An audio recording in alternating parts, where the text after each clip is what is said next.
A sharpened blade hangs 10 feet above our boy, casting a cold shadow over his final moments. Looking up with those weary green eyes, he feels a darkness looming over his very soul. He remembers standing tall with a blade of his own, back before everything went south. Now, pinned under the wood, he's left dumbfounded by how his life reached this pathetic dead end. The crowd whispers about Eon's fall, but they know speaking up means losing their own heads. Up on the balcony, Duke Kalis watches the show, relishing the downfall of a former peer. The commoners realize the only way to survive this era is to stay quiet and stay out of sight.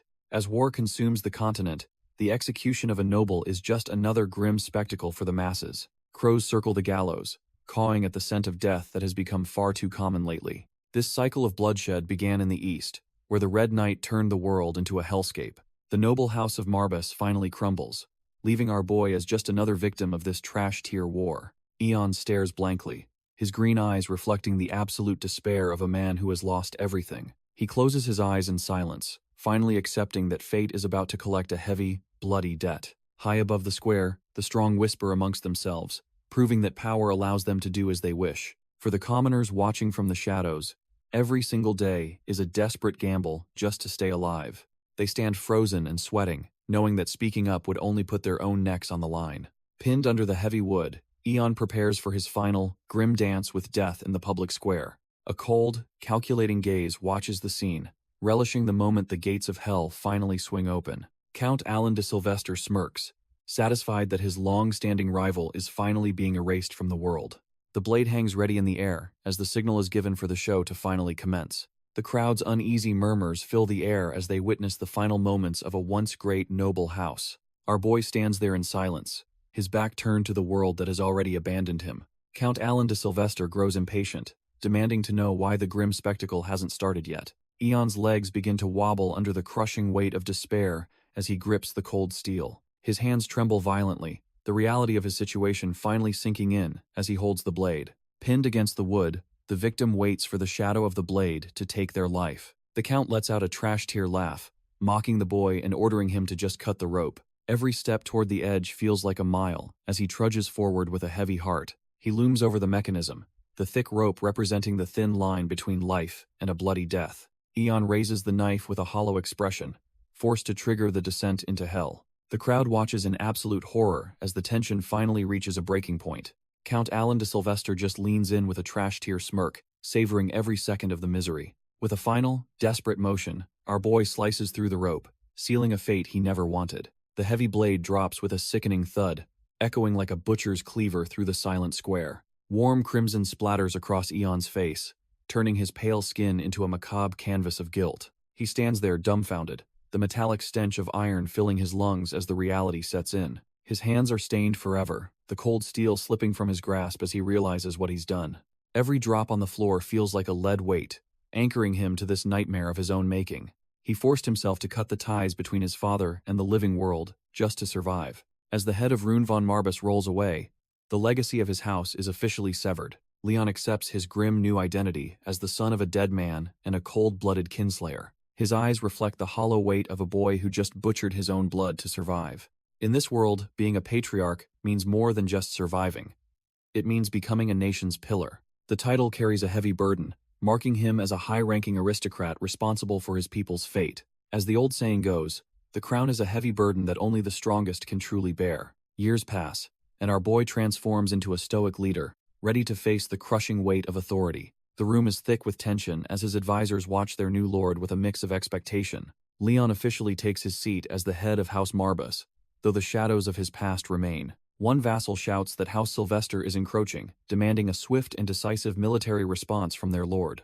The other nobles join the fray, desperate for Leon to finally make a move before their enemies strike. One of the old-timers insists that our boy finally give the council a straight answer. Leon has had enough of their constant bickering and shuts the conversation down immediately. He stands up and tells the room he requires more time to ponder their demands. The vassals are dumbfounded, claiming this delay only spells disaster for their once great house. Ignoring their desperate pleas, Leon turns his back on the political circus and walks away. As he wanders the halls, he reflects on the bloody demise of his father, Rune. It is a heavy crown for a kid who became the patriarch at only 14 years old. He remembers when House Marbas was feared for necromancy, a reputation now lost to time. Our boy suddenly stops in his tracks when he reaches the portraits of his parents. He looks up at them, silently acknowledging the ghosts of the mother and father he lost. Leon wonders what his parents would have him do in their place during these dark times. He knows the dead can't speak, yet he's still desperate for a shred of guidance. Our boy walks toward the heavy doors, obsessed with restoring his family's lost glory and prosperity. He stops and glances up at the legacy he is desperately trying to uphold. This is Wellen von Marbus, the legendary figure who started the entire bloodline. He was the founding progenitor and the only true necromancer the continent had ever seen. Leon recalls how the house first rose to prominence through absolute dominance on the battlefield. But since those glory days, the lineage has failed to produce another master of the dark arts. This lack of power sent the family fortunes spiraling down a path of pathetic, trash-tier decline. Leon lets out a heavy sigh, feeling the crushing weight of a dying legacy on his shoulders. Leon reaches for the handle, haunted by the memory of being forced to end his own father's life. He enters the private study, the heavy door creaking as he steps into the sanctuary of his ancestors. Our boy approaches the desk, his eyes fixed on the ancient records that hold his family's dark secrets. He places a weary hand on the chronicles, desperate to find a way to save his failing house. He thinks of Wellen, the legendary progenitor who once wielded magic like a lethal, world-ending tempest. Back then, the Marbus name meant an unstoppable death march of undead legions that crushed every single foe. In just 2 months, Wellen had subjugated the entire eastern region, standing as the continent's undisputed sovereign. Legend says he struck a forbidden pact with the devil Marbus to unlock the ultimate mysteries of death. This unholy union birthed the Necronomicon, a dread tome containing the absolute secrets of high-tier necromancy. Leon stares at the book, wondering if he has the strength to reclaim that terrifying, godlike power. Leon stares at the Necronomicon, the legendary tome that once made his family the sole masters of death. He carefully flips the ancient pages, hoping to find a spark of hope within the forbidden text. Suddenly, our boy freezes when a mysterious voice echoes through the room, addressing him as the young patriarch. He is completely dumbfounded that a telepathic message could even reach him inside this high-tier anti-magic field. Leon scans the empty office, cautiously asking the unseen entity to reveal its true identity. A sinister red aura swirls around him as the voice promises it poses no threat to his kin.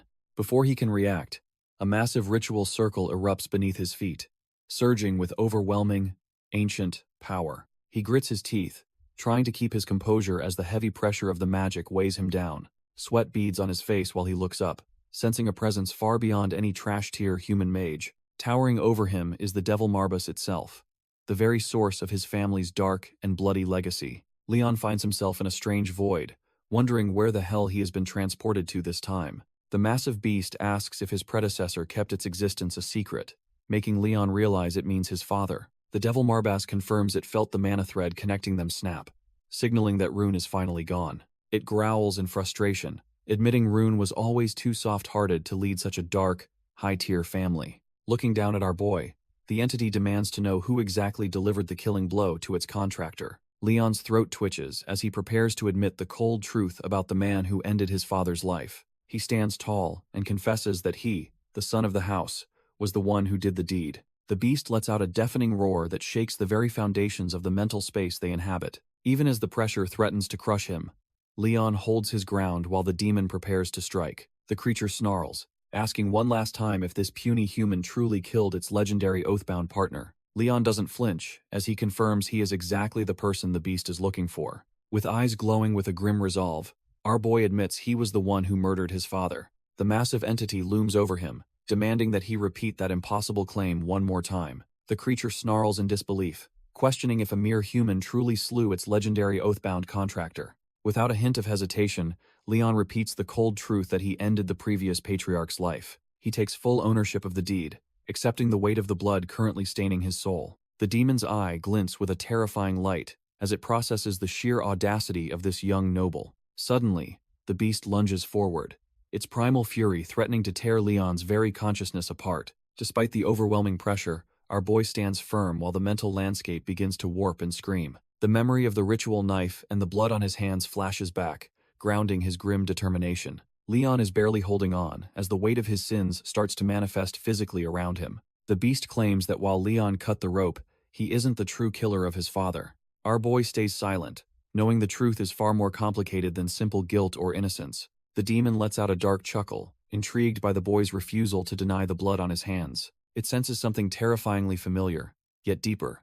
An abyssal aura lurking right beneath Leon's noble exterior. The creature is stunned that a mere child could harbor such a massive, suffocating reserve of magical force. As he takes a step, the very ground ripples with the weight of his dark, burgeoning power. Standing atop a mountain of spectral corpses, Leon's presence begins to eclipse the ancient demon's own shadow. The entity is completely dumbfounded, realizing this situation has spiraled far beyond its initial expectations. It sees the legendary progenitor's spirit in him, fearing Leon might actually surpass the house's greatest ancestor. The ancient entity clears its throat, preparing to drop some heavy lore on our boy. It finally introduces itself as Marbas, the namesake of the very house Leon now leads. Turns out he is one of the 72 demons of hell who ditched the underworld for humanity. He was actually the lifelong friend of Wellen, acting as the original source for the family's necromancy. Leon remains unfazed, admitting that he recognizes the legendary creature from the old family tales. He knows this beast was the one who taught their progenitor the forbidden secrets of the dark arts. The demon confirms his identity, explaining he is now bound to the Necronomicon despite his former power. Our boy calls him the Black Lion, recalling how his ancestors claimed this magic was in their blood. The entity stares back with glowing eyes, acknowledging the deep, ancestral connection between them. However, Leon is still skeptical, wondering how such a powerful being ended up in this pathetic state. Leon asks point-blank if the legendary beast simply decided to forsake his family in the end. The demon looks down, wondering what on earth gave our boy such a ridiculous notion. Leon points out that since their progenitor Wellen, House Marbas has failed to produce anyone worth a damn. He views this pathetic lack of talent as a clear sign that the entity has completely abandoned them. The Black Lion prepares to set the record straight, staring right through the young patriarch's soul. He explains the real problem is that Leon's kin were all too weak to provide a fitting vessel. Our boy is left dumbfounded, questioning what exactly the demon means by needing a fitting vessel. The entity reminisces about Wellen, noting that no one else even held a candle to his sheer talent. This lack of a proper host was just the first omen of the bloodline's inevitable, trash-tier decline. Leon falls silent, processing the harsh truth about his ancestors' failures while planning his next move. Leon nods and decides to take the ancient entity's word for it since the truth is finally out. Our boy admits that the weak suffering defeat during times of war is just an unchanging universal law. The demon asks if that cold logic is truly how he came to terms with his father's execution. Leon bluntly replies that it makes no difference because there was nothing special about his father's pathetic passing. He pauses for a moment, clearly weighing the heavy burden of his family's trash-tier legacy and his future. Looking the demon in the eye, he asks for a favor, assuming some loyalty remains to his house. The entity just scoffs at the request, making it clear that a demon never deals in petty favors. He explains that favors are for the weak, so they must refer to their business as a pact. Leon doesn't even blink, immediately pivoting to propose a formal deal to obtain the forbidden power of necromancy. The demon's gaze intensifies, intrigued by the young patriarch's willingness to trade everything for a bit of strength. Leon gets straight to the point, asking if the entity actually has the juice to grant him power. The demon just huffs, mocking our boy for having the audacity to question a literal lord of hell. It stares him down, wondering if this kid's potential is even worth the legendary weight of such power. Leon doesn't flinch, arguing that a talentless peon wouldn't even survive a conversation with a lofty demon. Most trash-tier humans would have their mana drained and minds shattered just by standing in this presence. Since he's still breathing and sane, Leon figures he must possess at least a modicum of true potential. The demon actually seems impressed, noting that the young patriarch isn't just talk and possesses genuine grit. It reminds him once more that there are no favors here, only a binding and dangerous pact. Leon agrees, confidently stating that he definitely has something valuable to offer the demon in exchange. The ancient entity watches him closely, ready to see if the boy is truly cut from the same cloth. The ancient entity erupts into a booming laugh, clearly finding our boy's bold claims absolutely hilarious. It finally agrees to the pact, officially addressing Leon as the young lord of the necromancer's bloodline. Leon doesn't even blink, simply asking what kind of steep price the demon intends to demand. The beast lets out a wicked, toothy grin, savoring the moment before dropping the heavy truth.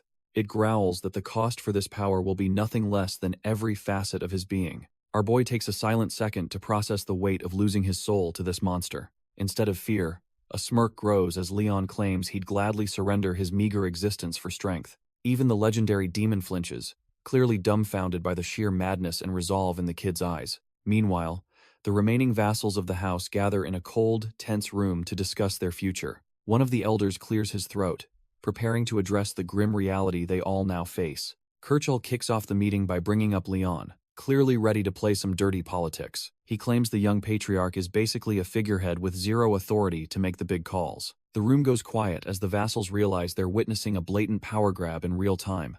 Asserting his status as the closest kin, Kirchall prepares to shove the kid aside for the family's sake. He offers to take full charge as the house steward, waiting for the vultures to chime in. One trash-tier vassal immediately agrees, calling our boy a mere pup who isn't even of age yet. He insists that leaving the fate of their house to an unworthy child is a recipe for disaster. Kirchall looks satisfied, thinking he's successfully convinced the room that Leon is completely useless. But then, a mustached elder speaks up, reminding everyone that Leon is the only direct blood descendant. He warns that violating the laws of lineage is a dangerous precedent that could destroy them all. Kirchall snaps that tradition is useless if their entire bloodline is about to be erased from history. He reminds the room that the Sylvester armies are currently marching to tear their house apart. Kirchall admits he won't die for a clueless kid, and plans to prioritize his own skin first. Suddenly, the mustached elder slams the table, calling them all ungrateful jackals for betraying the late lord. He declares that he won't stand by while Kirchall tries to steal our boy's rightful inheritance. The elder silently begs the late Lord Rune for guidance, determined to protect the Marba's legacy. Kirchall just smirks, finding the old man's sudden burst of backbone to be quite amusing. He acknowledges that the young patriarch actually has one loyal dog left in this den of vipers. Kirchall stares him down, demanding the elder speak plainly about what he's actually trying to achieve. He questions if that loyalty is enough to save a house that's already halfway in the grave. Kirchall mocks the old man, claiming he is far too dull to see that the game is already over. As he steps forward, the sheer weight of his presence begins to suffocate the remaining loyalists in the room. He addresses the elder with a sickeningly fake warmth, calling him a dear friend, while preparing the killing blow. Kirchall leans in close, offering what he calls sage advice, while subtly asserting total dominance over the broken man. Suddenly, a dark and menacing mana begins to seep from his hand, sending a chilling message to everyone present. He drops the act entirely, asking if they really thought he gave a single damn about their pathetic opinions. The elder breaks into a cold sweat, finally realizing that every single move was part of Kirchall's twisted design. Kirchall warns him to choose his next words carefully, reminding him that his family's lives are on the line. He turns to the rest of the trash-tier nobles, declaring they are all gathered for a single, grim purpose. It is time to make a dirty choice, one he claims is the only way to save their house. Kirchall tells the elder not to block their survival, and simply let his superior wisdom take its course. The broken vassal realizes he was just a pawn, and begs the late Lord Rune for some mercy. Meanwhile, our boy Leon stands before the massive devil Marbas, who looms over him like a living nightmare. Leon doesn't even flinch, meeting the ancient demon's gaze with the stoic intensity of a true Marbas leader. The demon admits things are going well, though there is one major problem with their current soul contract. As dark mana swirls around them, Leon listens as the beast explains the consequences of their new bond.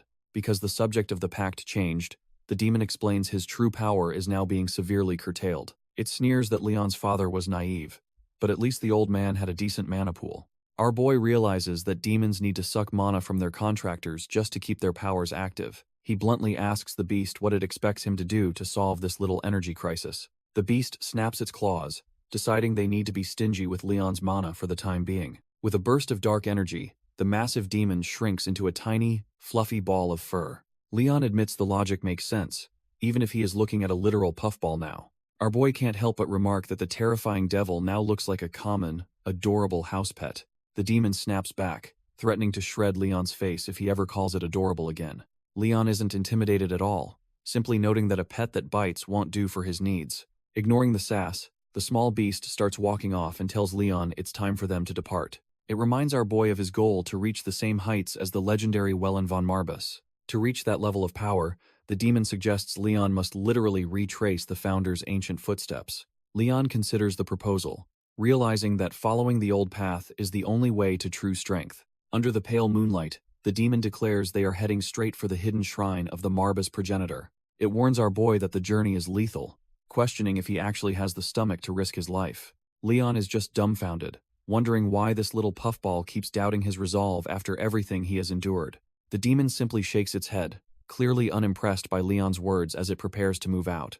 It decides to lead the way, challenging its young contractor to keep up if he is truly capable. They venture deep into the dark woods, where the heavy atmosphere of the family's ancient legacy begins to settle. Leon recognizes the area as the Mistwoods, a place steeped in the history and secrets of House Marbas. The demon confirms his suspicion, noting the forest acts as a lethal labyrinth for anyone lacking their specific bloodline. Our boy recalls his father's words about how only the rightful patriarch is permitted to enter the secret shrine. Turns out every previous head failed the trial because they lacked the most fundamental requirement of all. The demon explains that only those wielding the abyss's purest black mana can pierce through this lethal fog. With a simple gesture of its paw, the little puffball begins to manipulate the surrounding ancient energy. They reach the shrine's entrance, and the demon tells our boy it's finally time to start the trial. As they descend into the cold darkness, the weight of his ancestors' failures hangs heavy in the air. A spectral voice echoes through the halls, granting the young descendant permission to tread where many have died.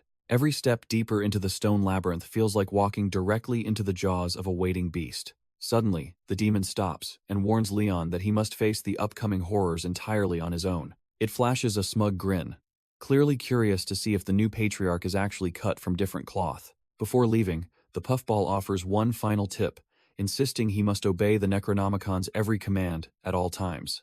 The cursed book pulses with a sinister light, its central eye watching Leon's every move with eerie hunger. Devil Marbas snickers, promising this path leads straight to the ultimate reward of necromancy. The cold stone floor beneath them feels like a graveyard for those who failed before. Our boy marches forward, while the floating book and the smug puffball follow his lead. Suddenly, a strange sound echoes through the hall, making Leon freeze in his tracks. He peers into the oppressive darkness, sensing that something is lurking just out of sight. Green flames erupt from a nearby torch, casting a sickly, supernatural glow across the stone. In the distance, a pack of savage monsters begins to growl, hungry for fresh meat. Leon hears a muffled cry for help, realizing he isn't the only living soul down here. Turns out, the monsters have a captive girl gagged and bound, waiting for their next meal. He grabs the pulsing book, knowing the trial is finally about to get bloody. Leon flips through the ancient pages, searching for the dark power he was promised. The text reveals the Necronomicon,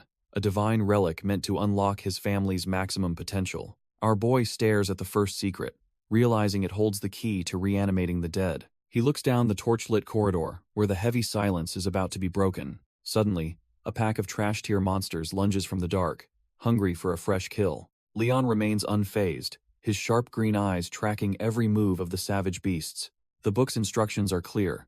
He must start by taking the life of a living being. He flips the page again, fully aware that there is no turning back from this path. With a sharp shing, he draws his blade, ready to spill blood for his lineage. His gaze hardens as he prepares to show these creatures why they shouldn't mess with a Marbas. A terrified girl lies bound and gagged, her muffled breaths echoing in the damp, dark dungeon.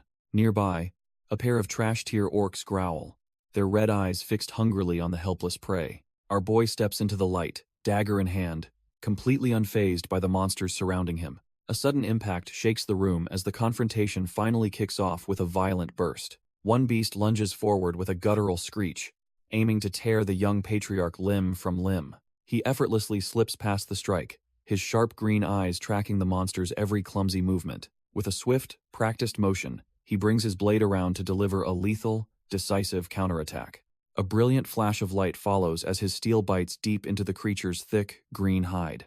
The orc hits the floor with a heavy thud, its dark blood staining the cold stone tiles. Leon calmly notes that he finally has his first sacrifice, his heart steady as the trial begins. Amidst the trial, Leon recalls a flashback to a gloomy graveyard standing beside his father, Rune. Rune tells our boy to pay close attention to the heavy legacy he's destined to inherit. The kid looks up, wondering what entity their great house actually holds in the highest regard. Turns out the answer is simple, yet chilling. The Marbas clan idolizes death itself. As masters of the undead, Rune explains they must revere the end of life with absolute respect. Little Leon ponders this, his sharp green eyes already showing the weight of his family's dark path. He asks his old man how one can truly revere something as final and terrifying as death. Our boy assumes necromancers just take lives for power, whether they actually want to or not. Rune smiles, acknowledging that while they are feared dark mages, there's more to their history than slaughter. He makes it clear that being a powerful necromancer doesn't mean they have to become heartless villains. Rune makes Leon promise one thing before the weight of their lineage truly takes hold. He insists that if Leon holds dominion over others, he must grant them a peaceful end. Our boy internalizes this, questioning if he can truly show mercy to every single foe. Fast forward to the trials. where Leon faces trash-tier monsters in a damp, dark dungeon. He moves with a chilling calm, his eyes glowing with the latent power of House Marbus. As the orcs close in, Leon prepares to execute the philosophy his father drilled into him. One beast falls with a dull thud, its life snuffed out before it even realizes he moved. He targets the cervical vertebra with deadly precision, ensuring his enemy feels absolutely no pain.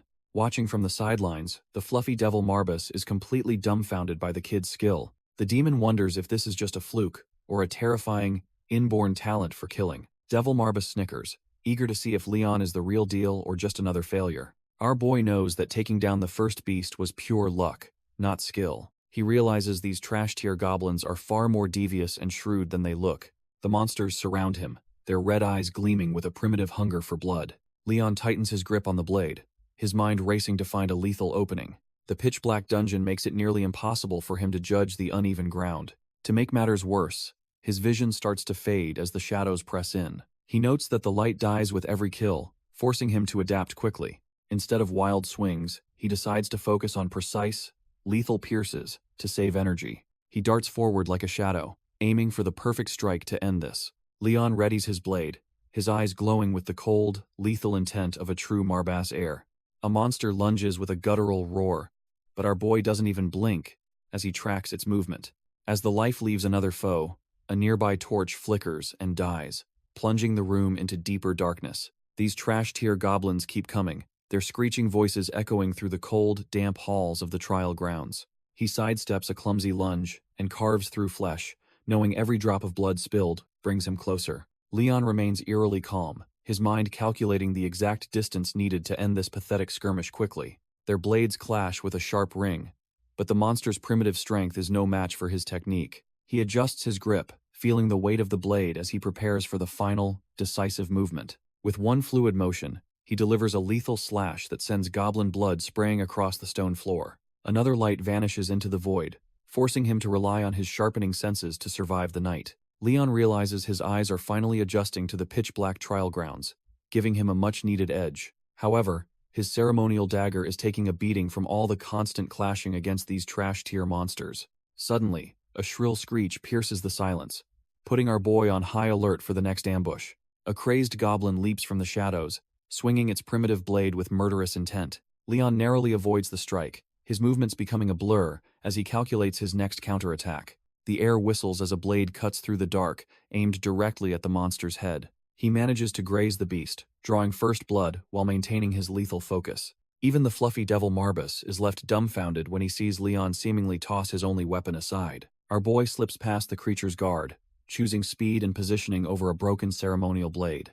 With a cold, glowing gaze, he prepares to finish this fight using something far more dangerous than steel. Even the fluffy devil Marbus is sweating buckets, wondering if this kid has actually lost his mind.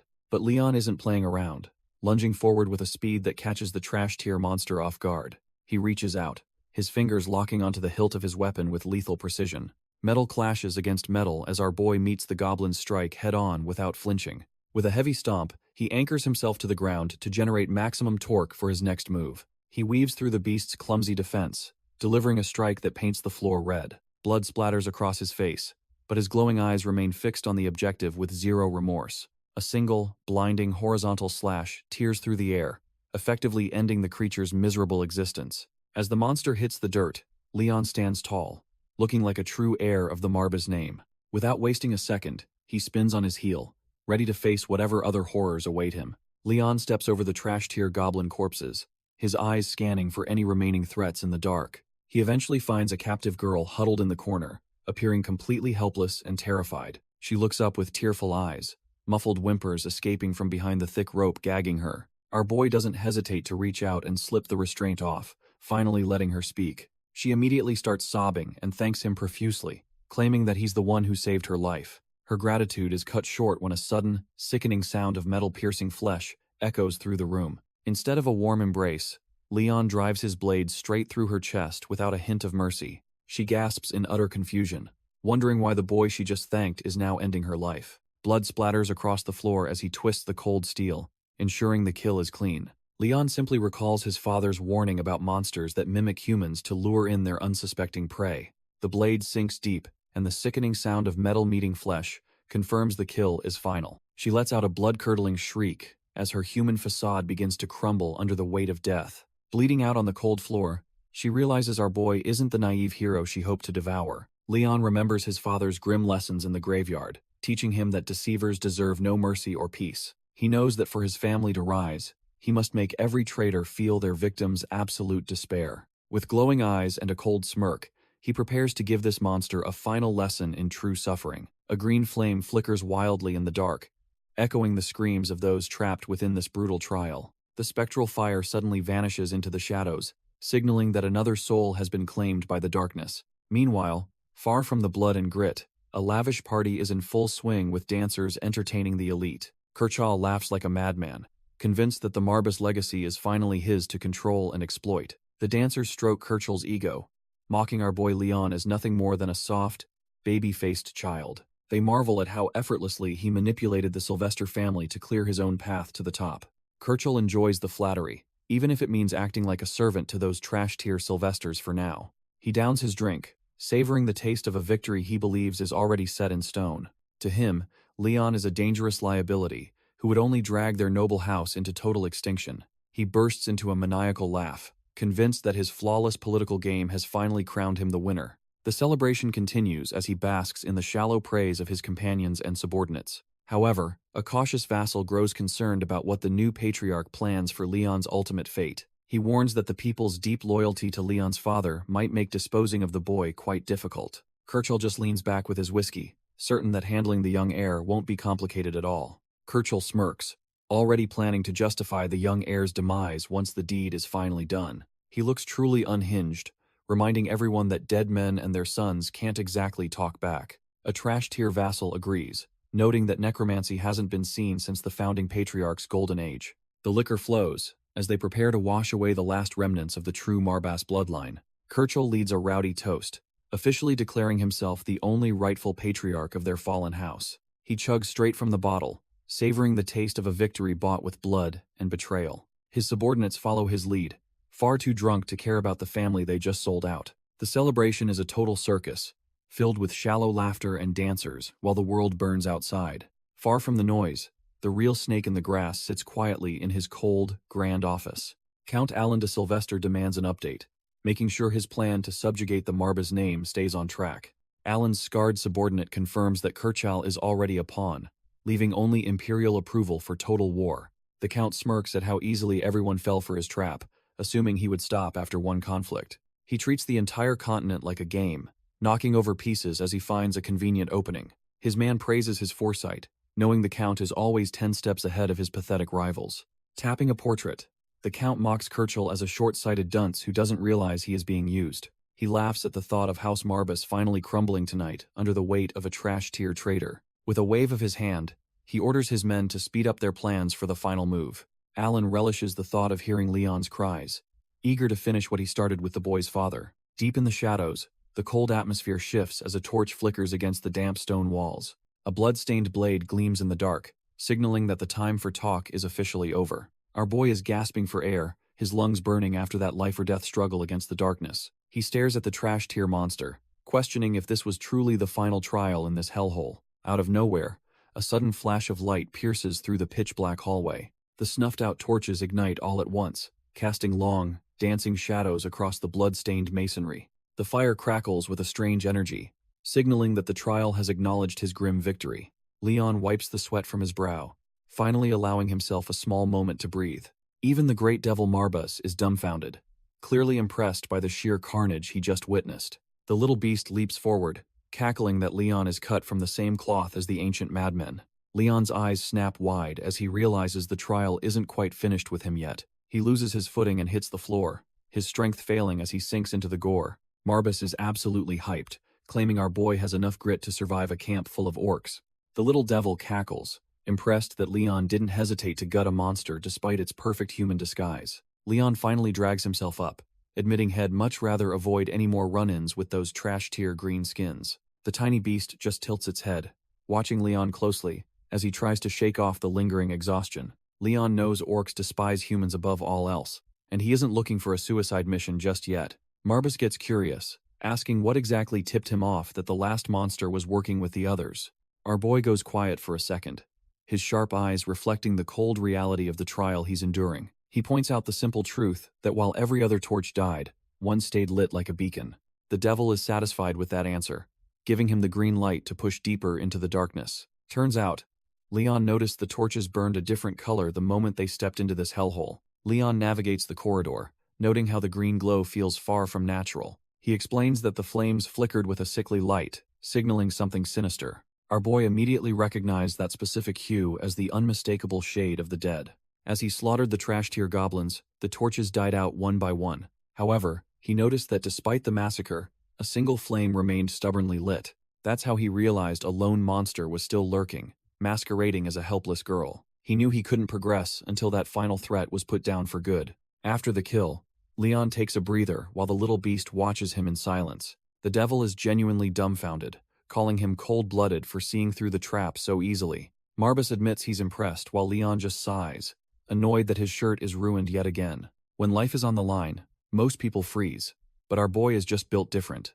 Leon doesn't waste a heartbeat, acting with a cold efficiency that would make a seasoned assassin blush. He finishes off the last monster, proving he's more than capable of handling these trash-tier threats alone. Marba stares at him in silence, reassessing the raw potential of the young patriarch standing before him. The devil is genuinely dumbfounded, realizing Leon's talent goes way beyond just having a massive mana reserve. It's becoming clear that the boy is masking a power that could change everything if fully unleashed. The demon can't help but smirk, absolutely thrilled to see what kind of chaos his pupil triggers next. Since the first trial is officially over, Marbas brings out a floating grimoire to start the next lesson.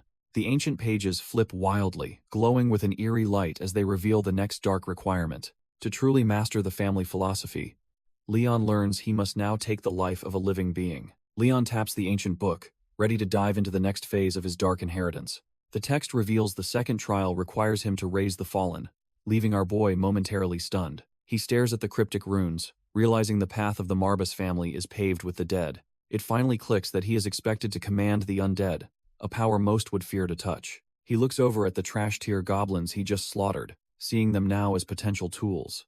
A cold realization washes over him as he prepares to cross a line no normal human would. His eyes begin to glow with a predatory light, signaling the awakening of his latent necromantic talent. The little devil confirms his suspicions, telling him to focus his gaze on the corpses littering the floor. Following instructions, Leon channels mana into his eyes to see the hidden connections between life and death. As the grimoire pulses with energy, he searches for the ethereal threads linking the souls to the void.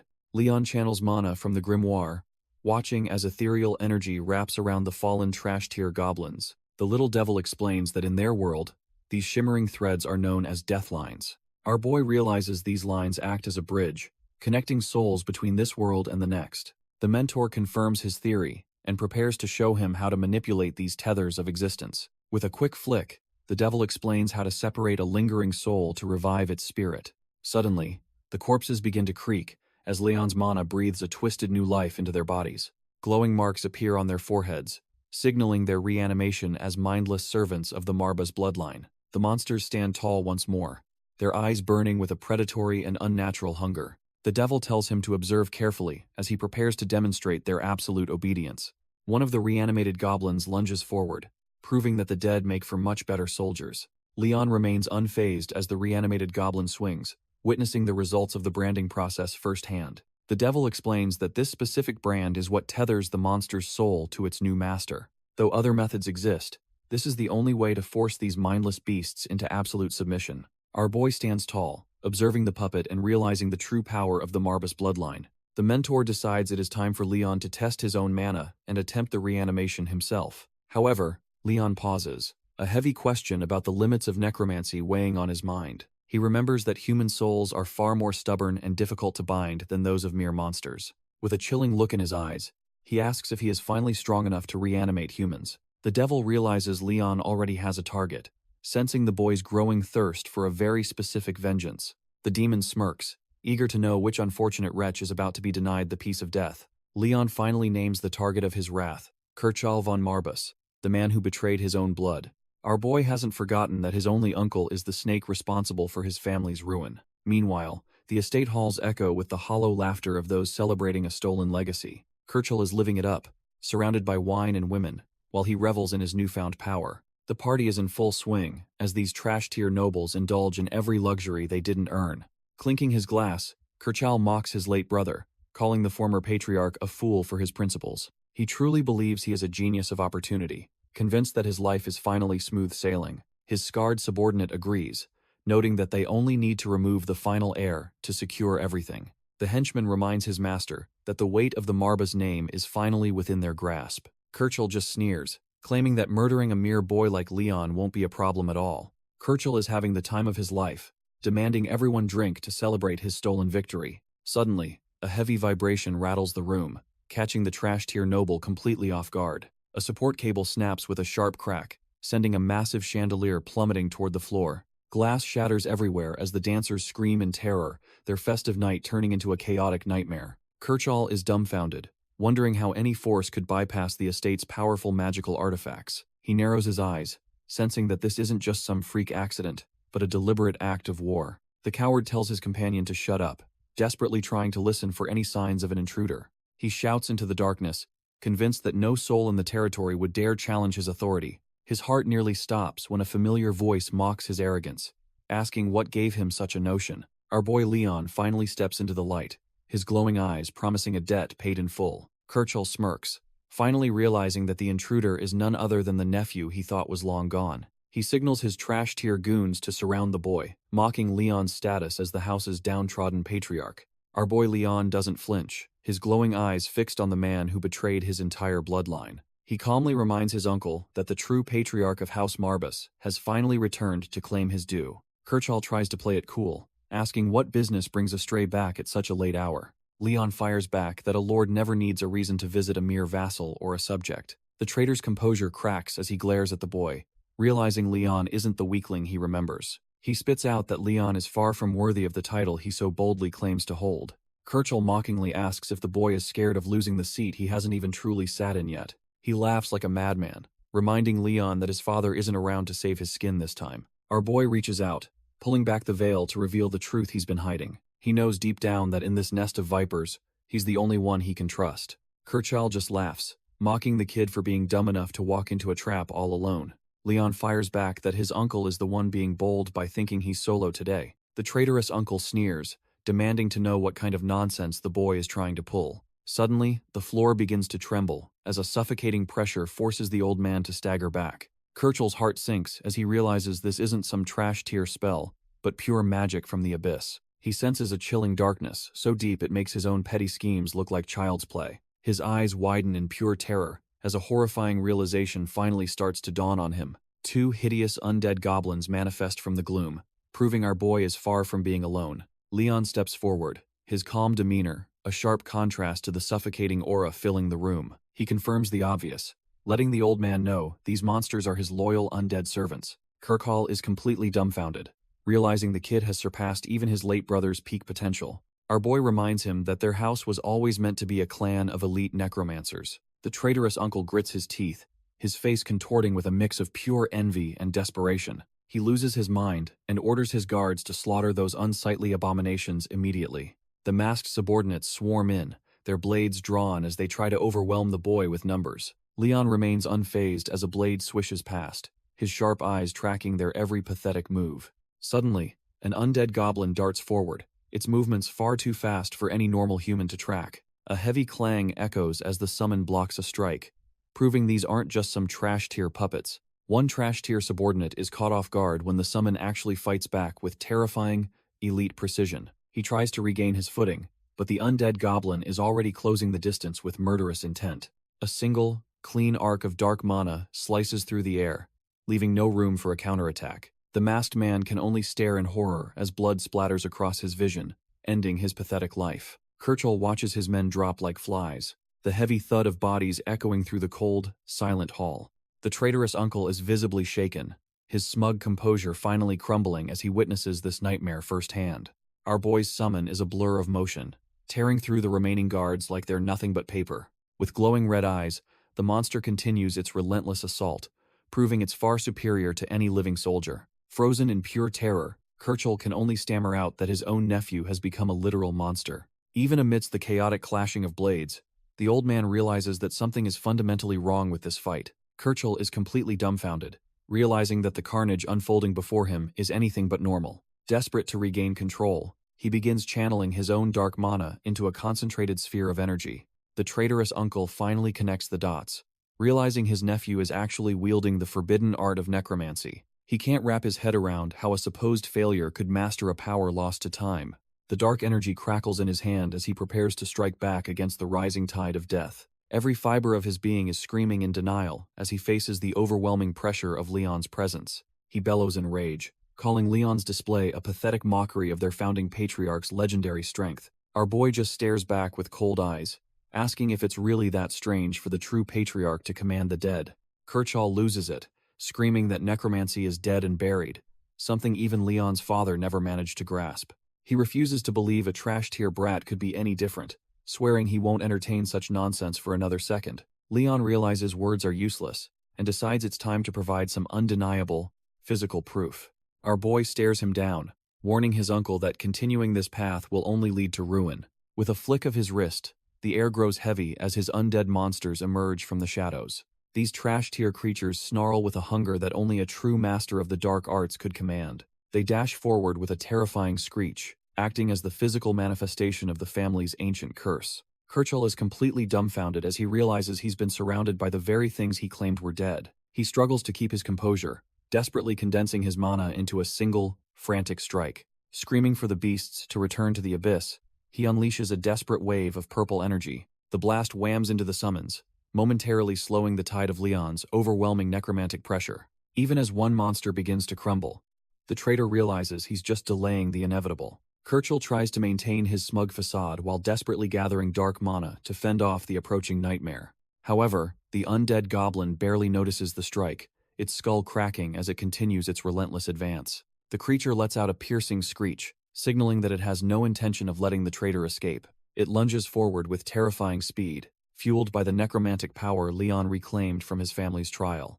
Kershaw is left completely dumbfounded when he sees his desperate attack failed to even slow the beast down. He frantically calls for his subordinates to intervene, but his voice only echoes through the empty hall. A cold sweat breaks out as he realizes he's been abandoned by everyone he used to seize power. Looking down, he sees the severed heads of his subordinates rolling across the floor, proving they were useless. Cursing his fate, he gathers a final surge of purple mana, refusing to go down without a fight. He unleashes a desperate blast against the monster, hoping this last-ditch effort can somehow save his life. Kershaw realizes his magic is barely better than a novice's as the undead close in for the kill. He screams about betrayal, but the booze in his system makes his threats sound utterly pathetic. One of the goblins lunges, and our boy's trash-tier uncle is too slow to avoid the strike. The jagged blade slices through the air, aimed right for the man who sold out his family. It sinks deep into his shoulder, and the traitor finally feels the sting of his own failure. He lets out a pained cry, realizing his borrowed power was never enough to stop a true monster. Blood splatters onto the cold stone floor as his life begins to leak away in the dark. Desperate to survive, he tries to manifest a final orb of mana with his trembling, gloved hand. The spell shatters before it can even form, leaving him completely dumbfounded by his own weakness. Gasping for air, he asks Leon how he could turn against family when they're cut from the same cloth. Leon steps forward, recalling a history book he once read with his father about the continent's bloody past. He notes how history only cares about victors and the vanquished, separated by the cold gaze of hindsight. Kershaw huffs in disbelief, asking if this boy really thinks he's in any position to give a lecture. Our boy admits that despite his lack of emotions, he still hasn't fully grasped the weight of those words. The traitorous uncle can only gasp for air as his wounds bleed out, his arrogance finally starting to crumble. Leon looms over him, explaining that the book taught him one thing: forgiveness is a privilege reserved for winners. He reminds Kershaw that he was a victor once, back when he chose survival over his own family's blood. It was that same cowardice that led him to stab Leon's father in the back, just to save himself. Driven to madness, the trash-tier uncle screams for him to shut his mouth, unable to face his own sins. Addressing him by his full title one last time, Leon promises that there will be no mercy, only suffering. Leon raises the family grimoire, declaring he will always cherish the day of his uncle's pathetic defeat. Our boy coldly promises that his final punishment will be stripping away the man's very future. He unleashes his reanimated monsters, showing no hesitation as they leap forward to finish the job. Invoking the Marbas patriarch's name, Leon delivers a final strike that leaves the traitorous uncle utterly dumbfounded. A heavy thwack rings out as the blow connects, silencing the trash-tier uncle's screams forever. Kirchal's hand flops onto the floor, his life fading as he pays the price for his betrayal. Even the little devil is shocked, remarking that Leon's cold brutality would make even Satan feel uneasy. The spirit wonders how a novice can command the undead with the skill of a veteran necromancer. Leon stands over the corpse, contemplating the dark path he's chosen, while the grimoire floats nearby. Suddenly, our boy has a realization that catches him off guard, breaking his stoic composure for a second. Our boy Leon smirks, having just cooked up a scheme that's bound to cause some serious chaos. Even the little devil looks concerned, wondering if this new plan is actually amusing or just plain terrifying. Meanwhile, the remaining Marbas vassals gather in the council chamber, completely unaware of the storm heading their way. One elder vassal grumbles about being summoned for yet another meeting so soon, clearly annoyed by the disruption. He looks around and asks if anyone actually knows why the trash-tier uncle called for this urgent gathering. The blonde nobleman admits he's just as clueless, suggesting they wait for the rest of the council. The bald vassal isn't laughing, though, as he feels a cold sweat breaking over this sudden, ominous summons. His hands tremble as he imagines House Sylvester breaking the peace treaty to wipe them out while they're vulnerable. The elder tries to shut down the paranoia, insisting that no great house would be brash enough to attack. He reminds them that war requires royal approval, finally getting the panicked blonde noble to settle down. The vassals decide to stay put, hoping the trash-tier uncle will clear up their doubts once he arrives. Suddenly, the heavy doors of the council chamber shut with a heavy clunk, sealing everyone inside. Our boy Leon finally makes his entrance, his presence casting a long, suffocating shadow over the entire room. He walks past the stunned blonde noble, who can barely process the sudden shift in the room's atmosphere. The elder vassal starts sweating bullets, whispering frantically about why the boy is here instead of Kirchall. As Leon's boots click against the floor, they wonder if he is actually bold enough to challenge the usurper. They cannot fathom what business the rightful heir has here, especially with the family's future hanging by a thread. Leon's eyes glow with a predatory light, signaling that he is no longer the weak kid they once knew. Standing at the head of the table, he asks if they were really expecting to see his uncle instead. He grips the patriarch's chair, coldly informing the dumbfounded council that Kirchall will not be making it today. Leon clarifies that his uncle isn't just late, but physically incapable of showing his face. One of the vassals stammers, clearly needing more detail on what being unable to attend actually means. Leaning back into the patriarch's seat, our boy simply drops the bombshell that Kirchall is dead. The blonde nobleman and his bald colleague freeze, their minds racing as they process the impossible news. Leon doesn't stop there, casually admitting that he was the one who personally ended the traitor's life. He stares them down with those predatory eyes, asking if any other council member wants to speak up. The blonde noble is visibly shaken, realizing the power dynamic in the room has shifted for good. Fear spreads like a plague through the room, as the vassals realize they are trapped with a monster. Finally finding his voice, the blonde noble slams the table and demands a real explanation for this madness. He rants about mourning their predecessor, but Leon just watches him like a piece of trash-tier entertainment. The brown-haired noble stammers that even if Leon is the patriarch, he still owes them a proper explanation.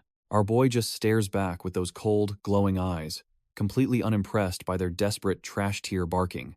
He flatly states that Kirchall was nothing more than a traitor to the Marba's name, making everyone flinch.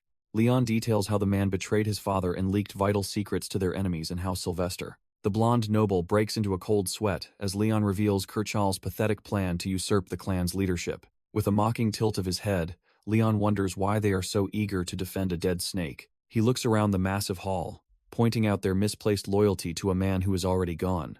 The blonde noble realizes that Kirchall's absence from his own meeting proves Leon isn't just bluffing about the kill. The bald vassal is dumbfounded, wondering how a veteran like Kirchall could be taken out by this young kid. Panic sets in as another noble realizes they need to stop mourning and start worrying about their own survival. The brown-haired elder panics, realizing Leon might have taken out Kirchall without any help at all. He springs up in shock, desperately claiming he had no idea what was going on behind the scenes. To save his own skin, he starts cursing the dead traitor and wonders if Leon possesses forbidden magic. The blonde noble gulps hard, feeling the weight of the room shifting against them. He immediately jumps on the bandwagon, swearing he never knew about the old weasel's disgusting plans. Leon just taps his fingers on the table, letting the silence eat away at their remaining nerves. With a cold glare, our boy tells them to shut their mouths and listen. He explains that even if they weren't traitors, their pathetic negligence is still a capital offense. The brown-haired elder realizes they've been baited into a trap, where every answer leads to death.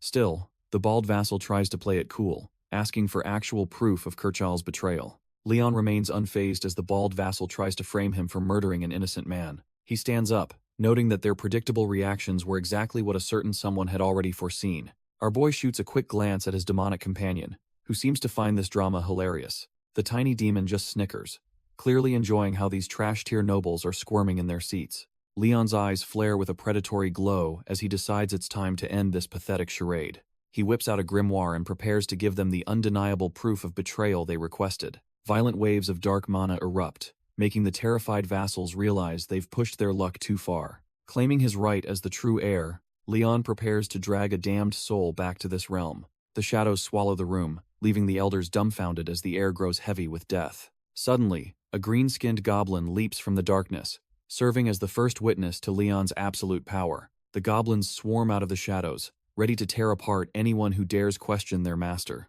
Our boy channels his mana into the ancient grimoire, the pages glowing with a forbidden, eerie light. These trash-tier nobles can't believe their eyes, recognizing the terrifying incantation used to command the dead.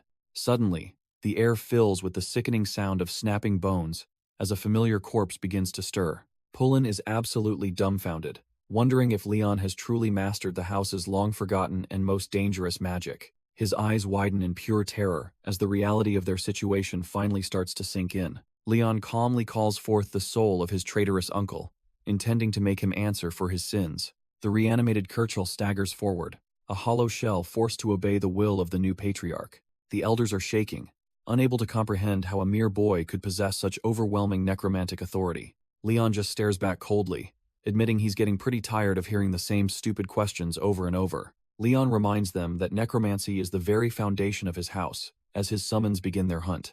The blonde vassal loses his mind, screaming for the others to run before they are all slaughtered. The bald noble curses his luck, desperately trying to rush out of the room to save his skin.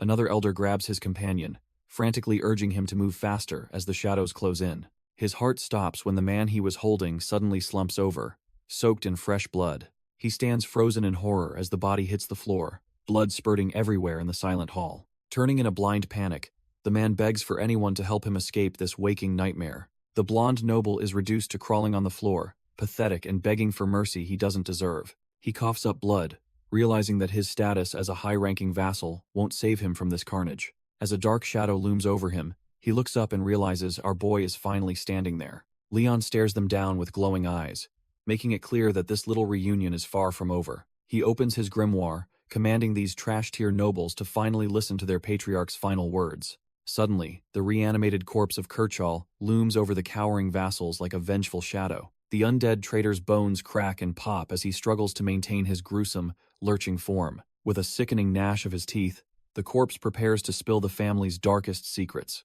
Our boy demands to know if anyone in the room was actually innocent of his uncle's vile deeds. Kirchhoff's jaw unhinges with a wet crunch as the necromantic magic forces the truth from his lungs. The former traitor admits that every single person who served the last patriarch turned against him. He confesses that not a single soul was ignorant of his duplicity, sealing the fate of the survivors. Leon simply nods, satisfied that the trash has finally taken itself out by admitting their collective guilt. One blonde noble loses his mind, screaming for mercy and begging the new patriarch for forgiveness. Another traitorous rat offers to confess every single crime just to keep his head on his shoulders. The bald vassal desperately begs for a chance to prove his loyalty, while a goblin looms nearby. Their eyes are filled with pure terror as they realize there is no escape from this judgment.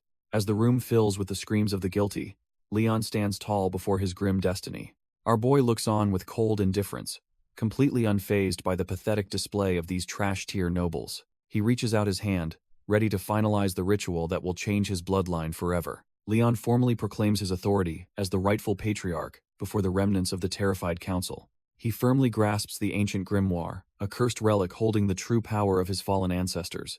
With the book in hand, he declares that the dark art of necromancy has finally been restored. Leon stands over the trash-tier nobles he just slaughtered, his family's grimoire hovering like a cold, silent witness. Our boy looks down with total indifference, already planning how to rebuild his house from these bloody ruins. He suddenly asks where Sir Pullen is hiding, causing a nearby servant to flinch in absolute terror. The poor guy peeks from behind a curtain, his soul practically leaving his body at Leon's icy gaze. He stammers that Pullen was dragged to the dungeons under charges of sedition by the previous regime. Leon doesn't waste a second and commands the trembling man to lead him to the cells immediately. His heavy footsteps echo through the silent manor, signaling that the true master of Marbus has finally returned. He halts before the exit, his presence alone making the air thick with the scent of impending death. With eyes glowing a predatory yellow, he tells the remaining staff they should flee while they still can. He warns that he won't be held accountable for the carnage that follows once his ritual truly begins. Leon's warning leaves the remaining subordinates trembling, hoping they're actually smart enough to run for their lives. Meanwhile, in a lavish office, the news of the chaos hasn't quite reached the top players yet. A high-ranking official strides confidently through the room, his every step oozing arrogance and cold calculation. The butler addresses Count Alan de Sylvester as his patriarch, acknowledging his absolute authority in this domain. He hands over a sealed letter, likely containing the latest updates on the political chessboard. Count Alan takes the message, his sharp blue eyes already scanning for any advantage he can exploit. He breaks the seal with practiced ease, eager to see if his schemes are finally bearing fruit. As he reads, his expression shifts, processing the weight of the information regarding the fallen Marbus family. A trash-tier smirk creeps across his face, realizing everything is going exactly according to his twisted plan. He gloats that even the imperial household has abandoned House Marbus, leaving them ripe for total destruction. The scarred subordinate scoffs, claiming House Marbus has nothing left but an empty name and faded glory. He continues his mockery, laughing at their pathetic lack of soldiers and resources in the capital. Count Alan agrees, noting that their empty pockets are even more embarrassing than their tiny army. He taps the desk impatiently, deciding it's finally time to move forward with their original scheme. The Count gloats that the upcoming war of noble houses will be the final nail in their coffin. His subordinate pounds his chest, swearing on his life that he won't fail the mission. Alan leans in with a cold stare, asking if there's even a slim chance of them losing. The lackey explains that unless a legendary necromancer magically appears, their victory is absolutely guaranteed. A trash-tier smirk spreads across the Count's face as he imagines his rival's total downfall. He snickers to himself, fully convinced that this war is already over before it even started. Deep in the dungeon, a desperate cry for the young master rings out through the damp stone corridors. Pullen drops to his knees, begging for mercy after letting the uncle's trash-tier schemes ruin the family.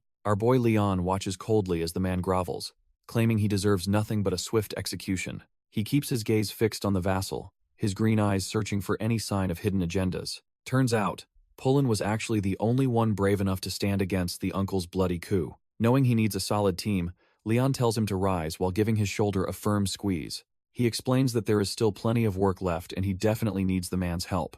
Pullen just blubbers like a child, questioning what a pathetic wretch like him could possibly offer the house. Things get pretty awkward when Leon realizes the guy smells so bad that flies are literally circling him. Leon tells him to go take a long bath before reporting to the Patriarch's office for duty. Leon turns away, telling the man they will discuss the finer details once things have settled down. Pullen is practically glowing with gratitude, overwhelmed that he is finally being acknowledged by his true lord. He shouts a pledge of eternal fealty as our boy heads off to plan his next move. Standing before the massive windows, Leon is joined by the deceptively cute and fluffy Devil Marbus. The little beast hops onto his shoulder, acting more like a common pet than an ancient demon. It gives him a lick, silently reminding Leon of the Dark Blood Pact, binding them together forever. The demon then asks what his next move will be in this high-stakes political game.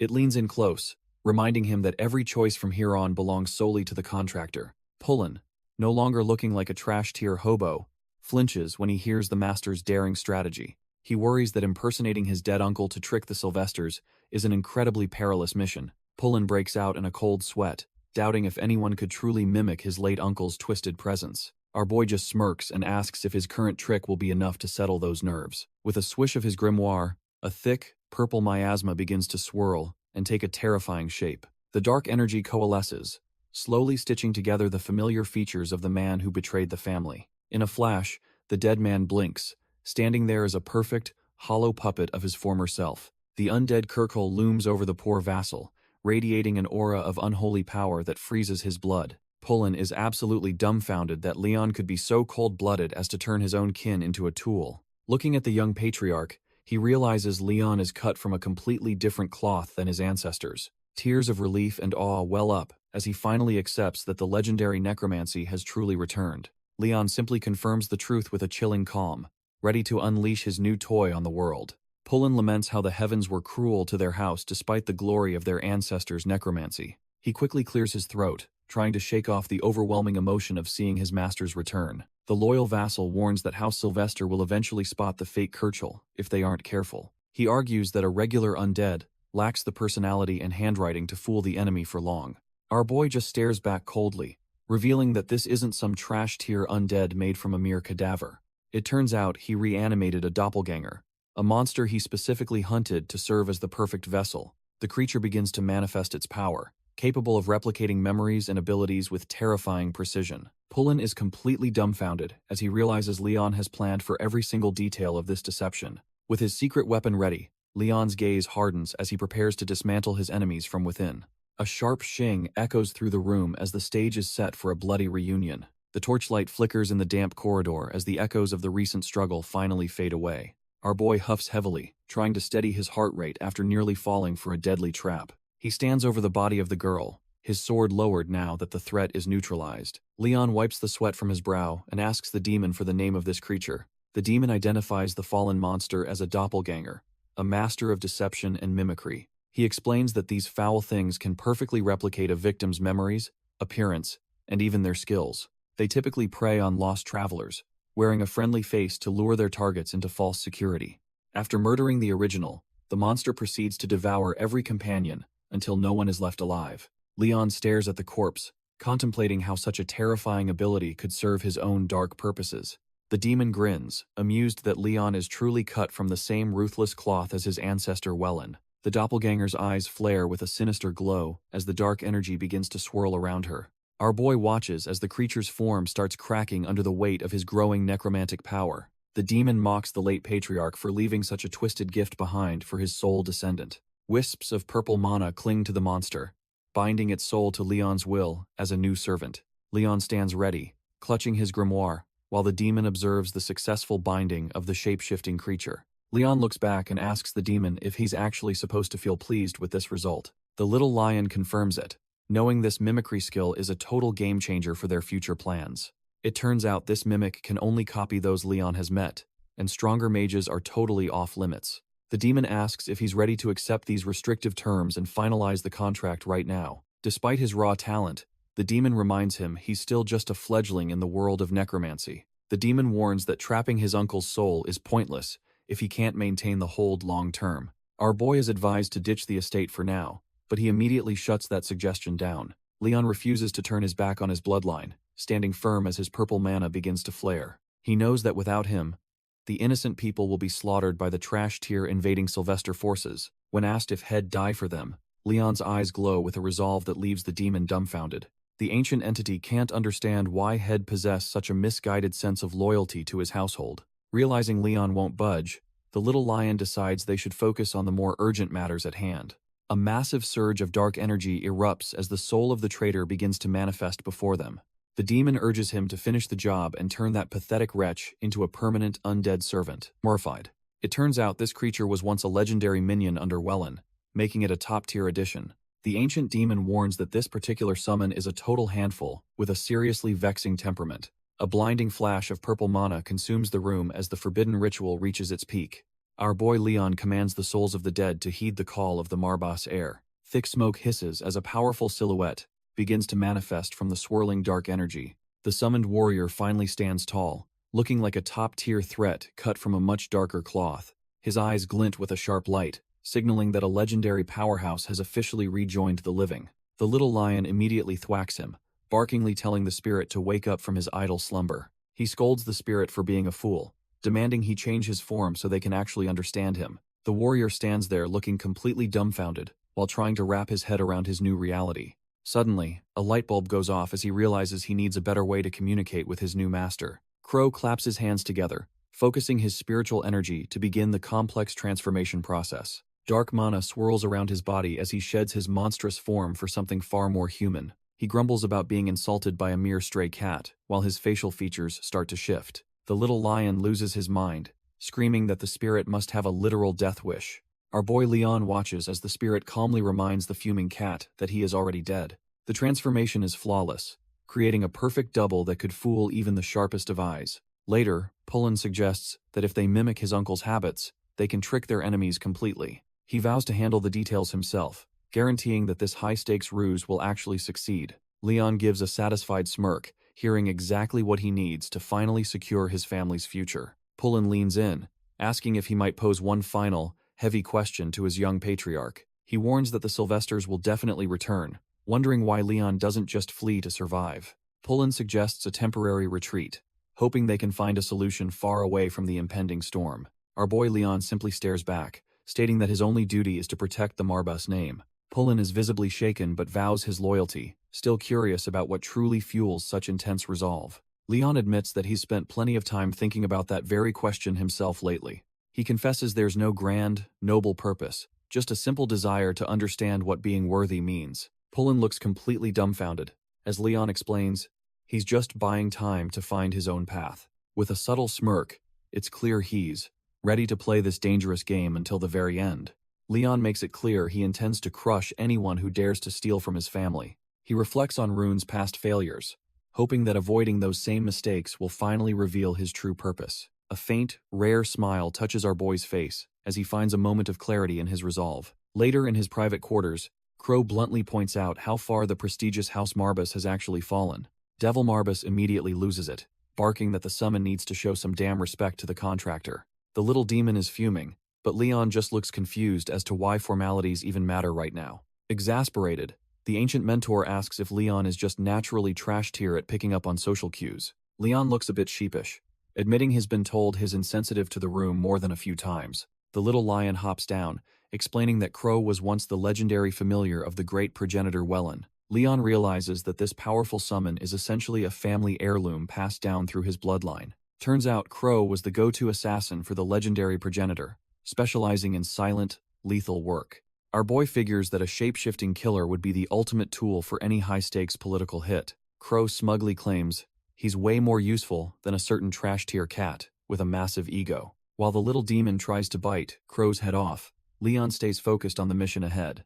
He asks if the spirit can mimic his dead uncle, and Crow confidently says it's incredibly simple. The lion immediately corrects his terrible idiom, calling him a total ignoramus for mixing up cake and snakes. Crow is genuinely dumbfounded why anyone would prefer sugary human treats over the refined taste of venom. Leon just shrugs it off, deciding it's better not to argue with the eccentric tastes of ancient spirits. A sudden knock at the door breaks the silence, signaling that an unexpected visitor has arrived. Leon remains on guard, questioning who would come seeking the young patriarch so late at night. It is Pullen, the only loyal vassal left, looking absolutely frantic as he announces his urgent arrival. Pullen hands over the sealed letter, while the little demon watches with a look of pure annoyance. The declaration begins with a heavy insult, claiming the Marbas family has neglected its ducal duties for centuries. Count Alan de Sylvester then officially challenges the house to a war, seeking to claim their territory. The trash-tier noble smugly offers a fake choice, demanding a total surrender to avoid an all-out massacre. If Leon refuses to bow, the Sylvester army will march within a month to destroy everything left. Our boy finishes reading the ultimatum, knowing the Emperor's pet just signed his own death warrant. Devil Marbas senses the coming conflict, relishing the chaos that is about to unfold. Leon notes they only have a month, prompting the little demon to mockingly ask if he is scared. Pullen desperately suggests gathering their forces to flee, but he completely misinterprets our boy's cold intentions. Dark mana begins to swirl around Leon as his eyes glow with a predatory, ancient intensity. He does not have the patience to wait a month, so he simply incinerates the ultimatum with flames. The demon warns him that facing an entire army is a different beast than dealing with his trash-tier uncle. When asked if he will truly stand his ground against hundreds, Leon's gaze remains unshakable and cold. A dark smirk plays on his lips as he confidently claims they will make it through just fine. Leon summons his skeletal legion, deciding that this time, he will snuff out every life without any mercy. Market gossip spreads like wildfire as the locals whisper about Kirchel vanishing and the dark omens looming over. The commoners can't help but worry if the young lord is even holding it together after such tragedy. They doubt if our boy actually has the grit to weather the storm that's brewing for House Marbas. One man reminds them that he is Rune's son, trusting that the bloodline's strength won't fail him now. The memory of the Sylvester soldiers storming the gates still haunts them, making them pray history doesn't repeat. Suddenly, Pullen clears his throat, catching the gossiping peasants completely off guard and sending chills down their spines. With a cold glare, he warns them that loose lips sink ships, reminding them to watch their damn mouths. Leon stands right behind him, looking every bit the part of a cold patriarch with his demonic companion. The terrified men immediately bow, stammering apologies for their idle talk while trying to save their own skins. Leon just watches the pathetic display, thinking about how unsavory this entire political mess has truly become. One of the commoners tries to play the sympathy card, acting like losing an uncle is a total tragedy. Our boy just shuts that down, claiming his uncle is merely sick to keep the public narrative controlled. He gives them a charming smile, telling the trash-tier gossipers there is absolutely no reason to worry about it. As he walks away, he knows that to truly fool his enemies, he has to trick his allies first. Leon orders Pullen to keep the surviving vassals quiet, ensuring no leaks about what really went down. Pullen is all too happy to serve, wondering why the young patriarch even bothered coming to the town center. Leon admits he appreciates the help, but some things just require a personal touch and his own eyes. His fluffy, demonic companion suddenly perks up, sensing something interesting nearby that they have been looking for. The little lion points out a massive surge of magical energy coming from a building just up ahead.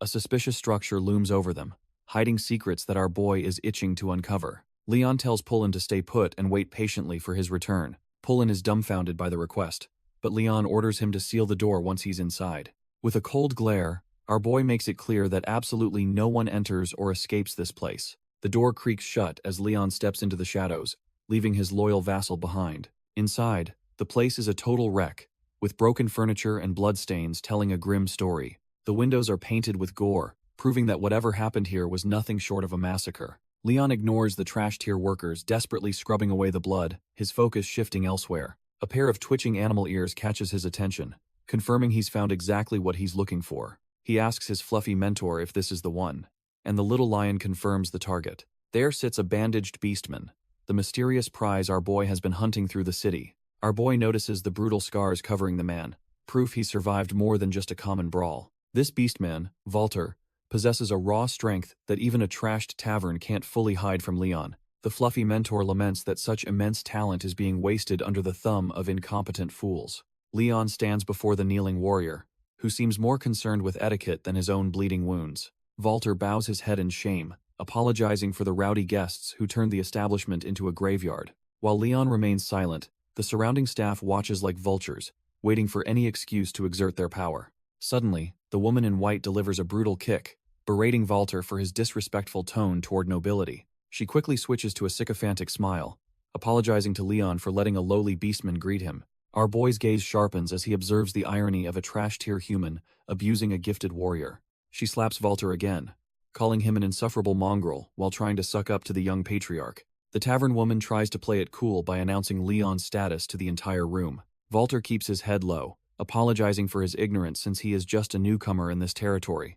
Our boy doesn't care for the drama and simply asks the trash-tier woman for a moment of her time. Thinking she has hit the jackpot, the lady acts all delighted and offers the young lord her full attention. Leon shuts her down instantly, making it clear he has absolutely nothing to say to a person like her. He points toward the beastman, knowing that his fluffy mentor sensed massive potential hidden within this broken warrior. If Leon can recruit him, the Marbas household would finally gain a vassal with strength beyond measure. Walter remains dumbfounded on the floor, unable to process why a high noble would even notice him. He stares in disbelief, wondering if this young kid is truly the legendary head of the Marbas family. Leon's hand begins to fwish with dark mana as he prepares to show why his name carries such weight. Walter is completely stunned as the dark mana begins to envelop his battered and broken body. The energy seeps deep into his skin, instantly mending the gashes left by his previous tormentors. With a faint hiss, the magic finishes its work, leaving his chest perfectly smooth and scar-free. Walter stares at his hands in disbelief, wondering why a high noble would waste magic on a slave. Leon ignores the confusion and asks the beastman once more for a moment of his time. The tavern proprietress watches with a cold sweat, sensing that this noble is far from ordinary. She quickly interrupts, claiming the beastman is her personal property and that Leon must deal with her. This trash-tier woman smugly insists that her slave has no right to give away his time to anyone. Leon realizes she clearly missed his uncle's execution. Otherwise, she wouldn't dare speak so boldly to him. Our boy just smirks, deciding to entertain her for a moment, since he actually has a few questions. Leon questions since when his family allowed slavery, making Walter realize the power dynamic has shifted. He then demands to know why this woman dares address him by a mere childhood title. Our boy narrows his eyes, sensing something deeper behind her disrespectful tone and sudden hesitation.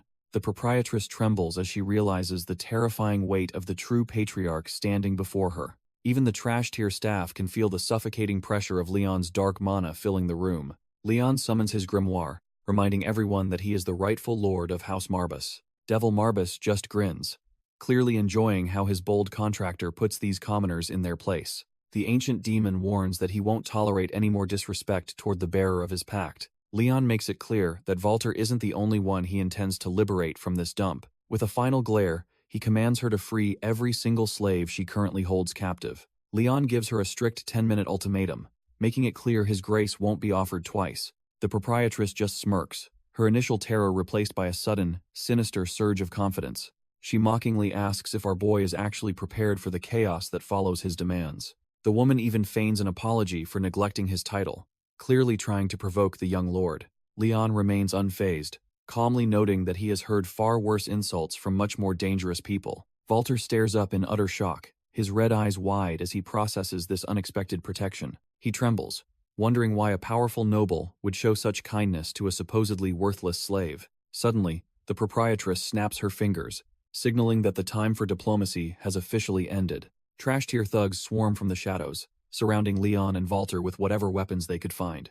Thinking Kirchhoff still holds the reins, they charge forward, convinced they can easily overpower the patriarch. Leon opens his grimoire as a trash tier thug attempts a desperate sneak attack from behind. Our boy doesn't even flinch, his eyes glowing as he channels the dark mana of his ancestors. A pillar of necrotic energy erupts, signaling that the real nightmare for these fools is just beginning. Suddenly, savage monsters crawl out of the shadows, answering the call of their new master. The summoned beasts tear through the thugs, turning the tavern into a literal slaughterhouse in seconds. The proprietress watches in pure horror, realizing she just picked a fight with a literal monster. Leon notices his own dagger is chipped and decides it's time for a quick equipment upgrade. He casually asks one of his summoned orcs to lend him a blade for the upcoming mess. The monster obeys instantly, handing over a fresh sword as if it were the most natural thing. With a better weapon in hand, Leon prepares to finish cleaning up this bottom-tier establishment. Leon carves through the trash-tier thugs with surgical precision, leaving nothing but a trail of blood. The proprietress is completely dumbfounded, realizing she seriously messed up by underestimating this supposed little boy. Our boy stands amidst the carnage as his summons turn the tavern into a literal graveyard. Walter watches the massacre with a cold sweat, his red eyes filled with pure disbelief and confusion. Leon addresses the Beastman directly, dismissing the idea that his mercy was just some random act. He tells the boy that despite his low status, he's actually a vital piece for the upcoming war. Walter is skeptical, wondering what use a powerful noble would have for a broken drifter like him. He stares at his reflection, haunted by the fact that he's been shunned everywhere he goes. Dark memories of being treated like a subhuman animal start to resurface, fueling his internal trauma. He remembers his younger self crying and begging for mercy from people who only wanted to hurt him. Walter remembers being a punching bag for the local trash-tier kids who blamed him for their ruined harvest. Back then, he was just a confused kid lying in the mud, unable to grasp why the world hated him. The human children just laughed, finding sick joy in watching a helpless beastman suffer for no reason. He was completely innocent, yet the constant torment started to burn a hole right through his soul. Something finally snapped inside him, and a surge of raw power sent his tormentors scrambling back in fear. He begged them to just leave him be, but the cycle of hatred had already gone too far. Looking at their terrified faces, he finally realized that his only sin was being born different from them. The boy let out a primal scream as his latent power exploded, demanding to know why they chose violence. Even as he became the target of their pure, unadulterated hatred, a single tear fell for his lost innocence. Eventually, he stood over their corpses, finally understanding that being naive was a luxury he could never afford. Walter is absolutely dumbfounded as he stares at the carnage, wondering if he really caused all this destruction himself. He recoils in horror, terrified that he might actually be the heartless monster everyone always claimed he was. Back in the present, our boy Leon stands calm, while his monstrous summons keep the trash-tier staff pinned down. The proprietress screams in a panic, claiming his little tantrum won't ever make Kirchhoff surrender the family title. Leon just listens coldly as she calls him a useless lordling who doesn't have the guts to stop them. He admits she might be right for now, but his gaze proves he is already miles ahead of her. Dark mana begins to swirl around his hand as he decides he's done being a victim to their injustice. The air grows heavy with death as he vows to finally become a patriarch worthy of the Marbas name. His summons loom over the terrified woman, showing her exactly what happens when you cross the wrong noble. With a chilling smirk, Leon tells her she simply has no place in his future vision for the estate. The trash-tier proprietress loses her mind, screeching that an uppity brat like Leon will never truly rule here. Leon doesn't even blink, stepping over the fresh blood of the thugs who dared to stand in his way. He remains cold and detached, his mind already focused on the next piece of his grand plan. Our boy turns his attention to Walter, the beastman who has been watching this slaughter with wide eyes. Walter realizes he is looking at a stone-cold killer, yet he finds himself oddly captivated by Leon's presence. Standing amidst the corpses of his former tormentors, the beastman wonders why he feels so safe near this monster. With a rare, subtle smile, Leon asks the boy if he is ready to help him reclaim his legacy. He makes it clear that he has a specific use for Walter's latent power in the coming war. Before swearing his total allegiance, Walter asks if he can seek one answer from his potential new master. A surge of blue energy whooshes around Walter as he prepares to show Leon his true worth. Walter's mana flares up with a low hiss as he prepares to reveal his true identity. He stands tall, revealing he is a cub of the demon wolf tribe, the most reviled beastfolk. The beastman asks if he is doomed to live in shame like a feral beast forever. Leon doesn't skip a beat, assuring the boy that those days of trash-tier treatment are officially over. Walter is completely dumbfounded, never expecting a noble to offer him anything but a cold shoulder. Our boy admits he doesn't know the full history of the tribe's suffering or their complex struggles. However, he makes it clear that he won't tolerate any more baseless prejudice against his people. Leon declares that from this moment on, Walter will serve as a trusted vassal of House Marbas. Looking at the patriarch's back, the beastman realizes he finally found a master worth following. Leon gives his word, sealing a pact that will change the fate of the entire continent. Walter is moved to tears as the young lord officially acknowledges his worth for the first time. Leon offers him a position as a trusted vassal, finally giving the boy a real purpose. Standing amidst the tavern carnage, our boy gives his word to protect the beastman from further harm. Overwhelmed by this sudden kindness, the former tavern help can't hold back his emotions any longer. They seal the deal with a firm grip, marking the start of a legendary partnership. Seeing the boy's shock, Leon playfully asks if his silence is a sign of agreement. Walter tearfully confirms his loyalty, ready to serve the Marbas name until his very last breath. Meanwhile, far away in the grand capital, the majestic spires of the Arkheim Empire touch the clouds. News of the Marbas patriarch's return travels fast, reaching the highest levels of imperial power. Emperor Esteban looks absolutely exhausted as he prepares to deal with the chaos our boy just unleashed. Meet Louis von Arkheim, the crown prince who looks like he's never worked a day in his life. Standing over his exhausted father, the prince regent demands to know why this vassal is interrupting their peace. Eldoris is shaking in his boots as he delivers an urgent letter from the Sylvester household. Louis is visibly annoyed, wondering why he should even care about the petty squabbles of a mere trash-tier count. Meanwhile, Emperor Esteban looks like he's one bad news report away from a total mental collapse. Desperate to save his skin, the vassal begs for forgiveness and promises he's actually brought some incredible news. That definitely gets the prince's attention, making him curious about what could possibly be considered glad tidings. Eldoris knows Louis is the most dangerous man in the empire, and failing him means instant death. A dark smirk plays on the prince's lips the moment he hears the name of House Marbas mentioned. It turns out this is the very family Louis has loathed for years, one of the infamous three houses of Abyss. Eldoris suggests the prince back House Sylvester to finally wipe out their shared enemy for good. Louis finds the idea intriguing, his mind already spinning with potential political gains. He remembers the terrifying necromancy of House Marbas, a power that once made the continent tremble. Eldoris insists the current Marbas line is trash-tier and lacks any heir capable of wielding dark magic. Satisfied, the prince gives the green light to proceed with this little gambit against the grave robbers. The vassal rushes out to execute the plan, leaving the ambitious prince to his dark thoughts. Louis smirks, relishing the chance to finally pluck this ancient thorn from the empire's side. He looks at his father, the emperor, who seems completely checked out from reality at this point. Reaching out, the prince prepares to seize the ultimate authority he has craved for so long. With the emperor a mere puppet, Louis knows the entire realm will soon be his to command.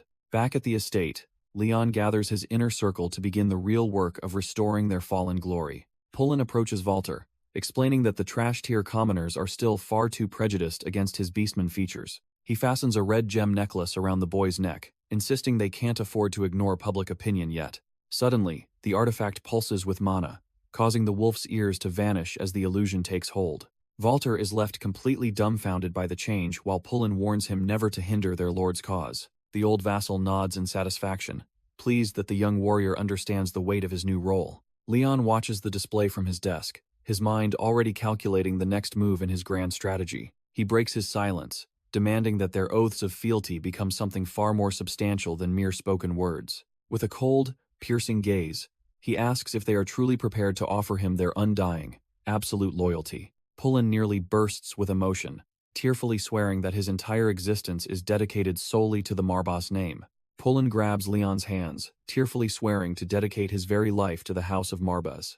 Our boy remains stone-faced as the old man begs for a single chance to fulfill his sacred oath. Watching from the sidelines, Crow is genuinely impressed by how easily the new master handles his subjects. The ancient spirit notes that subjugation is the family way, watching Leon bend the vassal to his will. Walter chimes in, admitting that he also feels a deep sense of loyalty toward his new savior. The young beastman stands tall beside the weeping Pullen, ready to follow Leon into whatever hell awaits. However, Walter is left dumbfounded when Leon starts talking to thin air, unaware of the spirits nearby. Leon ignores the confusion and proposes they all strike a formal pact bound by their very mana. He warns them that refusing this contract means they have no place by his side in the future. Walter breaks into a cold sweat, realizing this pact is far more serious than a simple verbal promise. Leon explains that a mana-bound pact is a covenant that weaves their magic forces into an unbreakable pattern. This spiritual bond allows the parties to share secrets that must stay buried in the dark forever.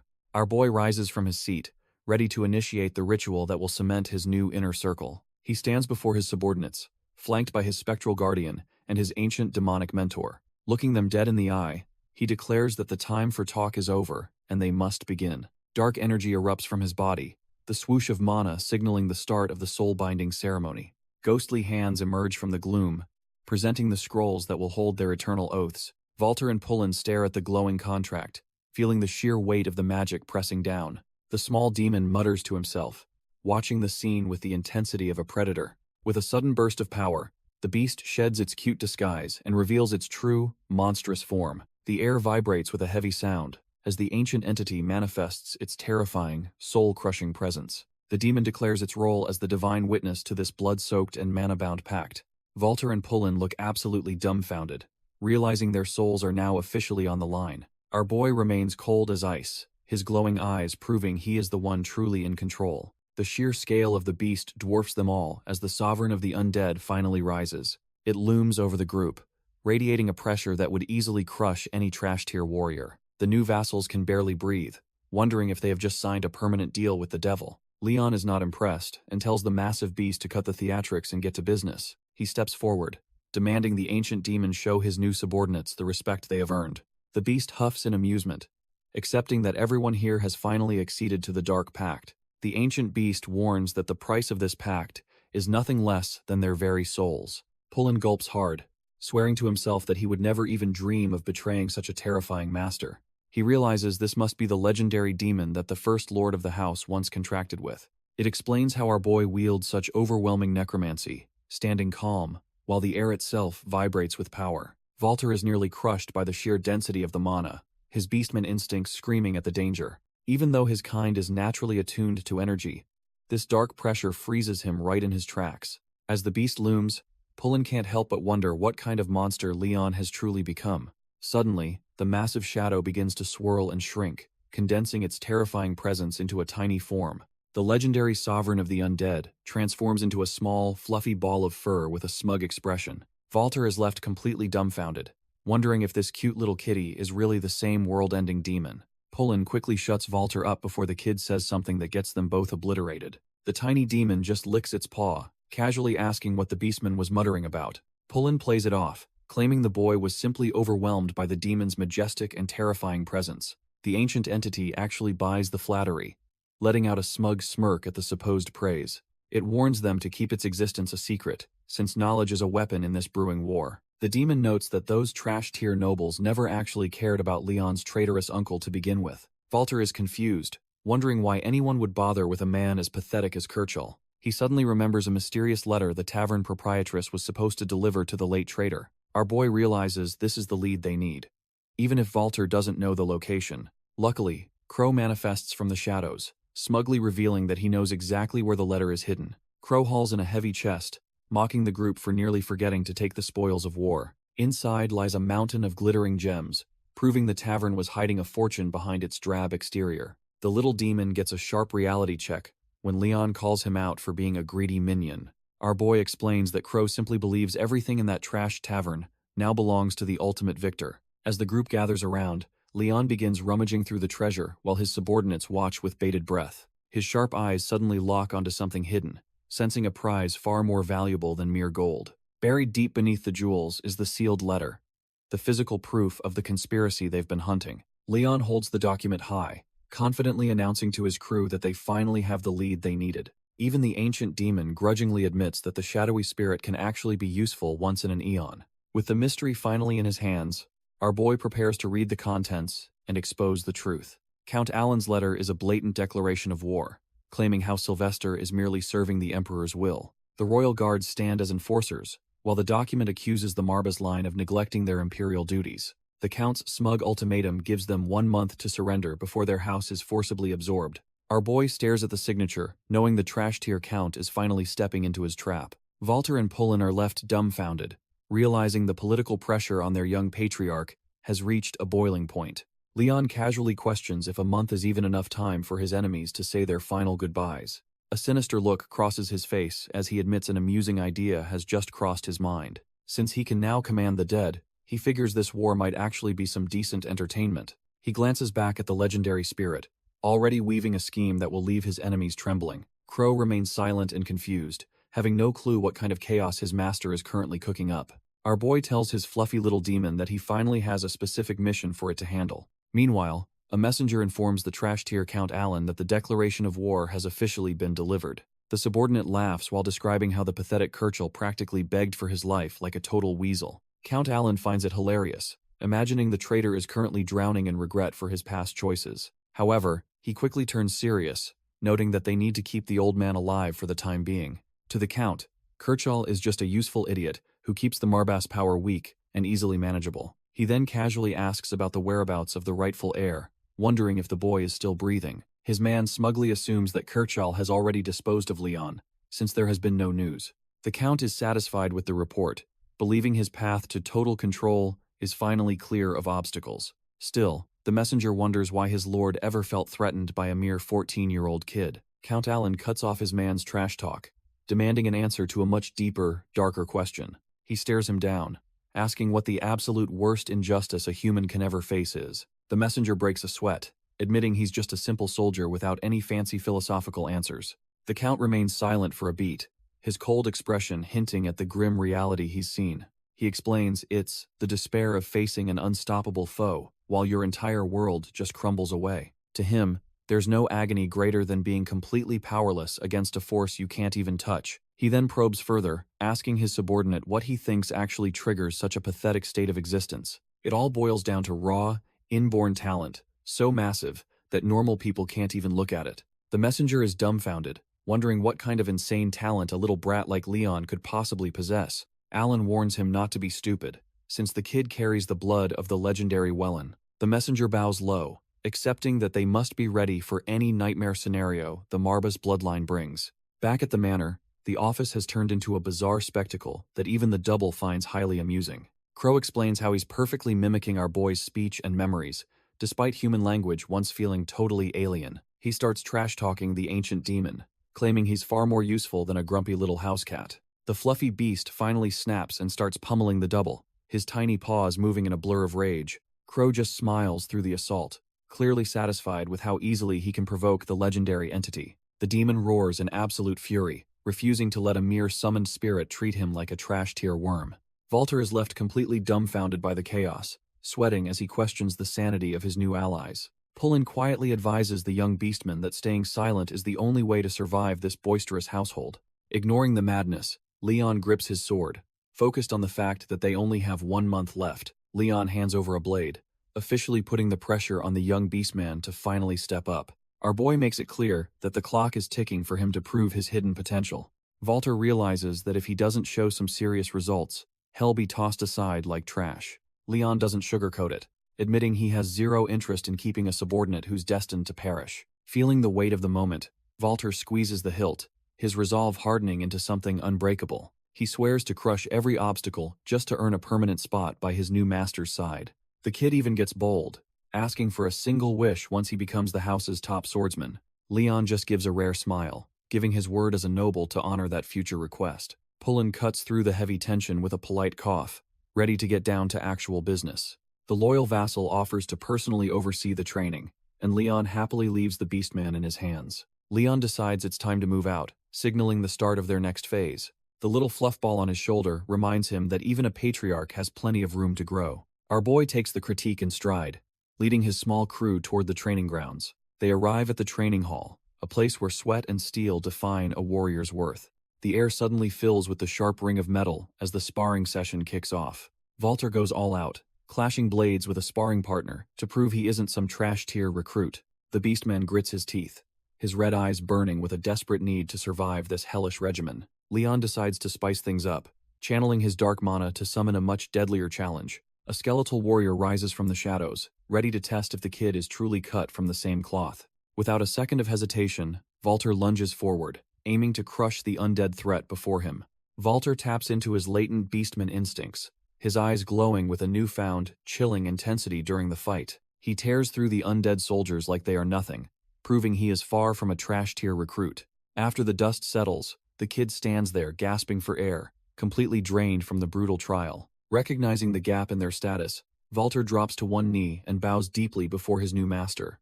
Leon welcomes him to the house and declares that he will now serve as his very first knight. The weight of the title sinks in as the young beastman remains silent, processing his sudden rise. He looks up with a look of absolute loyalty, ready to die for the man who saved him. A month flies by, and our boy stands ready with his crew as the war finally begins. An enemy force appears on the horizon, bringing a message that reeks of arrogance and impending bloodshed. Count Alan rants about how Leon's refusal to surrender will bring nothing but ruin to his innocent subjects. Leon stares ahead with cold determination, knowing the long-awaited clash for his family's honor has finally begun. Pullen curses the enemy, calling them nattering jackals who possess absolutely no concept of honor or dignity. The ancient demon warns our boy not to be baited, sensing only cowardice hidden behind their roars. Pullen gulps nervously as the sheer weight of the impending battle starts to crush his resolve. Looking at Count Alan's massive army, he realizes House Marbus is at a disadvantage in every way. Leon remains unfazed,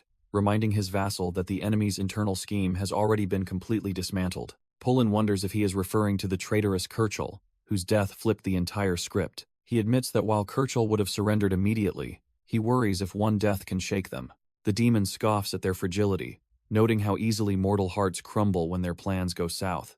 As Count Alan hesitates, the demon explains that once doubt takes hold, their military might is already halved. Pullen nervously admits that even at half strength, the enemy's numbers are still way too high for comfort.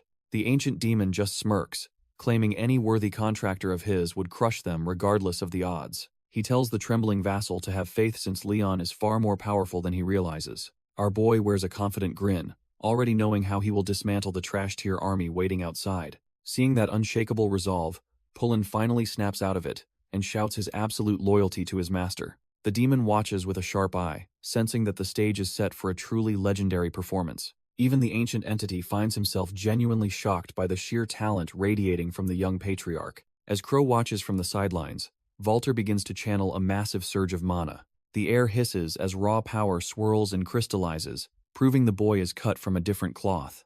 Looking at the display, the demon realizes this generation might actually surpass the legends of the past. Devil Marbus taps the ground, signaling the start of a grueling training session for the new recruit. Suddenly, a swarm of undead soldiers surges forward with glowing red eyes, ready to tear everything apart. Our boy sits calmly in the center, a massive flash of mana erupting as he maintains his focus. The skeletal warriors collide with a heavy smash, their rusted blades cutting through the air in a frenzy.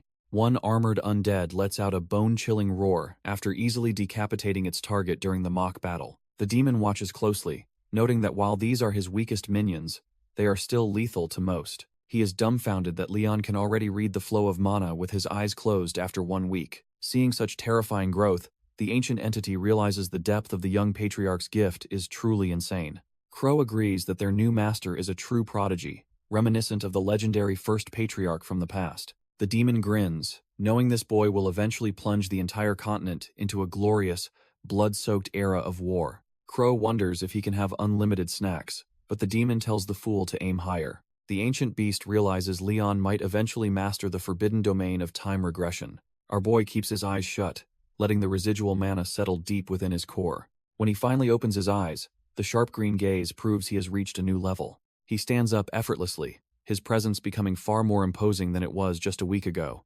Leon looks toward his fluffy mentor, waiting for the next set of instructions for his growth. The demon can only smirk, feeling a cold sweat as he witnesses such monstrous potential. Our boy simply says he is done and asks what other training he needs to undertake.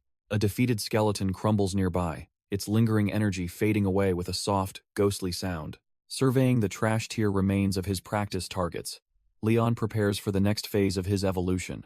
The fluffy demon decides it is finally time to move on from the basic warm-ups.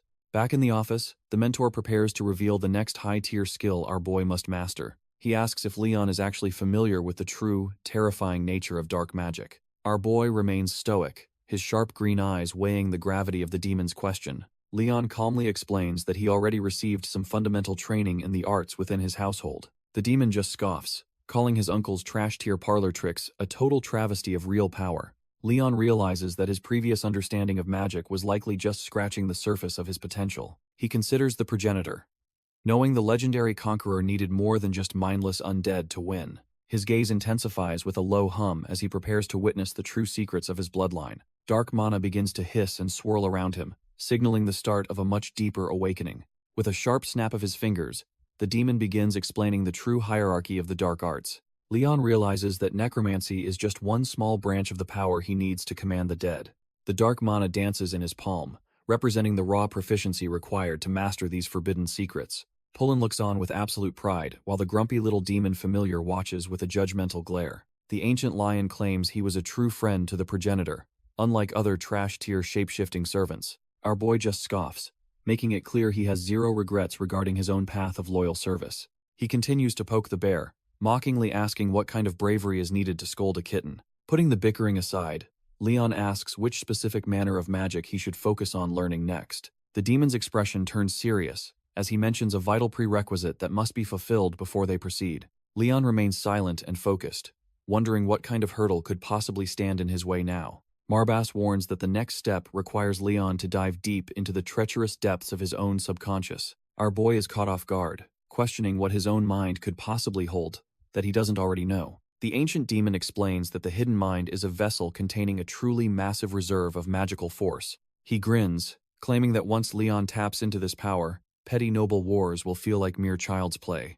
Dark mana crackles as the mentor notes that such high-tier magic demands a staggering price in raw energy. Leon isn't surprised, admitting he already suspected that true power would never come without a heavy cost. Despite the price, the fluffy familiar assures him there is no real reason to worry about running dry. Turns out Leon's mana reserves might actually eclipse those of the legendary progenitor who started it all. He breathes a sigh of relief, knowing he must fully embrace this darkness to finally restore his fallen house. However, the demon warns that even with his potential, safety is never guaranteed when drawing from the abyss.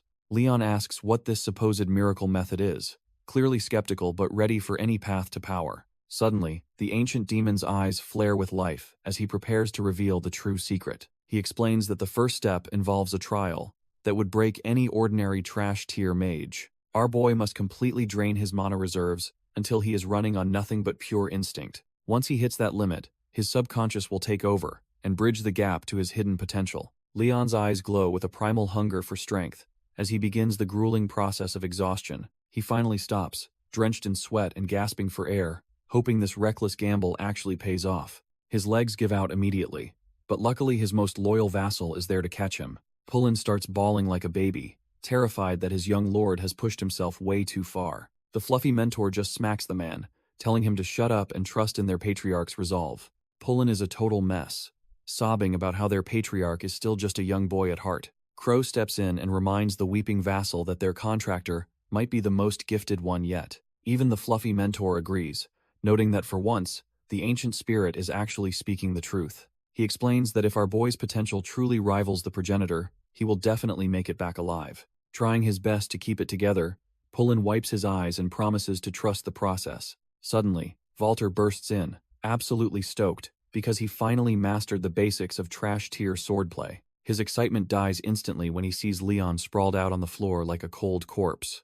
The Beastman starts panicking, but Pullen tells him to chill since he already did enough crying for everyone. Walter takes a breath and decides to have absolute faith that his lord will pull through this trial. Meanwhile, the demon is left dumbfounded, wondering how such insane talent stayed hidden for so many years. Pullen looks down in despair, realizing how close the Marbas name came to being completely erased from history. Our boy remains motionless on the cold floor, his body pushed to the absolute limit by the trial. Deep within his own mind, Leon finds himself standing alone in a void of endless darkness. He looks around with those sharp green eyes, wondering if this is where his journey finally ends. Refusing to give up, he starts walking through the gloom, searching for a way out of this mental prison. The scenery shifts into a ruined city, where a familiar figure waits for him in the distance. A man who looks exactly like him offers a chilling welcome, claiming he knew Leon would eventually arrive. Leon is completely dumbfounded, staring at the face of the man who should be long dead. The stranger just smirks, clearly enjoying the confusion he is causing for the young patriarch. Rune suggests they take a walk since they have plenty of family business to discuss in this dreamscape. Leon is completely dumbfounded, wondering if his mind is finally snapping after seeing his dead father. The once grand Marbas estate is now nothing but a graveyard of stone and bitter, ruined memories. Our boy follows the ghost of his past, wandering through the wreckage of his childhood home. Every step echoes with the weight of a bloodline that was almost snuffed out for good. Rune suddenly stops, his presence alone commanding the kind of respect only a true patriarch possesses. He notes that Leon's arrival proves he's finally tapped into the dormant magic hidden in his veins. Leon admits he's flying blind, unsure if he's actually mastering this power or just drowning in it. At least he isn't alone, having gathered a crew of loyal vassals and ancient spirits to his side. Rune looks genuinely pleased, finding it fortunate that his son didn't turn out to be some trash-tier noble. Rune reveals he is just a magical record, a final message from a man murdered by Count Alan. Leon processes the heavy truth, realizing his father's existence is just a lingering, bittersweet, magical echo. Rune laments his own inherent lack of potential, calling it a cruel fate that he ended up this way. Despite his own failures, the former patriarch offers to lend our boy a much-needed hand to survive. He recalls how he never earned the devil's respect or mastered the family's sacred relic, the Necronomicon. That legendary book remained just out of reach, a constant reminder of the strength he simply didn't possess. It's a bitter pill to swallow, looking back at the face of a man who felt like a failure. But he insists Leon is cut from a different cloth and must forge a completely new path forward. Rune reveals he developed a spell to transfer the mana of every predecessor directly into Leon's own reserve. This massive power boost is meant to help him finally consolidate his authority as the true Marbas patriarch. Leon hesitates, remembering his father's old warning about the lethal dangers of absorbing someone else's raw mana. Leon remembers his father's warning that foreign mana could easily shatter a person's mind if it spirals out. Rune acknowledges the danger, noting that most magic carries the specific imprint of its original caster. However, he explains that Leon is a rare exception, essentially a blank slate, ready to receive this power. Our boy is dumbfounded by the idea of being a blank slate, wondering what that truly means. As Rune places a hand on him, the weight of the Marbas legacy begins to feel incredibly real. He mentions that, since the progenitor Wellen, nobody has possessed a mana reserve as pure as Leon's. Suddenly, Rune manifests a concentrated orb of dark energy, preparing to initiate the dangerous transfer process. The mana pulses with a violent whoosh, radiating a power that could either elevate or destroy him. Rune tells him he was born with the greatest gift of their bloodline, watching as Leon's eyes glow. With the orb reflecting in his pupils, Leon prepares to swallow the power of every ancestor before him. The dark mana begins to swirl violently as the transfer of the Marbas legacy finally kicks off.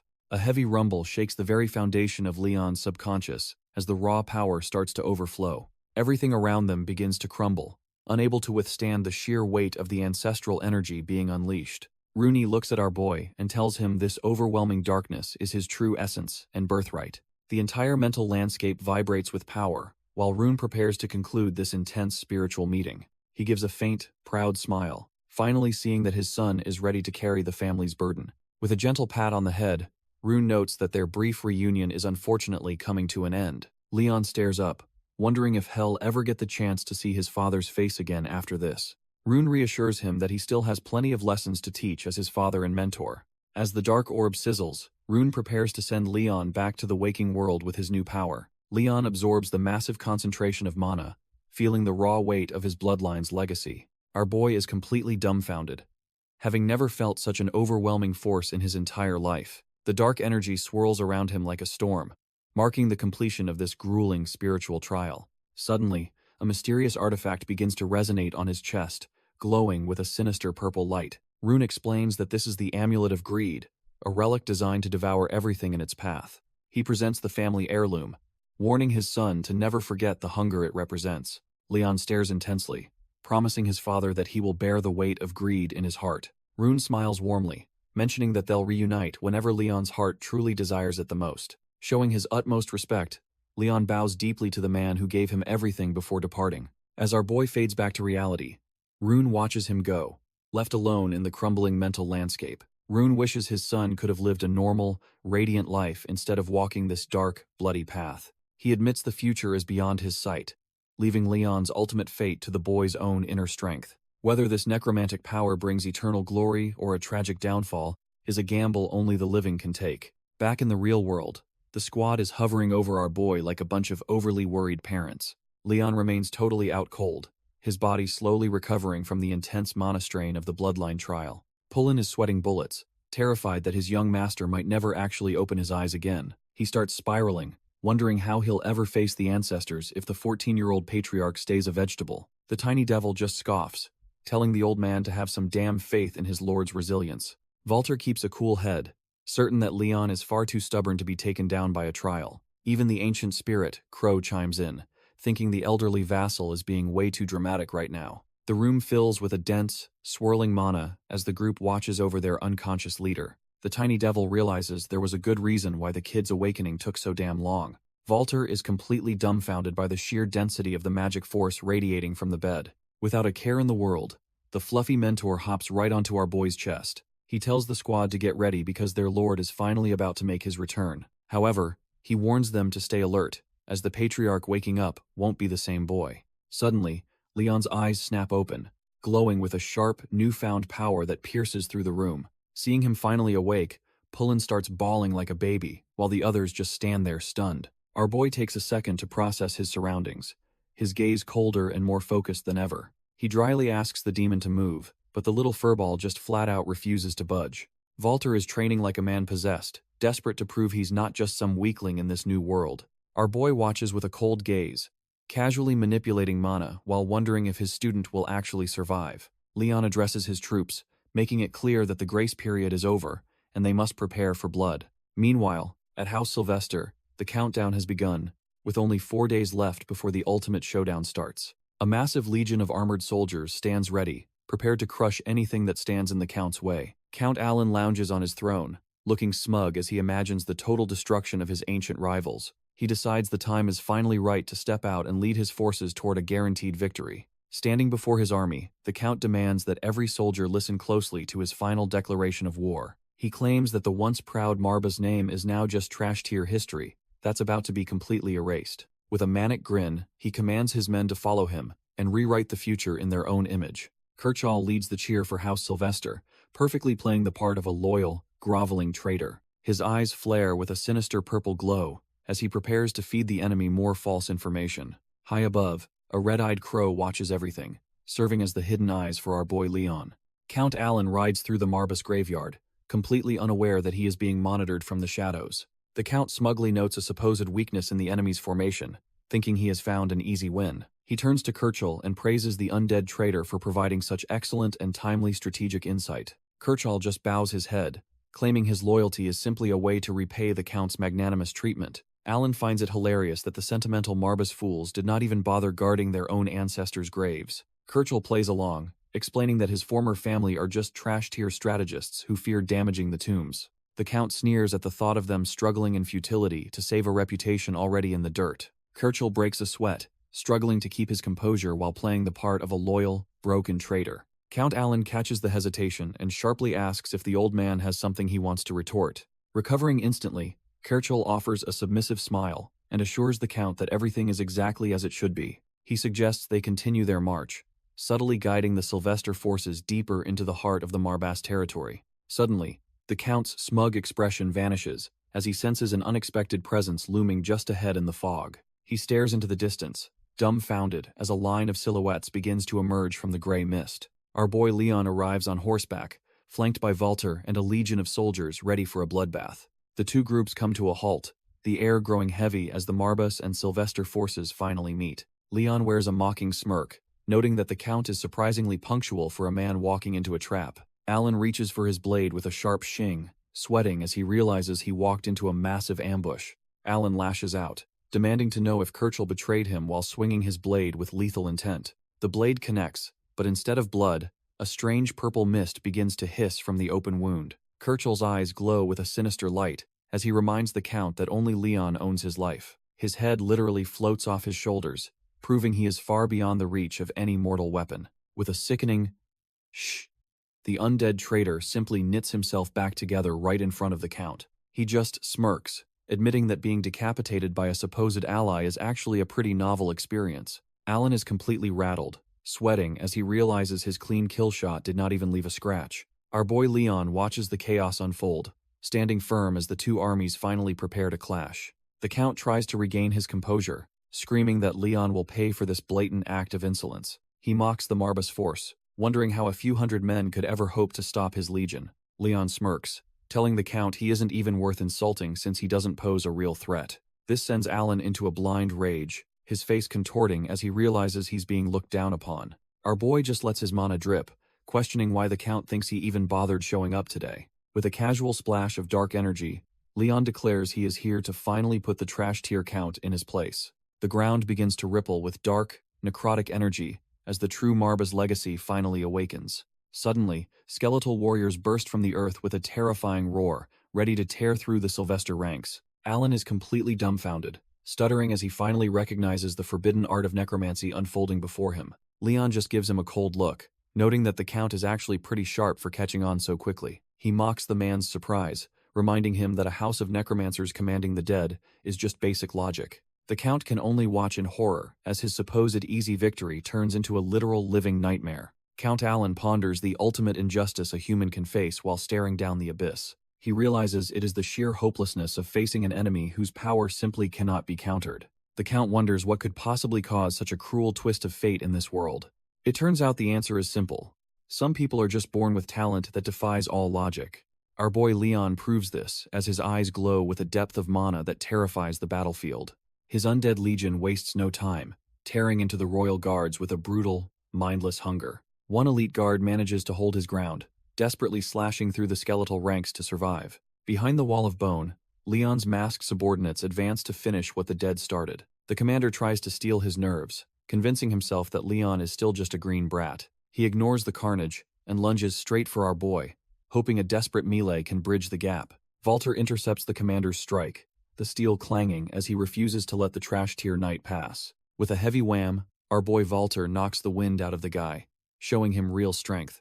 The commander is absolutely dumbfounded, screaming about who would dare get in his way during this execution.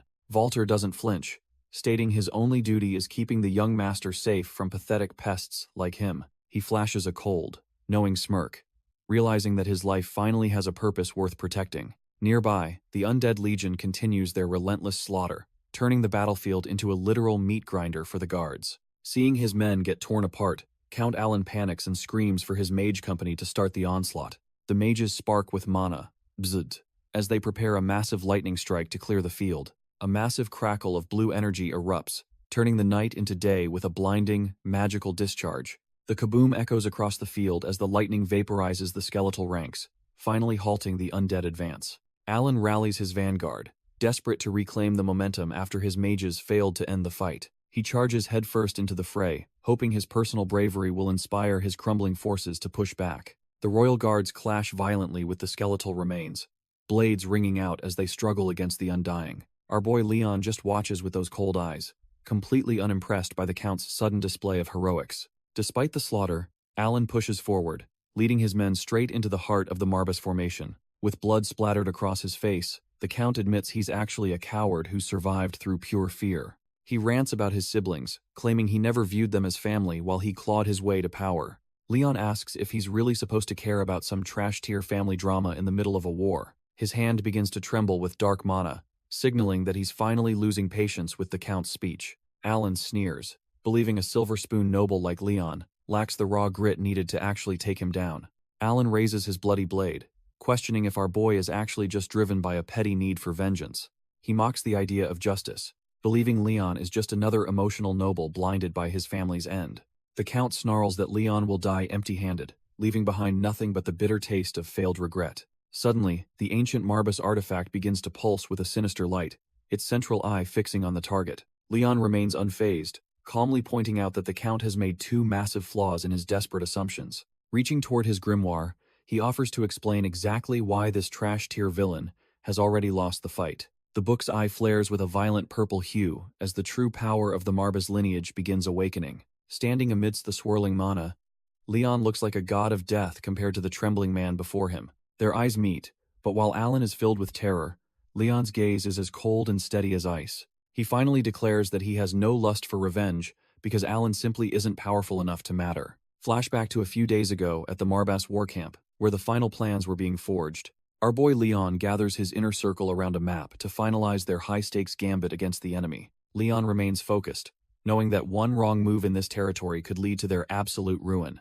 The ancient devil Marbas just licks its paw, acting like this life-or-death strategy is nothing but a game. The demon warns that while he has seen bad plans before, Leon's current idea is dangerously risky. Leon counters that while the location is perfect, his aggressive strategy is the only way to ensure victory. He believes playing it safe is for the weak when the optimal solution is staring them in the face. Crow immediately backs his master, stating his absolute faith in whatever path the young patriarch decides to take. Poor Walter flinches, wondering if it is even legal for a silly lion cub to be bossing them around. He quickly stammers out his loyalty, terrified of offending the ancient demon while still following Leon's lead.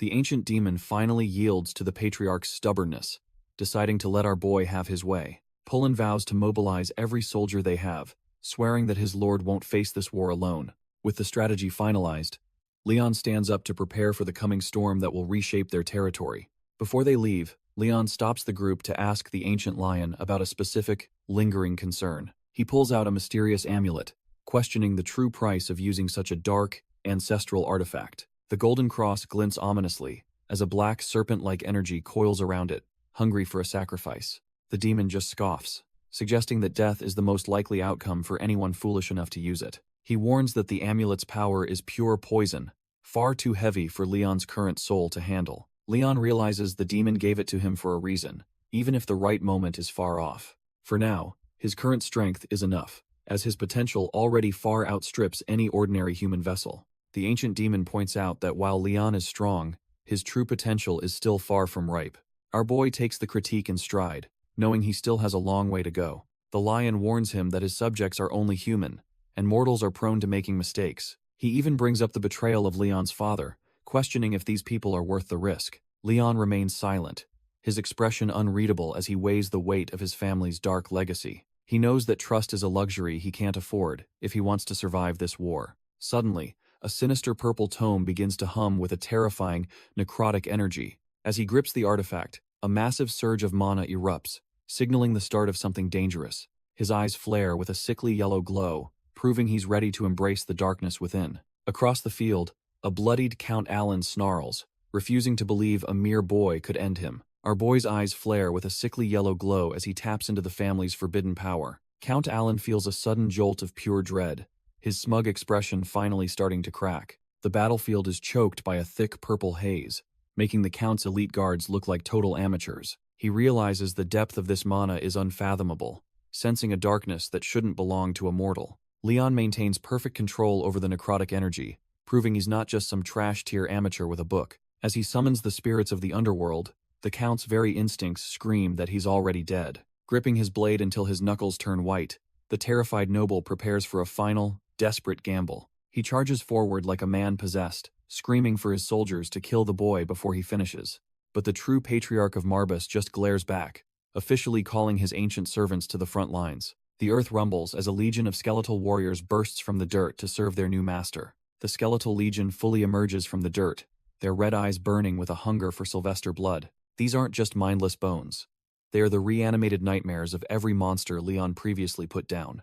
Count Alan stands there completely dumbfounded, finally realizing his political schemes mean nothing against a literal necromancer. His elite guards are suddenly the ones being hunted as the undead archers take their positions.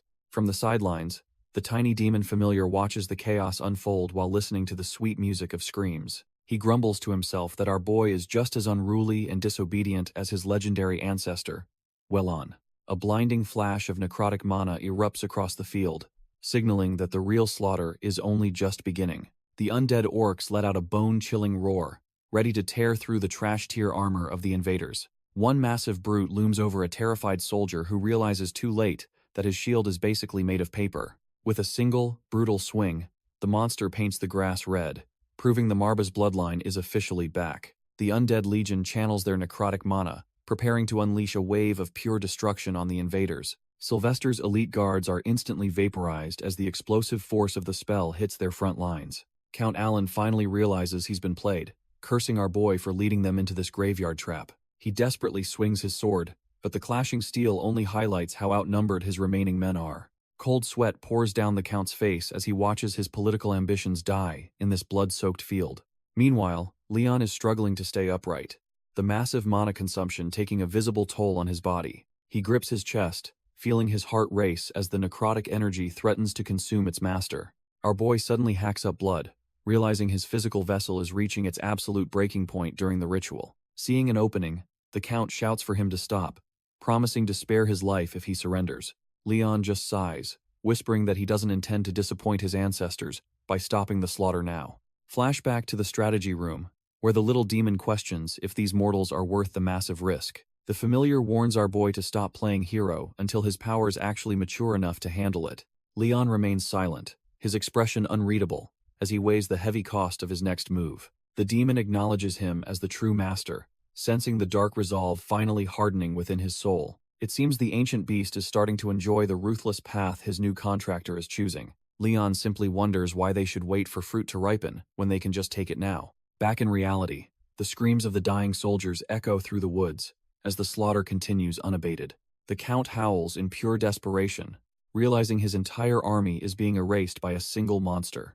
Our boy calmly walks through the carnage, his boots stepping past the discarded steel of fallen trash-tier knights. He finally stands over the broken Count, looking down at the man who once thought he was untouchable. Leon's eyes glow with an eerie light as he stares down the pathetic noble. Thunder rumbles through the heavy clouds, signaling the end of the Sylvester invasion's short-lived glory. Rain begins to wash over the battlefield, chilling the air as the atmosphere turns even grimmer. Surrounded by his unrelenting undead legion, our boy towers over the broken Count in the pouring rain. Count Alan's voice trembles as he desperately questions if vengeance truly isn't what Leon is after. Leon coldly confirms his lord's suspicion, his face stained with the blood of the trash-tier soldiers he slaughtered. As Leon moves his hand, the Count realizes his life hangs by a thread thinner than he imagined. Completely dumbfounded by his own defeat, the noble begs for a mercy he knows he hasn't earned. He frantically promises to keep Leon's necromancy a secret, if it means keeping his head on his shoulders. Leon remains silent, watching the once proud man grovel in the mud like a commoner. Leon asks the Count if they were ever on good enough terms to be granting each other favors. Alan desperately argues that seeking vengeance will only lead to an endless cycle of hatred between their houses. Our boy just stares down at him with cold indifference, clearly unimpressed by the noble's pathetic excuses. The Count begins to panic, his eyes darting around as he realizes his words aren't reaching the young patriarch. He frantically shouts that his hand was forced, claiming any head of a noble house would understand his actions. Reaching out in desperation, he insists that everything he did was merely for the prosperity of his own lineage. Leon surprisingly agrees, acknowledging that the mantle of a patriarch does indeed carry a heavy, crushing weight. Thinking he's finally found common ground, the Count claims he was only compelled to commit atrocities by his position. However, Leon's eyes glow with a lethal light as he asks why that should earn the man any mercy. The Count is left completely dumbfounded, realizing his attempt to justify his crimes has only sealed his grim fate. Leon draws his blade, explaining that killing the man isn't personal but a simple matter of cold logic. With his eyes glowing a lethal yellow, our boy offers a final, chilling farewell to the fallen noble. Count Alan can only grit his teeth in a mix of pure agony and impotent rage. The Count spits out one last insult, claiming Leon will eventually regret this decision when the consequences arrive.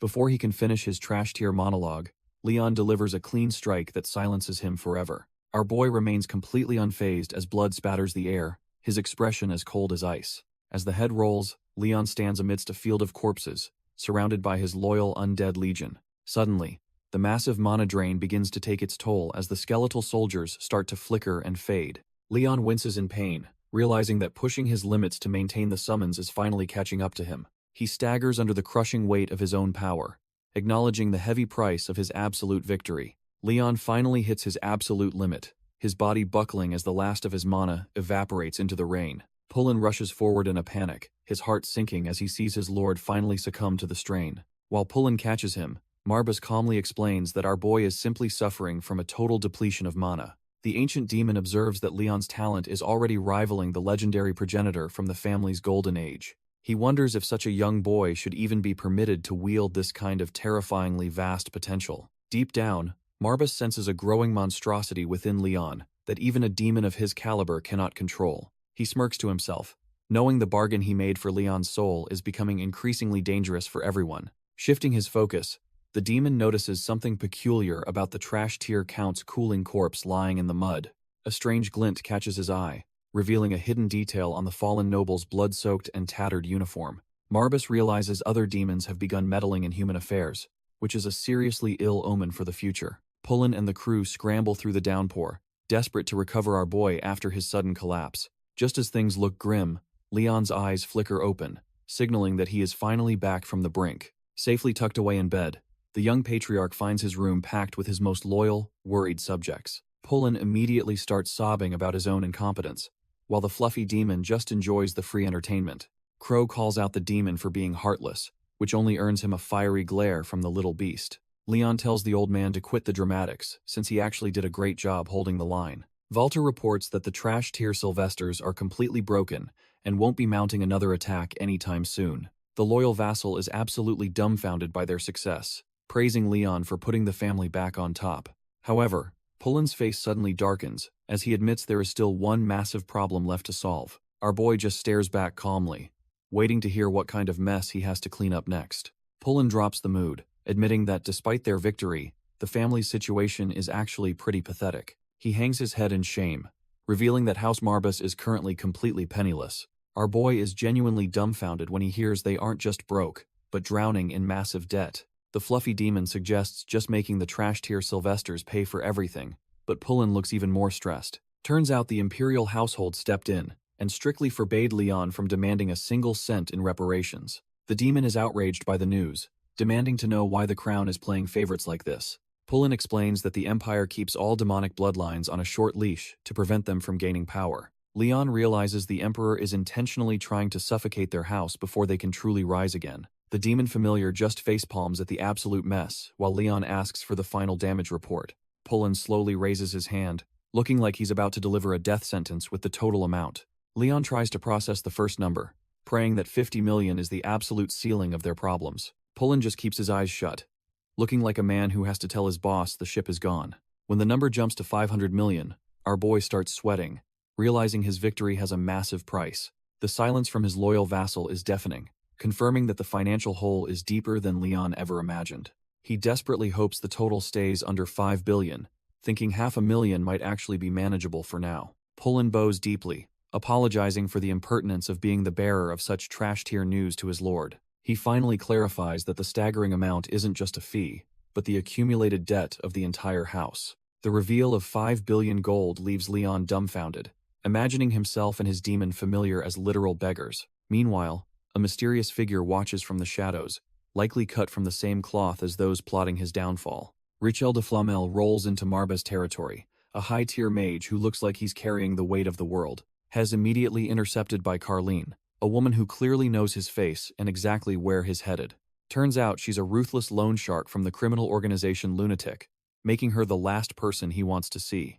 Our boy starts sweating instantly, insisting that his school's old debts were paid off and settled ages ago. Carlene just gives him a cold smile, explaining that her business today isn't about his empty pockets for once. He offers a shaky apology, still traumatized by the memory of trash-tier thugs coming to collect with their fists. She winks and reminds him that reading the fine print is the only way to survive in their world. Realizing he's stuck with her, Rachel drops the small talk and decides to get down to business. Carlene follows him, knowing they're both looking for the same person in this bankrupt, war-torn estate. Pullen drops the absolute bombshell that House Marbas is currently drowning in a staggering 5 billion gold debt. The poor vassal looks like he is about to have a heart attack just delivering the news. Our boy is completely dumbfounded, realizing his hard-earned victory just bought him a mountain of financial ruin. Suddenly, a sharp knock echoes through the room, cutting through the heavy silence of their despair. Everyone freezes as the sound of uninvited guests signals that the debt collectors might already be here. Pullen quickly offers to check the door,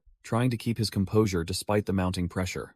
Leon feels a sudden, icy shudder crawl down his spine, sensing an ominous presence approaching his room. When the spirit of the crow asks what is wrong, he can only pray his instincts are failing. Pullen rushes back in, frantically announcing that they have visitors arriving at the manor right now. Fearing the worst, Leon asks exactly how many people have come to kick him while he is down. Pullen nervously reports that the uninvited guests consist of only a single man and a woman. Leon breaks into a cold sweat, realizing these visitors might be the final nail in his financial coffin. A teacup clinks against the table as the guests settle in for a high-stakes confrontation. The mage, Richelle, and the criminal chief, Carleen, introduce themselves, radiating an aura of absolute authority. Our boy sits across from the powerful duo, flanked by his loyal retainers and ancient spectral guardians. He offers a stiff welcome to his manor, though his nervous expression betrays his internal panic. Richelle sips his tea with a calm smile, appearing perfectly comfortable in the home of a necromancer. Carleen watches him with a predatory confidence, likely calculating exactly how much she can squeeze from him. Walter whispers his doubts to the little demon, sensing these two aren't cut from the same cloth. The ancient spirits reassure the young knight, knowing their master has a habit of prevailing against all odds. Carleen kicks things off by acknowledging Leon's recent victory, though her smile suggests she's here for the prize money. She suggests that the spoils of war should be plenty to finally settle his family's massive debt. Pullen leans in to whisper a grim reminder that their credit was absolute trash when they took the loan. Our boy's heart sinks as he learns that 4 out of 5 billion are owed specifically to her. It turns out she leads the Lunatics, the most ruthless criminal syndicate on the entire continent. Leon knows that defaulting means being sold off as a human experiment to some twisted dark mages. Carleen seems delighted that he knows her reputation and decides it is time to get down to business. Swallowing his pride, Leon asks exactly how much he needs to cough up to keep his head. Her gaze sharpens like a predator cornering its prey. Sensing his desperation and the weight of his debt, she demands an immediate 10% down payment before she even considers letting him pay the rest later. Carleen slides over the terms, reminding him that the annual interest is a staggering 30% on the principal. Her eyes glow with predatory intent as she makes it clear she expects our boy to settle immediately. Leon breaks into a cold sweat, realizing he's trapped in a financial nightmare he didn't even start. The math is soul-crushing, as even a massive payment barely dents the billion gold interest compounding every year. He can't help but wonder what kind of absolute moron would sign such a trash-tier, ludicrous agreement. Pullen tearfully reveals the culprit was none other than Leon's own father, the previous lord of the house. Our boy is dumbfounded, remembering his old man as a guy who clearly lacked any shred of financial common sense. Richelle tries to play peacemaker, suggesting that a war hero deserves a moment to breathe before being bled dry. He points out that Leon likely doesn't have that kind of cash, but Carleen quickly cuts him off. She turns a terrifying gaze on the mage, making it clear she detests nothing more than meddlesome business interruptions. Carleen coldly reminds the mage that the price for meddling is usually becoming a lifeless corpse. Sensing the lethal intent, Richelle quickly backs down and decides to leave the room for his own safety. As the mage retreats, Carleen casually sips her tea and mocks the waste of a perfectly good brew. Our boy is left in a cold sweat, realizing he's trapped in a room with a true predator. He attempts to ask for a bit more time, but she immediately shuts down any talk of delays. She smugly mentions that his late father already told her everything she needs to know about their situation. The tiny demon suggests just killing her, but Leon knows that's a trash-tier plan that would end badly. Marbus warns him that she isn't a foe he can beat, and resisting would only get him shredded. Leon remains dumbfounded and silent, feeling the crushing weight of his family's absolute financial ruin. Even Crow is disappointed, realizing that at this rate, they won't even have peanuts left to their name. Pullen desperately tries to defend the late Lord Rune, insisting his father only signed those contracts to save them. Walter tries to boost his morale, shouting that our boy will definitely find a way through this mess. Leon remains silent and defeated, the crushing reality of his family's bankruptcy finally sinking into his soul. He slowly looks up at Carleen, preparing himself to make a request he never thought he'd have to. Swallowing every ounce of his pride, he actually begs the loan shark to take pity on his estate. Carleen just stares him down with those predatory eyes, completely unmoved by his desperate plea for mercy. Even the ancient demon and Crow are left sweating, realizing their master is truly at his wit's end. Walter can only watch in shock, stunned to see the man he admires forced into such a pathetic position. The heavy atmosphere of the manor reflects the absolute ruin that now threatens to consume the Marbus name. Far away, the blue-haired noble watches the chaos unfold, whispering Leon's name with a cold and calculating smile. Rachel stares at Leon's portrait, thinking the trip was worth it just to meet the young patriarch. He turns his gaze toward our boy, evaluating the potential hidden behind that exhausted facade. Leon stands tall despite the debt, his aura looming like a shadow that refuses to be extinguished. Rachel senses a massive mana reserve within Leon and wonders if he can recruit him to his school. He smirks, knowing that bringing such a monster into the academy would be a massive win for them. Standing firm, the mage realizes he needs a clever way to get on Leon's good side. He begins to channel his own power, blue sparks dancing across his fingertips in a display of mastery. A massive surge of mana erupts, forming a protective sphere as he prepares to show off his skills. The air crackles with intensity, the sheer pressure of the spell, proving Rachel isn't some trash-tier wizard. With his eyes glowing, he focuses entirely on the magic, determined to leave a lasting impression on Leon. The Eremita headmaster suddenly appears through a mana sphere, pleading for Rachel not to abandon the chaotic academy again.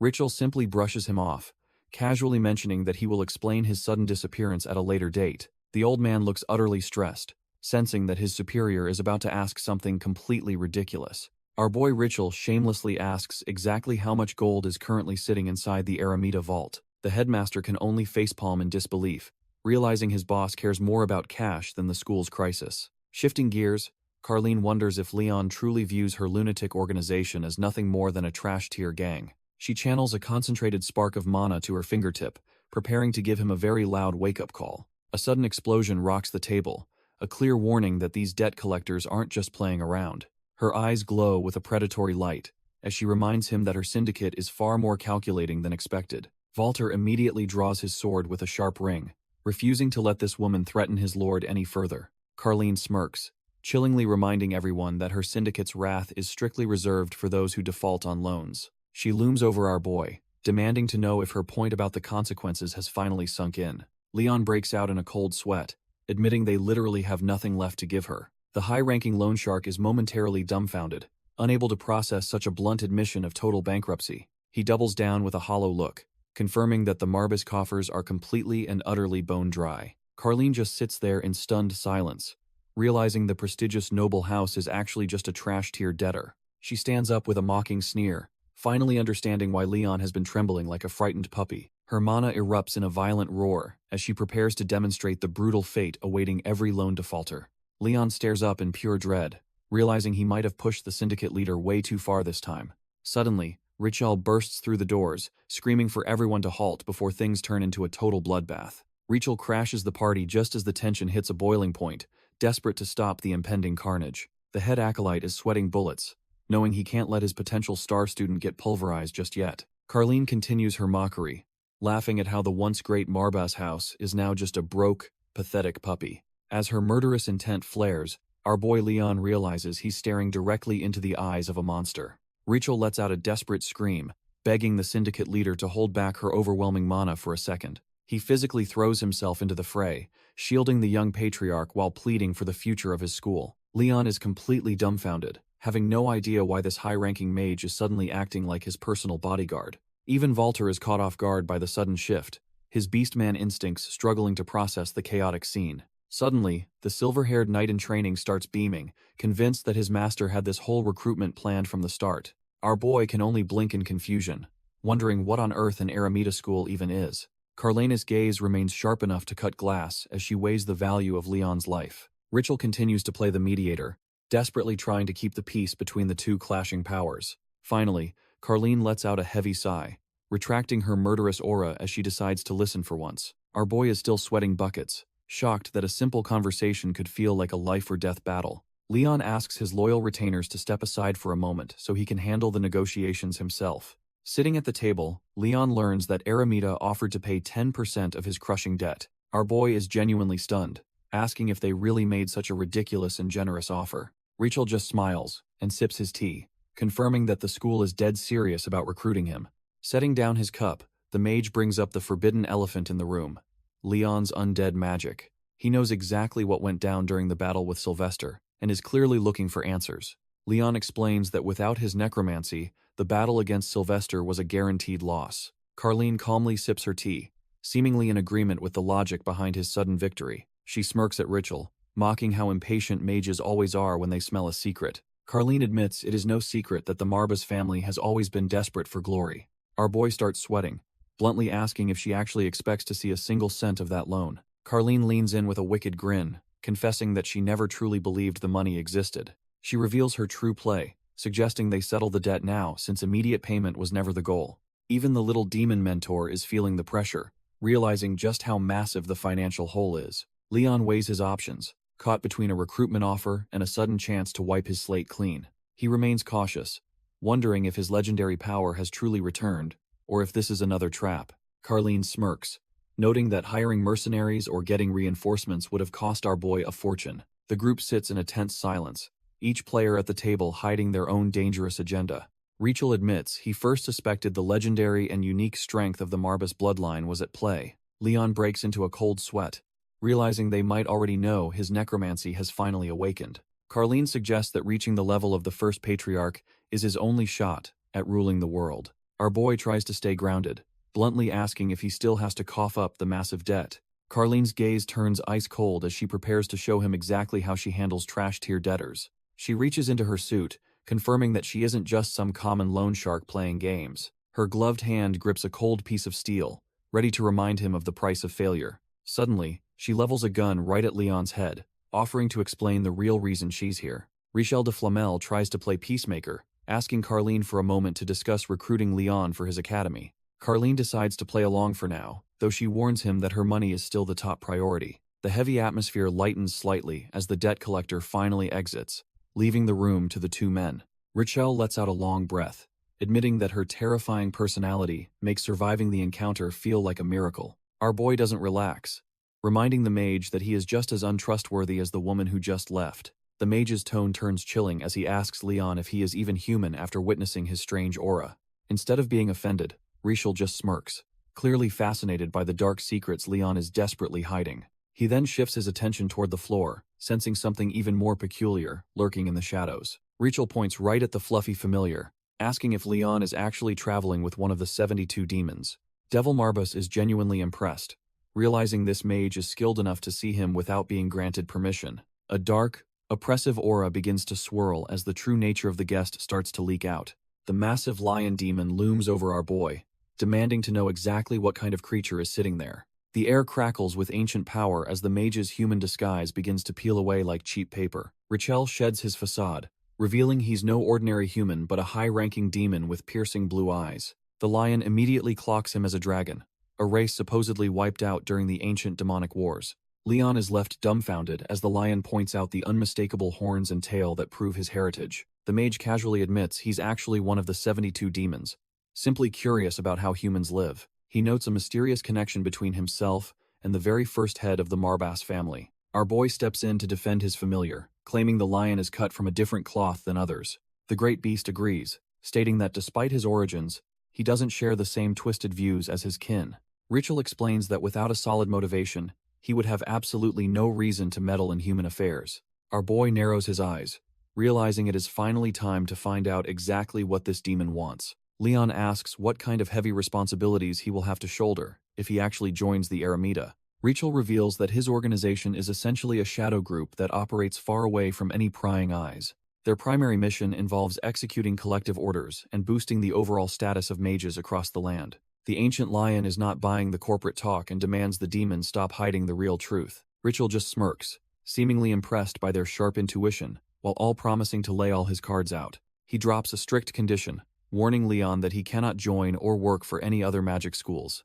Leon stares back, realizing this deal might be far more restrictive than he had initially bargained for. The great beast wonders if this is just a petty move to keep rival schools from gaining power. Richel admits his school exists for a reason, but hints at a much darker, hidden motivation. He reveals that among the prestigious academies, at least one is secretly bowing down to a literal demon. The ancient lion's eyes glow with a fierce intensity, sensing that the enemy has finally begun their move. He regrets not waking up sooner, wondering what the true objective of these shadow-dwelling cultists actually is. While our boy listens intently, the weight of the past and the presence of his mentor loom large. The conversation shifts to the legendary Demon King, a being of pure nightmare bound by massive, glowing chains. This takes them back to the anti-demonic war, the first brutal clash that pitted humanity against demonkind.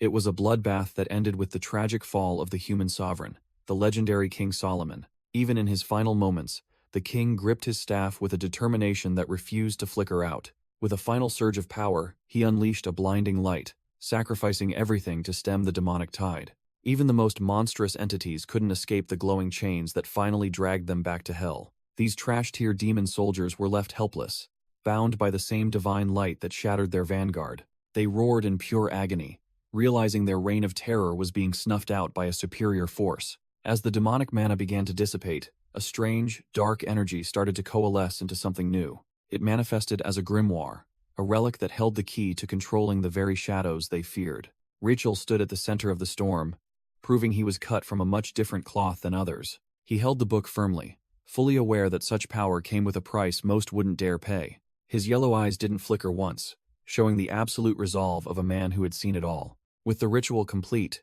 the once mighty demon army thudded to the ground, utterly broken and defeated. Now, Rachel tells our boy that King Solomon's final act was sealing away the legendary demon Baal. Rachel explains that even the most powerful seals aren't immune to the relentless and inevitable decay of time. He warns that the demon could shatter its prison at any moment, looming over them like a nightmare. Leon connects the dots, recalling the nasty rumors circulating about the Emperor's recent and sudden lack of judgment. Our boy wonders if the demon's influence is why the current ruler is now called the Witless Emperor. Rachel confirms his suspicions, noting that demons are experts at sniffing out and exploiting the tiniest defensive cracks. He adds that Leon likely knows this best, given the grumpy ancient demon currently acting as his familiar. Leon reflects on the ancient war, knowing it was a total massacre for every race, not just humanity. He cuts to the chase, asking if Rachel wants him because a rival academy found a demon mark. Rachel doesn't deny it, simply inviting him to join his school if he wants the unvarnished truth. Leon admits he'd prefer cold, hard cash over knowledge, but Rachel just laughs and politely declines his request. Leon explains that with a crushing 5 billion debt, he needs every lead possible to start making bank. Rachel takes a moment to ponder the situation, his sharp blue eyes calculating the best path forward. Suddenly, he snaps his fingers and suggests a potential solution that might just solve Leon's financial nightmare. He points toward the Adventurers Guild, noting that the guildmaster happens to be a very close friend of Carlene. Rachel claims that if our boy reaches the gold crest rank, he'll be pulling in 10 million gold per job. Leon is absolutely dumbfounded, his mind racing as he imagines mountains of gold finally clearing his family debt. He humbly bows, asking Rachel to pass on his regards to Carlene, while his grumpy familiar mocks his desperation. Crow quickly steps in with a heavy thud, telling the lion cub not to insult their lord. The spirit reveals he got that wisdom from the old butler, leaving the ancient demon to facepalm with a clasp. Rachel then turns toward the door, teasingly shouting that he knows Carlene has been eavesdropping the whole time. Carlene realizes she's been caught, sweating, as Rachel calls out her hidden presence in the room. She reluctantly steps out from the shadows, cursing the mage for knowing her habits far too well. Joining the table, she finds herself sitting across from our boy and his surprisingly fluffy demonic companion. Rachel stands up with a flourish, eager to formally introduce the legendary entity serving the Marbas house. The ancient demon stares her down, reminding everyone that he's a high-ranking power bound to Leon's service. Carlene just rubs her temples, exhausted that she's now dealing with both a necromancer and a literal demon. Rachel just gives a smug, knowing smile, clearly enjoying the chaos he stirred up for his old friend. They leave the manor behind, heading into the lush green mountains to begin their long trek. Our boy leads the way with his loyal vassals, and the debt collector following close behind him. Rachel teases Carlene, suggesting she should go the extra mile for a client who owes 5 billion gold. Leon wonders why a simple guild requires such a heavy escort just to reach its front doors. Carlene explains that it is essentially an agency for high-stakes missions where people gamble their lives for others. It is a place where warriors chase glory and gold, though many end up forgotten in some ditch. The fluffy demon mocks the idea, comparing these desperate mortals to moths flying straight into a deadly flame. Rachel adds that the guild stays neutral, making it a safe haven for those with enough talent. If they make a name for themselves, they might even get scouted by a kingdom as elite knights. Our boy is intrigued and asks to know more about the specific crests and ranking system they use. Carlene is absolutely fuming, realizing she has been demoted from a high-ranking executive to a common tour guide. She sighs and explains the 5 tiers, ranging from basic bronze all the way to the legendary black. Higher ranks mean bigger paydays, but the missions they take on are of a completely different magnitude. Leon calculates that becoming a top-tier Black Crest is the fastest way to clear his family's massive debt. Rachel chuckles at the ambition, noting that the odds of reaching such a legendary rank are practically zero. He explains that these elites hunt dragons for fees exceeding a staggering 100 million gold coins. As they approach the capital, Richel admits that finding clients rich enough for those jobs is incredibly rare. The group passes through the massive stone gates, finally entering the bustling heart of the imperial territory. They move past the city guards, with our boy staying focused on the objective despite the unfamiliar surroundings. Carlene mockingly suggests he should worry about qualifying for the trash tier bronze rank first due to age laws. Rachel quickly tells her to stop being a buzzkill and let the young patriarch enjoy his moment.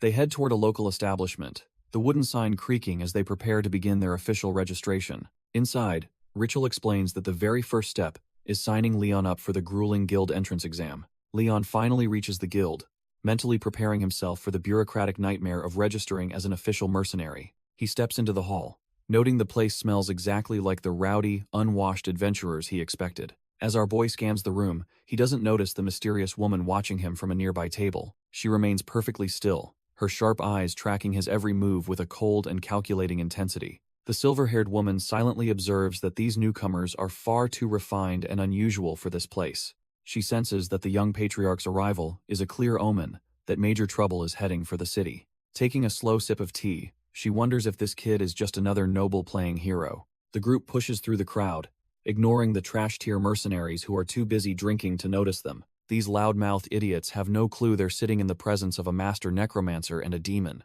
Carlene keeps her guard up, knowing that a single slip-up in this nest of vipers could be fatal. The trash-tier mercenaries can't help but whisper as the group walks past their table. They quickly realize these aren't your average travelers and start questioning why such big shots are here. One man notes Carlene's intense gaze, comparing her to a starving wildcat looking for an easy mark. The gossip intensifies when they recognize Richel, the high-ranking head of the prestigious Aramita school. A bitter veteran sneers at Richel's youthful appearance, jealous that such a young guy holds so much power. He chugs his drink in annoyance, feeling like the world is completely unfair to commoners like him. Richel maintains his cool composure while walking alongside Carlene, ignoring the envious glares from the crowd. He inwardly notes that the locals seem to despise him, though he doesn't seem bothered by it. Carlene tells him to stop talking nonsense and pick up the pace because they have work to do. Our boy Leon stays silent with his fluffy demonic mentor, scanning the room for their next contact. Leon scans the room and thinks this place is only filled with trash-tier weaklings, not worth his time.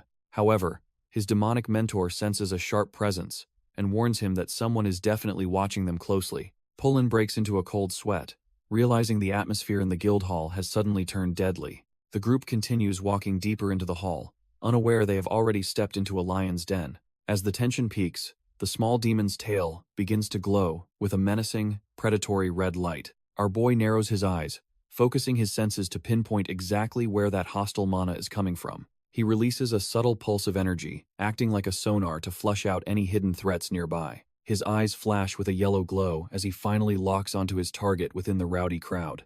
Suddenly, a silver-haired woman lunges forward with a blade, aiming to take Leon's head in one strike. While the assassin strikes, Carlene reacts instantly, ready to show why she's the head of a criminal syndicate. Carlene shuts down the surprise attack instantly, pressing her pistol against the silver-haired woman's head. Our boy watches the standoff with a cold gaze while the surrounding trash-tier adventurers are left completely dumbfounded. Carlene mocks the assassin, noting that she has certainly grown more aggressive since they last crossed paths. The silver-haired warrior, Laylee, looks visibly rattled as she realizes her lethal strike was intercepted so easily. Laylee pushes the barrel away and warns the syndicate head to never say her name so carelessly again. The two women stare each other down, clearly cut from the same cloth of violence and hidden agendas. Leon breaks the tension by casually asking if this silver-haired woman is the strongest person in the room. Offended by his bluntness, Laylee snaps back that she didn't permit him to speak and demands his identity. She suddenly senses a terrifying pressure, realizing the small creature on Leon's shoulder is a high-tier monster. Leon finally reveals his true colors, introducing himself as the young heir of the fallen house Marbus. Our boy confirms his identity, coolly acknowledging that the world finally recognizes him as the Marbus patriarch. Walter stands guard with a stoic expression, his beastman senses likely picking up the hidden daggers in the room. The group gathers around the table, looking like a collection of the continent's most dangerous and eccentric powerhouses. Sipping her tea, Laylee mentions she's heard the rumors about the Marbus family's sudden and violent change in leadership. Carlene and Richel remain composed, though they know exactly how much chaos Leon's presence is about to cause. Laylee admits she's dumbfounded, never expecting the feared head of a fallen house to be such a young kid. Carlene quickly shuts down any doubts, vouching for the fact that Leon's magical talent is beyond any normal logic. The silver-haired warrior still finds it suspicious that a noble would waste time in a trash-tier adventurers guild. She breaks a sweat, realizing that anyone traveling with a literal demon is far from being a normal human. Offended by her tone, the little devil and Pullen demand she apologize to their master for her blatant disrespect. Pullen notes, the little devil is finally behaving, but our boy admits he's only here because of crushing debt. He knows that regaining his family's honor requires more than just power. It requires cold, hard cash. Carlene points out that the Infinite Lotus Guild is the perfect cover since it allows for total anonymity. Rachel flashes a sly grin, urging the guild leader to give the young patriarch a fair shot at this. Laylee isn't convinced, warning the group that this path is a one-way ticket to an early grave.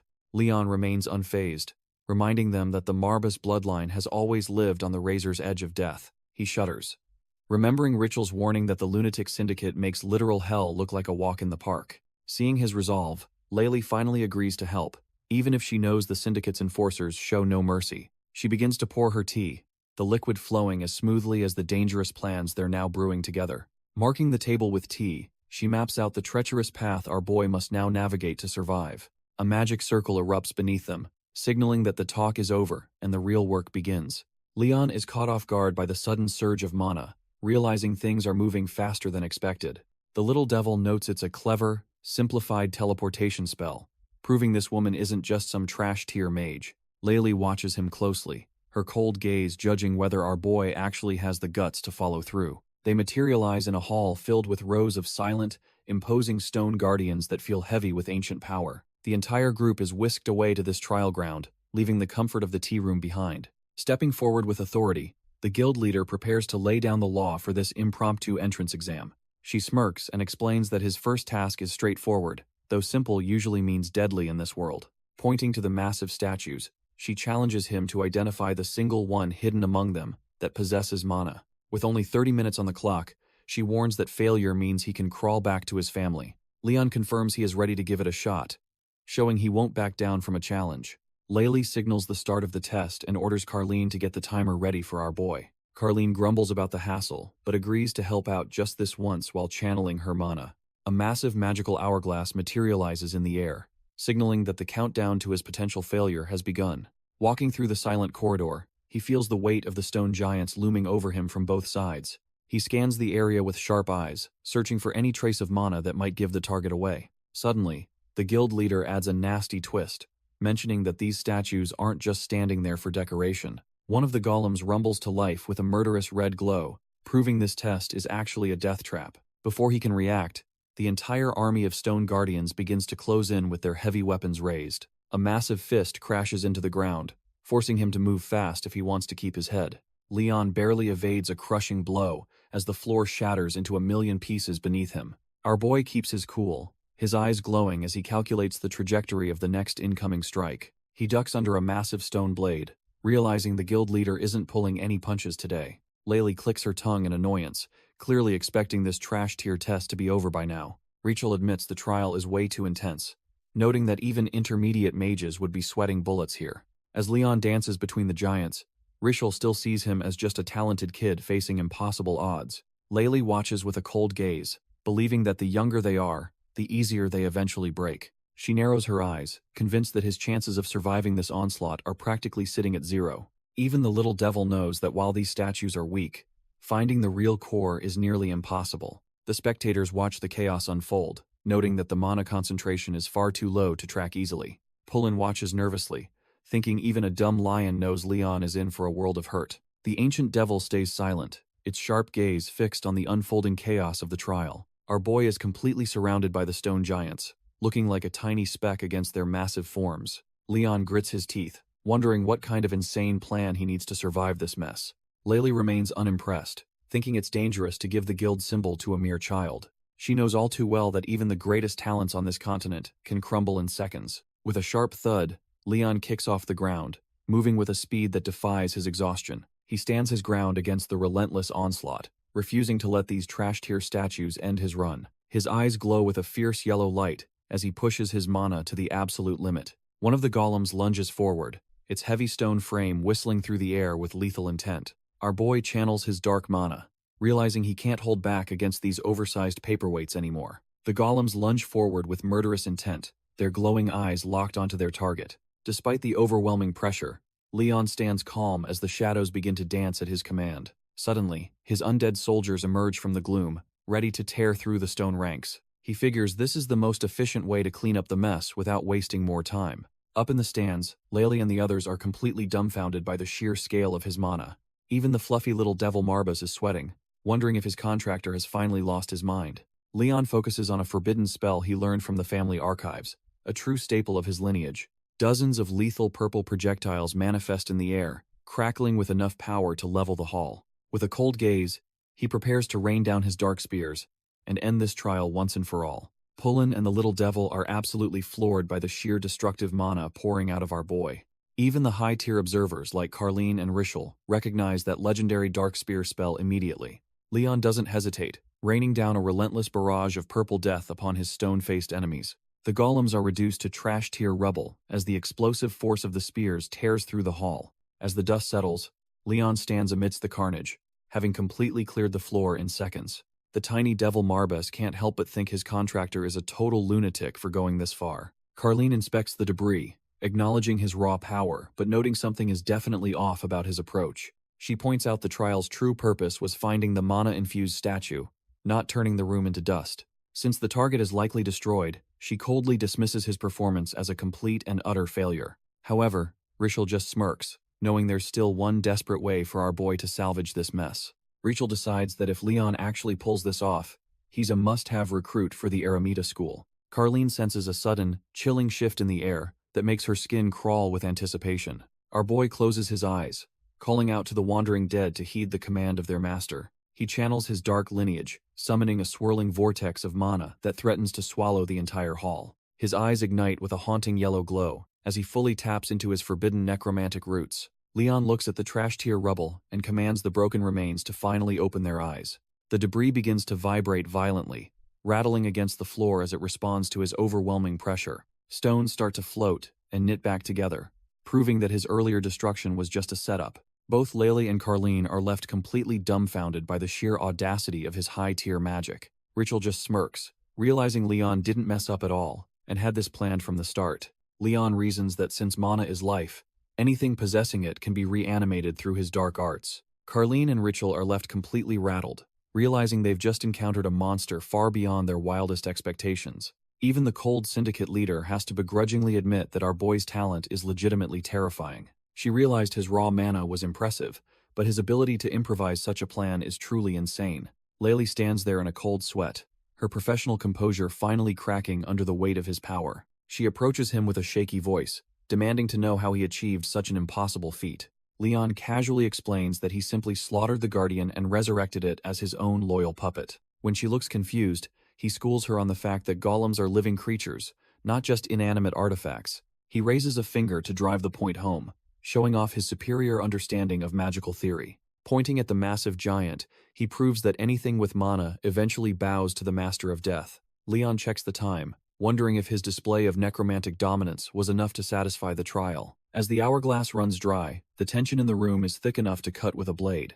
Layli can't help but smile, admitting that our boy's performance was nothing short of legendary. She decides a trash-tier bronze badge is insulting and grants him silver status on the spot. Even the surrounding subordinates are dumbfounded that a newcomer is climbing the ranks this fast. The fluffy devil just smirks, knowing his contractor is simply cut from a different cloth than these mortals. Poor Pullen is having a mental breakdown, feeling completely useless compared to his master's explosive growth. With his ancestors watching over him, Leon prepares for the next phase of his grand design. He suddenly manifests back at the manor, catching his loyal vassal completely off guard. His eyes glow red as he focuses on the golem, sensing a power that others completely overlooked. Leon observes that while most golems are just products of magic engineering, they lack a true soul. He realizes that natural beings with cores are a different breed entirely, perfectly in tune with the environment. The devil is smugly impressed that our boy can already differentiate between artificial trash and high-tier natural cores.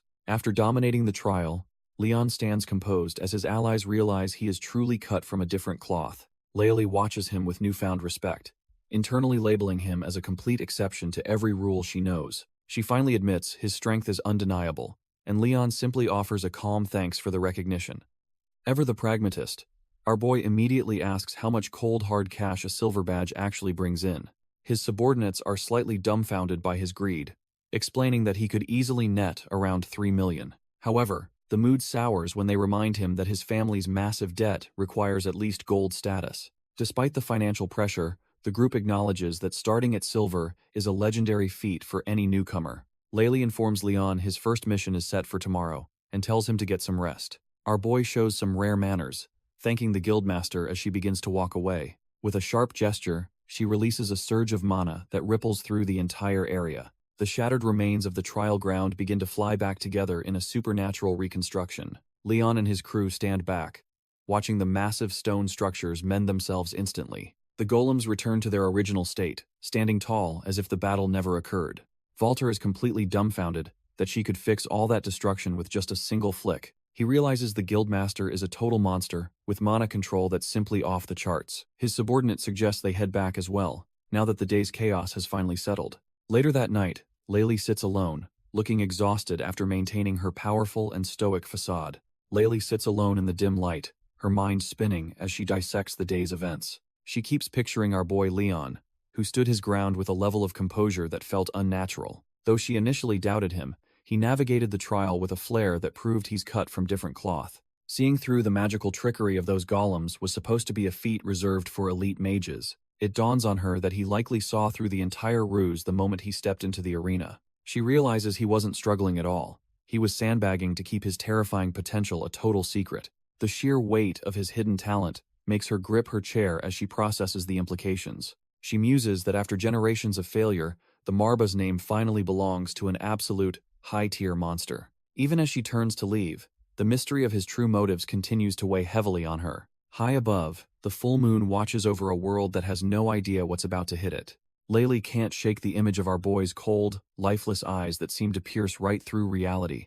She stares into the night, wondering exactly what kind of dark ambitions are driving the new Marba's patriarch. Back at the base, the crew gathers as she prepares to put his newfound silver tier status to the test. Since he's officially a silver badge holder now, she hands over a scroll detailing his very first mission. The weight of the assignment is heavy, signaling that this isn't some trash-tier errand for a rookie. Leon reads the objective, which involves digging into the deep-seated corruption within the prestigious Church of Arden. He notes the location is the city of Cilici, his sharp eyes already calculating the risks involved. Laylee confirms the rumors of a holy man gone bad, making it clear this job is strictly off the books. If he can take down the greedy Pope Cadone, a massive million-gold payout is waiting for him. Even his own subordinate is dumbfounded, worried that this high-tier hit job is way too much for a debut. Laylee stares down her crew, making it clear that this high-stakes mission is non-negotiable for the newcomer. She believes that if our boy is truly an exception, he needs to handle this pressure without complaining. One of the crew members laughs it off, noting that a quick promotion makes the risk totally worth it. Leon remains cool as ice, claiming he will find a way to get the job done regardless of difficulty. Laylee drops a harsh reminder that failure means losing his silver rank and crawling back to the bronze tier. When she suggests the orange-eyed subordinate tag along for backup, the girl is completely against the idea. While the others are curious to see his skills in action, she is just annoyed her opinion doesn't matter. Our boy shows some class by bowing deeply, remembering his father's lessons about keeping up proper appearances. His sudden display of manners catches the girl off guard, leaving her sweating and totally dumbfounded by his behavior. Pullen cheers for his master's social skills, while the little demon notes that swaying hearts is a demonic art. The orange-eyed subordinate is still sweating, unable to wrap her head around how a human can be this bold.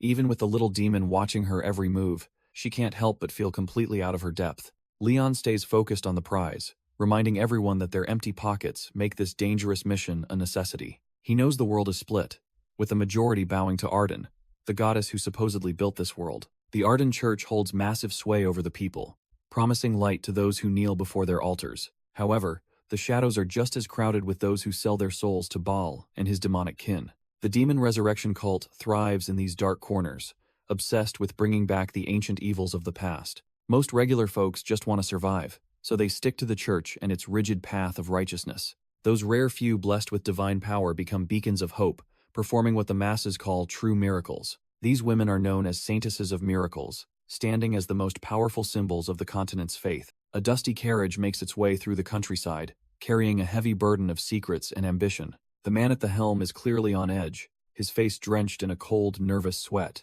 He can't help but peek back, wondering what kind of monsters he's actually transporting today. Tucked away in the carriage, the Marbas inner circle prepares for their arrival in the Holy Land. Leon remains stoic, even with the pint-sized demon lord acting like a pampered house cat on his lap. The carriage driver is absolutely floored when he hears they intend to travel straight into the heart of Cilici. Our boys' crew stands tall, looking like a group you definitely don't want to mess with. The driver warns them that the aftermath of the religious war has left the city completely deserted. The male subordinate gets a bit flustered, struggling to find a lie that sounds even remotely convincing. Carlene finally relents, realizing they have to push forward regardless of the city's ruined state. Carlene slams a heavy bag of gold onto the table to silence the driver's constant whining. The sight of those shimmering coins makes the driver realize he's easily replaceable if he keeps complaining. Terrified but blinded by greed, the driver agrees to the job provided. Our boy keeps him breathing. He took the cash, but now he's sweating bullets, wondering if any amount of gold is worth this. Their destination is Cilici, a once holy city now reduced to a crumbling graveyard by the religious wars. Even with the new cardinal's efforts, the holy seat collapsed into ruin when the Pope's influence withered. The driver swallows hard, knowing the divine protection that once shielded this land has completely dried up. Legend says the city fell because the expected Saintess of Miracles never appeared to stop the carnage. At this rate, the blessing of Arden might vanish from the entire continent, leaving everyone vulnerable. Looking up at his grim passengers, the driver can only hope he isn't riding straight into his grave. Leon clarifies that their true objective is to dig into the corruption of the high and mighty Pope. Walter worries about the risk, but the demon familiar just scoffs at the trash-tier opposition. Our boy remains unfazed, knowing his current level is more than enough to handle any interference. Carlene reminds him that humanity hasn't been sitting idle while he was sealed away for centuries. Even the demon warns that getting too cocky could result in a very messy loss. Since the church's influence is everywhere, Carlene knows they are stepping into a total minefield. She points out that the divine seat is vacant because the new saintess hasn't manifested yet. The problem is that these saintesses only come from the Pope's bloodline, complicating the entire lineage. Carlene suggests there is an even bigger disaster lurking within the church's inner circles. Leon reveals the Pope had 2 daughters instead of 1, sending the entire institution into chaos. Leon explains that the divine power is a zero-sum game where only one can inherit the throne. Carlene is dumbfounded and asks if there is really no way for both sisters to survive this. The tiny devil clarifies that bloodline-bound powers are strictly exclusive, leaving no room for a second successor. Our boy coldly notes that this means one of the daughters is essentially walking toward a death sentence. Meanwhile, Layli watches him closely, finding his vast knowledge and calm demeanor increasingly suspicious and odd. She realizes that the current head of House Marbas is far more dangerous than the rumors suggested. Their long journey finally hits a stop as the carriage wheels grind against the dusty road. The driver announces their arrival, signaling that they have finally reached the heart of the enemy's territory. They stand before Cilici,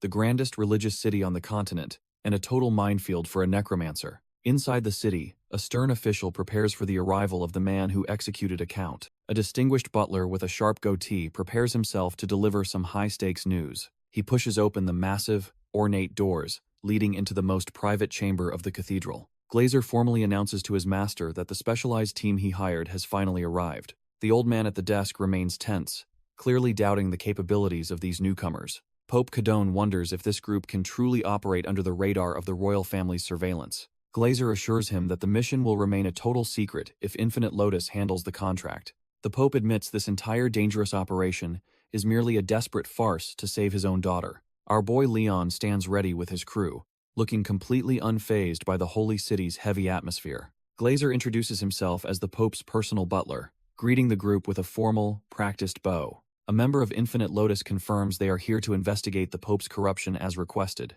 Glazer expresses his shock that the Eremita school's leader would handle such a sensitive task personally. The smug operative just laughs and clarifies that he isn't the one leading this particular job. Our boy Leon steps forward, calmly claiming the mission as his own with a cold, piercing stare. He stands tall with his crew, looking like a true powerhouse despite his youthful and unassuming appearance. Glazer breaks a sweat, wondering if this kid can actually keep things hidden from the Pope's eyes. To prove his worth, Leon reveals the high-ranking token clutched tightly in his gloved hand.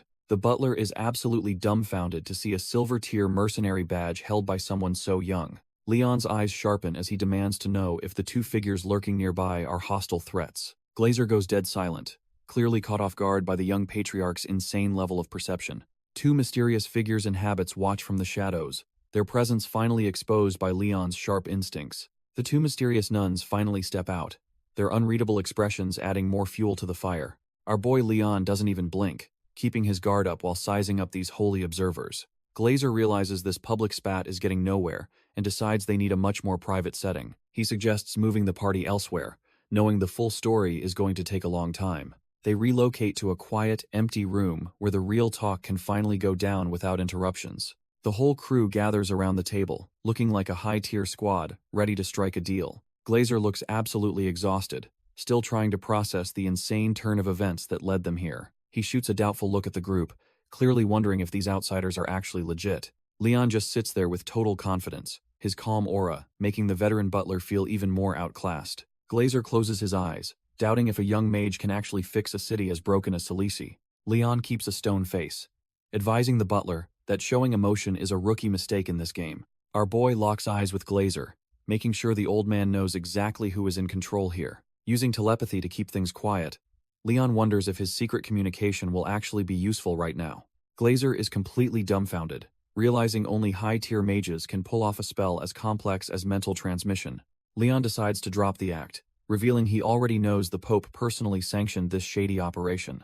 A sharp smirk plays on his lips as he prepares to corner the veteran butler with the truth. He leans in and demands to know the real mission, tired of the trash-tier excuses and political dancing. The weight of the situation finally hits Glazer, who realizes there is no way to hide the truth. His hands tremble with tension as the pressure of Leon's overwhelming presence forces him to fold his cards. Defeated, the butler finally bows his head and agrees to play by our boy's rules from now on. Glazer finally folds, sighing as he prepares to explain the true nature of their high-stakes mission. Our boy remains silent, joined by the Saintesses and their contact, as they wait for the butler's explanation. The old man recalls a time when the Pope stood in the cathedral, haunted by a divine secret. The Pope's expression was grim, knowing the burden of the faith was too heavy for one person. It turns out the Saintess of Miracles was part of a pair, both meant to inherit the god's blessing. However, the prophecy was clear that only one son could rise while the other was destined to fall. To maintain the balance of power, the two sisters were eventually supposed to merge into a single entity. These twins were identical in every way, both possessing the glowing eyes of a true chosen one. But the ritual required a grim sacrifice, where one life would be snuffed out to empower the other. The Pope stood by his decision, watching over the young girls while preparing for a dark, inevitable future. The twins stood in silence, their chests burning with a divine light that was never meant to be shared. Pope Cadone was a total wreck, his hands shaking as the grim reality of the prophecy finally sank in. He looked at the high priestess and demanded to know what would happen to his precious daughters. The old woman just sighed, explaining that the split power was preventing the god's true manifestation. It was a trash-tier situation where only one son could rise, meaning the other was destined for the grave. Cadone lost it, screaming at the heavens because he couldn't accept such a blood-soaked price for his house. Just then, the cathedral doors groaned open as three figures cut from the same imperial cloth marched inside. The Pope's breakdown was cut short when he realized the Empire's hounds had finally arrived at his doorstep. A silver-haired guy named Calivan stepped forward, introducing himself as the captain of the Imperial Knights. With a cold smirk, he presented an official command from the Emperor that the Pope couldn't possibly ignore. Calivan holds the Imperial Decree, announcing that this order comes directly from the Emperor's own hand. He explains the harsh truth that two sons simply cannot exist under the same heaven. The law demands that once the daughters mature, one must be sacrificed to empower the other. Pope Cadone is dumbfounded, realizing that the Church's future requires the blood of one of his own children. The decree gets even grittier, sentencing the lesser twin to a brutal death by public execution. The Pope loses it, shouting that he can't possibly be expected to burn his daughter alive. Calivan just smirks and tells him to consider this horrific act a small sacrifice for the realm. Having delivered the trash-tier ultimatum, the captain leads his men out, leaving the Pope in ruins. Pope Cadona's eyes tremble as he realizes the Empire is forcing him to choose between family and faith. Completely broken by the weight of the Emperor's cruelty, he collapses to his knees in desperate prayer. Pope Cadone kneels before the divine, questioning why he's being put through such a hellish trial. He laments to the heavens that after losing his sibling, he's now being asked to lose his daughter. Tears stream down his face as he begs to know why these trials are so relentlessly cruel. Nearby, the twin daughters can't hold back their own tears, feeling the weight of their father's impossible choice. Back at the table, our boy Leon listens intently as the group discusses the church's desperate situation.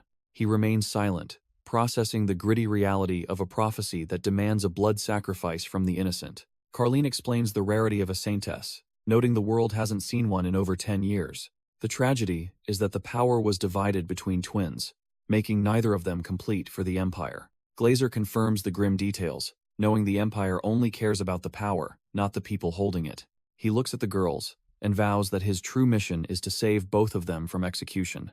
Glazer admits that disobeying the Emperor is treason, his face etched with pure terror. He clenches his fists tightly, struggling with the weight of the church's impossible situation. Our boy Leon cuts through the tension and asks Glazer to step aside for a moment.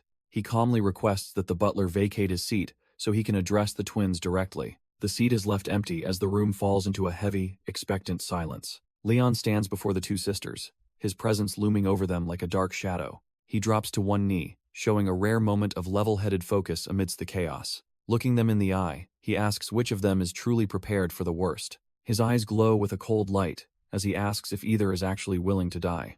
Even the devil is dumbfounded, but Leon just shrugs it off as the most efficient way forward. The twins realize that avoiding the Emperor's reach is impossible, meaning a sacrifice is likely inevitable. Leon's gaze intensifies as he repeats the question, leaving his companions sweating under the sheer pressure. He remains knelt before the sisters, bluntly asking if either of them is actually ready to embrace death. The girls are left speechless, their fear mounting as the weight of the situation finally sinks in.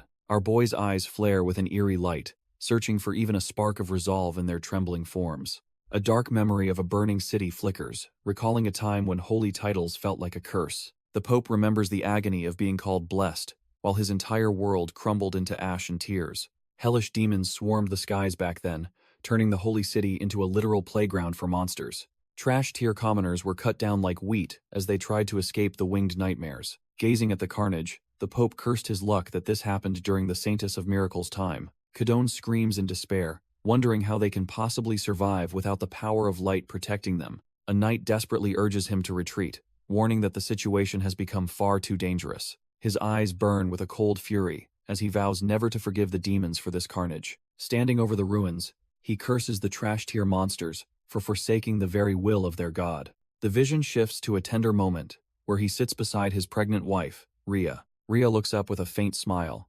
feeling truly relieved about the future they are building. She believes their child is destined for greatness, perhaps even becoming the next Saintess of Miracles. Cadone remains skeptical, knowing that holy roles and heavy responsibilities are usually cut from the same cloth. He sits in the shadows, admitting his deepest fear is that their child will be born into servitude. His fist trembles, dreading the day his own blood is used as a puppet by the church.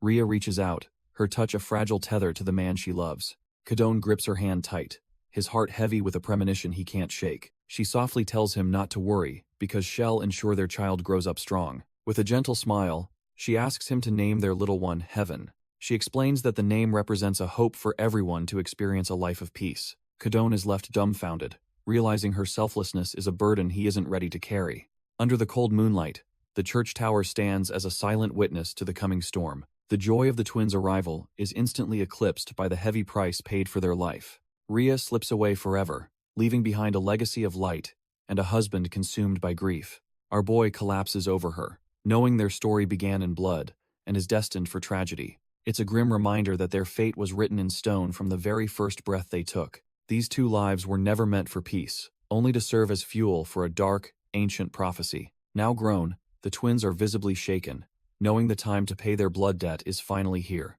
Leon sits across from them, his presence adding a suffocating layer of pressure to the room. One sister tries to act tough, claiming she's already decided to be the one who faces the end. The other immediately protests, desperately arguing that she should be the sacrifice since her sister was born first. Our boy watches the drama unfold, realizing their mother's legacy has left them in total despair. She starts sobbing, calling herself a trash-tier failure who doesn't deserve to live while her sister survives. The girl's spirit completely breaks as she begs for the chance to die in her sibling's place. Leon just strokes his chin, silently admitting that dealing with this emotional baggage isn't really his style. Leon bluntly asks if they're both cool with dying, noting that their mutual death wish simplifies his job. Suddenly, the little fluffball Marbas chimes in, reminding him that failing to save both means no payday. Our boy actually looks amused, admitting that the demon caught him off guard with that financial reality check. One of the sisters pleads with him to find a way to save as many people as possible. They both double down, desperately begging him to keep their father safe since he is just a pawn. Leon shifts gears and asks for the cold, hard facts about when the execution is scheduled to happen. The room goes cold, as one of the twins reveals they only have 2 measly days left. She steals her resolve, vowing to throw herself into the fire if they can't find another way. Her sister looks completely dumbfounded, unable to believe she's actually ready to make the ultimate sacrifice. Leon realizes the clock is ticking, and decides it is time to hunt for a more permanent, fundamental solution. Ritual suggests they start by verifying the mark that proves they are truly the Saintess of Miracles. When he asks to see it, the girl gets flustered. Mentioning the location is a bit awkward for him. She politely requests that everyone except Leon and his female subordinate leave the room for a moment.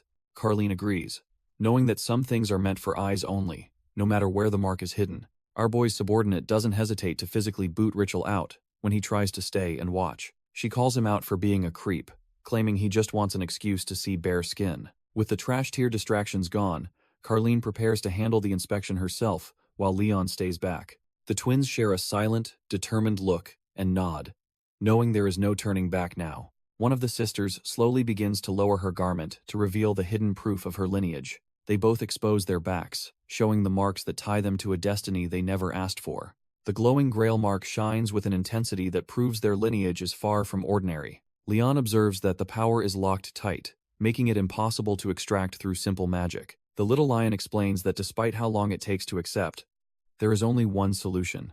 Our boy's eyes turn cold as he realizes the prophecy demands the death of one twin. Marbas muses on the terrifying weight of fate and how it cruelly traps the innocent. Leon clenches his fist in silent rage, disgusted by how a mere prophecy can ruin lives. The demon familiar watches closely, noting a look of genuine frustration he has never seen before. Sensing the sudden shift in the room, the lion asks if our boy is actually feeling angry. Meanwhile, at the cathedral, a grim execution platform stands ready under the watchful eyes of royalty. The arrogant Prince Regent smirks, knowing the final act of this tragedy is finally beginning. The Prince Regent smugly notes that after a decade of waiting, the Saintess is finally being born. His butler adds with a chilling smile that the other twin will simply be burned as a witch. Louis complains about the annoying delay, frustrated that they had to wait for the girls to come of age. Our boy stands nearby in disguise, his fluffy familiar sensing the heavy atmosphere radiating from him. Leon ponders the moral weight of choosing between a girl desperate for life and one resigned to death. The little lion is completely lost, unable to grasp the complex human emotions swirling in his master's head. Leon realizes one of the twins is hiding her true nature, sensing a lie through their spiritual auras. Having mastered the powers of the afterlife, he is the only one capable of feeling their true intentions. As he stares at the execution stake, he notes the tragic contrast between the sisters' desires for survival. He clenches his fist in frustration, deeply conflicted by the cruel choice fate has forced upon him. Leon weighs the life of the twin, radiating a divine, golden light against the weight of the cruel prophecy. He then looks at the other sister, whose aura is stained with a dark, suffocating shadow of certain death. The little lion is dumbfounded that his master actually plans to wait until the final moment to choose. Our boy admits that despite his mastery over death, no one ever taught him how to handle such tragedy. He remains lost in thought, struggling to navigate the impossible moral maze laid out before him by fate. Below the towering cathedral, the grim execution site stands ready for the upcoming and inevitable blood sacrifice. The Prince Regent watches the preparations, clearly enjoying the twisted spectacle he is about to orchestrate. He steps forward with a sickening sense of entitlement, ready to claim the power of the new Saintess. Louis introduces himself with a trash-tier smirk, oozing the typical arrogance of the Arkheim Imperial line.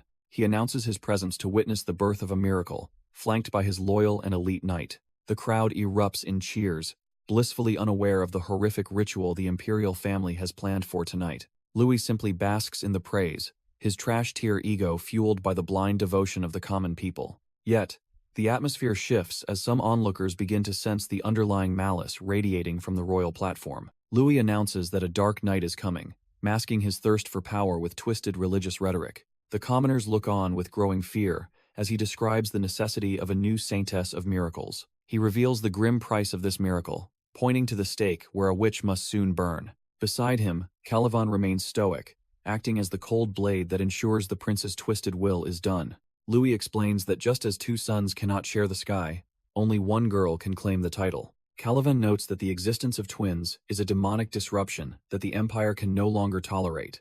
The knight coldly confirms that by the Emperor's command, both the fallen saint and witch will face execution.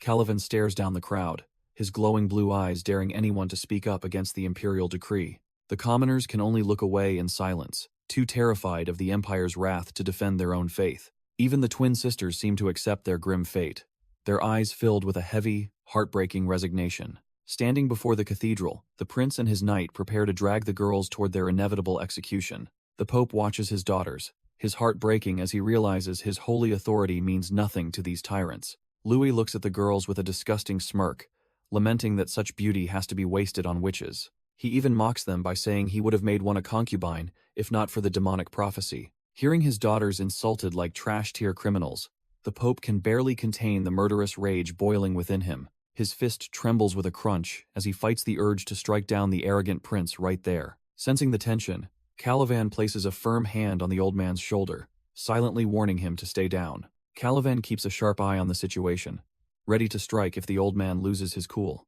The Pope is barely holding it together, his gaze burning with a silent, helpless rage against the crown. In the cold courtyard, the power dynamic is clear, as the imperial forces prepare to take their prize. Turning to his secret help, the Pope desperately asks if there is any hope left for his children. Leon bluntly admits that saving them through normal means is impossible, crushing the old man's last bit of hope. However, our boy's eyes glow with a sharp intensity as he prepares to pivot the entire conversation. Glazer is left completely dumbfounded by the mercenary's sudden change in tone and lack of respect for authority. Leon doesn't blink, focused entirely on the one detail that could flip this trash-tier situation on its head. He faces the Holy Father directly, questioning the man's true resolve regarding the fate of the twin sisters. Deep within the cathedral's shadows, the girls wait like ghosts, caught between a prophecy and a cruel empire. One twin tries to comfort her sobbing sister, telling her that shedding tears won't change their grim reality. She's always known that if a sacrifice was needed, she'd be the one to take the fall. Her sister is devastated, asking if just being born into this trash-tier world is considered a sin. With a heavy heart, the older twin admits that their existence might indeed be a curse. She knows the prophecy is set in stone and must be fulfilled to maintain the world's balance. In her mind, it's actually a mercy that they get to choose who faces the executioner. Outside, Caliban loses his patience and screams for his men to tie the witch to the stake. Hearing the shouting, she steels her resolve, realizing there's no more time for goodbyes. She decides to step out, offering herself up so her sister can have a chance at life. The blonde twin breaks down, her tears a testament to the heavy burden of her secret betrayal. She keeps apologizing to her sister, though she knows words won't fix the trash-tier fate she's allowed. In her heart, she admits she wasn't being honest about her own desperate need to stay alive. She cowers by the door, drowning in the dark realization that her sister is taking the fall. Out of nowhere, our boy Leon manifests, his dark mana swirling as he prepares to intervene. The nun is left dumbfounded, her eyes wide as she feels the cold grip of his necromantic power. Her consciousness fades instantly, and she collapses onto the cold stone floor without a single sound. Leon stares down with a chilling indifference, his sharp gaze already calculating the next step. Even the little devil Marbus wonders if knocking her out was really the best play for their mission. Our boy Leon watches closely, admitting that while this isn't ideal, it serves his own dark interests. One of the twin nuns stands bound to a stake, a sacrificial lamb for the Empire's twisted ritual. A soldier grips a flickering torch, ready to ignite a fire that will change the city's fate forever. He descends the steps with purpose, the flame crackling as he approaches the tragic scene. The pyre erupts into a roar of heat while the high-ranking officials watch from a safe, arrogant distance. Prince Louis smirks, convinced this sacrifice will finally birth a saintess and silence every trash-tier critic he has. Caliban feeds the prince's ego, reminding him that no sane person would ever dare question his imperial authority. With a cold glint in his eyes, the captain promises that only death awaits those who defy them. The poor girl lets out a final, agonizing scream as the flames consume her entire world. Our boy Leon watches the flames, his mind already calculating the next move in this trash-tier ritual. The crew stands behind him, feeling the weight of the Empire's cruelty as the smoke begins to rise. Layli looks at Leon, clearly dumbfounded that they are just standing by while a girl is burned alive. The Infinite Lotus member just scoffs, noting that while this quest is a mess, he hates to fail. Leon's eyes glow with an eerie intensity as he focuses solely on whether the girl can actually survive this. As the nun screams, Leon admits he doesn't understand fatherhood or the Pope's true character at all. Despite his confusion, he truly hopes the old man finds a way to save his daughter from this hell. The fire rages on, echoing the Pope's desperate wish to see his child one last time before death. Leon remains silent, his grim expression proving he's cut from a different cloth than these imperial monsters. The Pope's daughter realizes the crowd has finally recognized her true identity amidst the rising heat. Our boy Leon watches the spectacle, his sharp eyes fixed on the sacrificial lamb in the center. She accepts her fate, feeling a twisted sense of relief that this punishment is finally ending her suffering. Tears stream down her face as she admits she was never as virtuous as her twin sister. In her final moments, she desperately clings to her sister's kindness to find some shred of peace. The entire square stands dumbfounded, watching the holy cathedral become a backdrop for this gruesome public execution. That trash-tier Prince Louis doesn't care about mercy, barkingly demanding his men pour more oil on the fire. A soldier obeys the heartless command, drenching the wood to ensure the flames consume everything. The fire roars with new life, turning the execution pyre into an inescapable wall of searing heat. As the agony becomes unbearable, she offers a final apology to the sister she is leaving behind. The searing heat of the execution pyre triggers a sharp memory of a secret meeting from 2 days ago. Our boy Leon had managed to secure a private audience with Pope Cadone inside his heavily guarded office. Leon starts probing the old man's resolve, wondering if he is ready to make a truly impossible choice. He bluntly asks if the Pope prefers to save the daughter who fears death or the one accepting it. Cadone breaks into a cold sweat, doubting if anyone can actually distinguish between the souls of his twin daughters. Leon confirms it is possible, though he admits the spiritual mechanics of his power are hard to explain clearly. The Pope falls into a grim silence, realizing the weight of the life-or-death gamble he is about to take. Leon challenges him further, stating that the right choice is only visible to those with the eyes to see. Driven by desperation, Cadone finally orders Leon to save the specific child he wishes to give life to. Back in the present, the Pope and the High Priestess watch the flames roar as the secret plan unfolds. One of the twins breaks down in tears, completely overwhelmed by the realization that her sister is truly gone.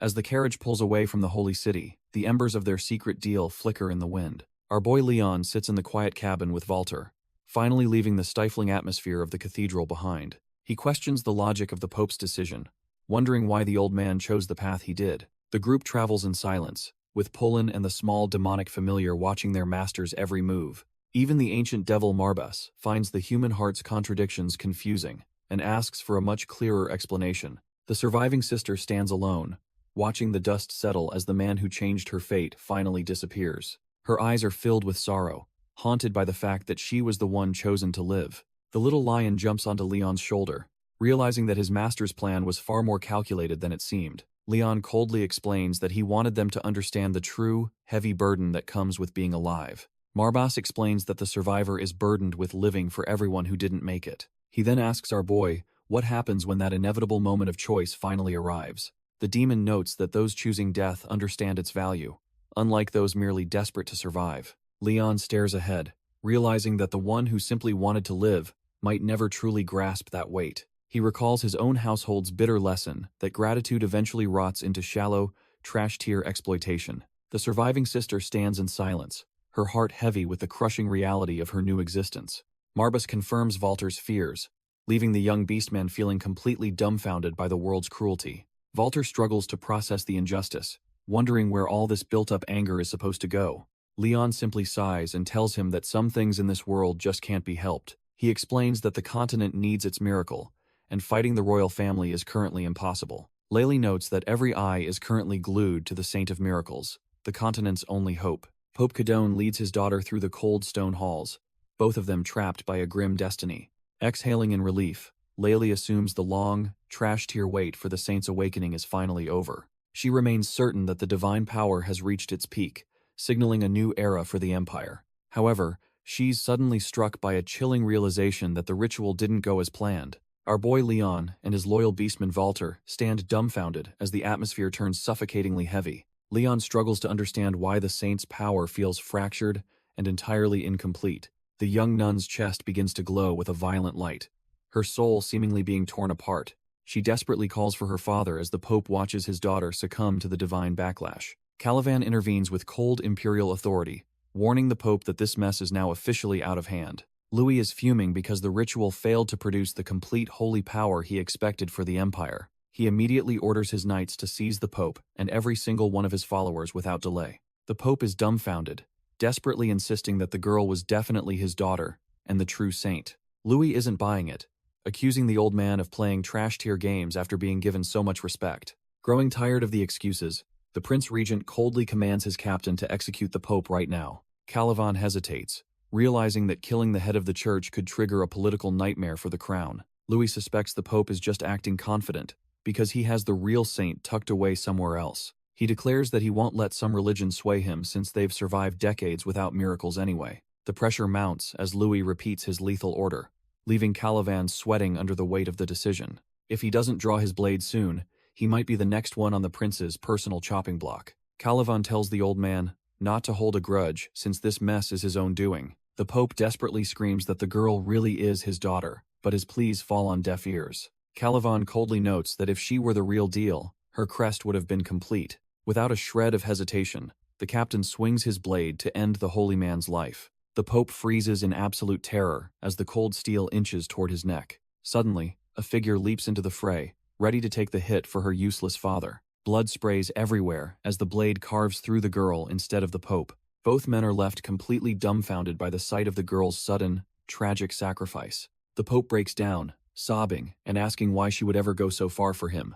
With her final breath, she whispers that her choice wasn't just about saving his life. The dying girl tells her father that living without a true purpose was completely meaningless to her. She recalls the horrific sight of her sister burning while she tried to escape their cruel fate. Looking back at the ruins of her life, she wonders if this agony is just her divine punishment. Our boy Leon watches this tragic memory unfold, his eyes glowing as he pierces through the spiritual veil. From the comfort of his carriage, he uses his necromantic senses to witness the church's dark, hidden history. The vision intensifies as the flames consume the innocent, a grim reminder of the Pope's many failures. As the girl's spirit begins to fade, the weight of her sacrifice hangs heavy in the cold air. Leon remains silent for a moment, realizing that the tragedy he's witnessing is far from a simple accident. He coldly concludes that while someone deserves to suffer, the heavens definitely picked the wrong target today. The Pope is left sweating and terrified, wondering how this stranger could possibly know about his secret sins. The girl turns her back on her father, claiming he is just as corrupt as the rest. Cadone is left dumbfounded, unable to comprehend why his own flesh and blood would say such things. He looks away in shame, the weight of his secret sins finally catching up to his conscience. Covered in blood, she reveals they were never his children, only tools to maintain his trash-tier authority. Tears stream down her face as she begs him to finally admit the truth and find some peace. The realization hits him like a truck, as she reminds him that he never actually had daughters. She collapses before him, declaring her own death is the ultimate punishment for his lifetime of lies. Cadone lets out a desperate cry, finally feeling the crushing weight of losing what he once exploited. He cradles her limp body, realizing too late that his ambition cost him everything he should have protected. The vision shifts to a charred corpse, a grim reminder of the fire that consumed his humanity long ago. Devil Marbas senses something is off, his eyes widening as he realizes our boy is about to go wild. Even the ancient demon is stunned, questioning if his contractor is actually planning to cross a forbidden line. Leon doesn't hesitate, opening his grimoire to summon the souls of those lost in the recent chaos. Layli watches in total disbelief, her face pale as she realizes the sheer scale of the power unfolding. He declares that his duty as the Marbas heir is far from over, offering the dead a second chance. The eye on the ancient book snaps open, pulsing with a sinister red light that signals the ritual's start. Violent pillars of purple mana erupt around him, shaking the very foundation of the area as the dead stir. It finally clicks for Layli that she is witnessing true necromancy, a talent thought to be long extinct. Two distinct spirits, one gold and one purple, swirl into existence, bound by his overwhelming will. The spectral forms dart toward the carriage, ready to serve the master who just snatched them from oblivion. Leon calls out to the lingering souls, offering them a chance to keep existing even in death. Two distinct spirits, one shimmering gold and the other a deep purple, begin to take shape before him. The twin spirits are stunned, questioning if this necromancer truly intends to pull them back from the void. Standing before the flames, our boy warns them that this second life comes without a beating heart. He reaches out his hand, ready to finalize the pact if they are willing to pay the price. Binding chains of dark mana wrap around the sisters, sealing their souls to his iron will forever. Accepting their fate, The golden spirit simply asks what tasks their new master requires of them. Leon admits his request is a bit shameless, but he needs them to serve as his personal agents. To his surprise, she finds the deal fair, noting that a free lunch would have been way more suspicious. With the contract sealed, he closes his eyes, satisfied that these powerful souls are now under his command. Leon invokes his ancient bloodline, using the authority of House Marbus to bind the wandering souls to his service. Our boy looks them dead in the eye, demanding to know if they are truly ready to swear loyalty. The twin sisters share a final look, realizing that serving this necromancer is their only path toward a future. Without a hint of hesitation, they accept the deal, their spirits finally finding a new purpose in death. The ancient seal on the grimoire pulses with dark mana, locking the contract into the fabric of reality forever. As the blinding light fades, the ritual concludes, officially adding 2 powerhouse spirits to his growing undead arsenal. Closing the book, Leon sincerely hopes they find whatever they were looking for at the end of this journey. His eyes glow with a cold intensity, knowing that every pawn he gathers brings him closer to his goal. This reminds him of the Pope's tragic past, back when the man lost his wife to the Empire's indifference. Even then, the Imperial vultures were circling, showing just how long the Church has been under their thumb. Calivan breaks into a cold sweat after sensing a mana signature so powerful it defies all logic. He glances at the prince, terrified that another faction might be lurking in the shadows of the city. Unbothered by the chaos, our boy Leon makes his exit, clutching the grimoire like it is light reading. His eyes burn with a predatory light, showing he is fully synchronized with the dark powers just unleashed. The tiny devil Marbas starts throwing a tantrum, promising a scolding for using subjugation without a heads up. Leon just scratches his head, shamelessly wondering if the church will compensate him for his heroic intervention. Carlene can only watch in awe, realizing her master is a complete freak of nature in every way. He reflects on the mechanics of necromancy, specifically the branding process required to bind mindless, trash-tier beasts. It is a surgical procedure meant for perfect efficiency, turning wild monsters into the ultimate loyal tools. However, Leon's mind is already on the next level, questioning how to break those with actual intelligence. Devil Marbus explains that necromancy is actually about persuading souls with lingering regrets to follow orders.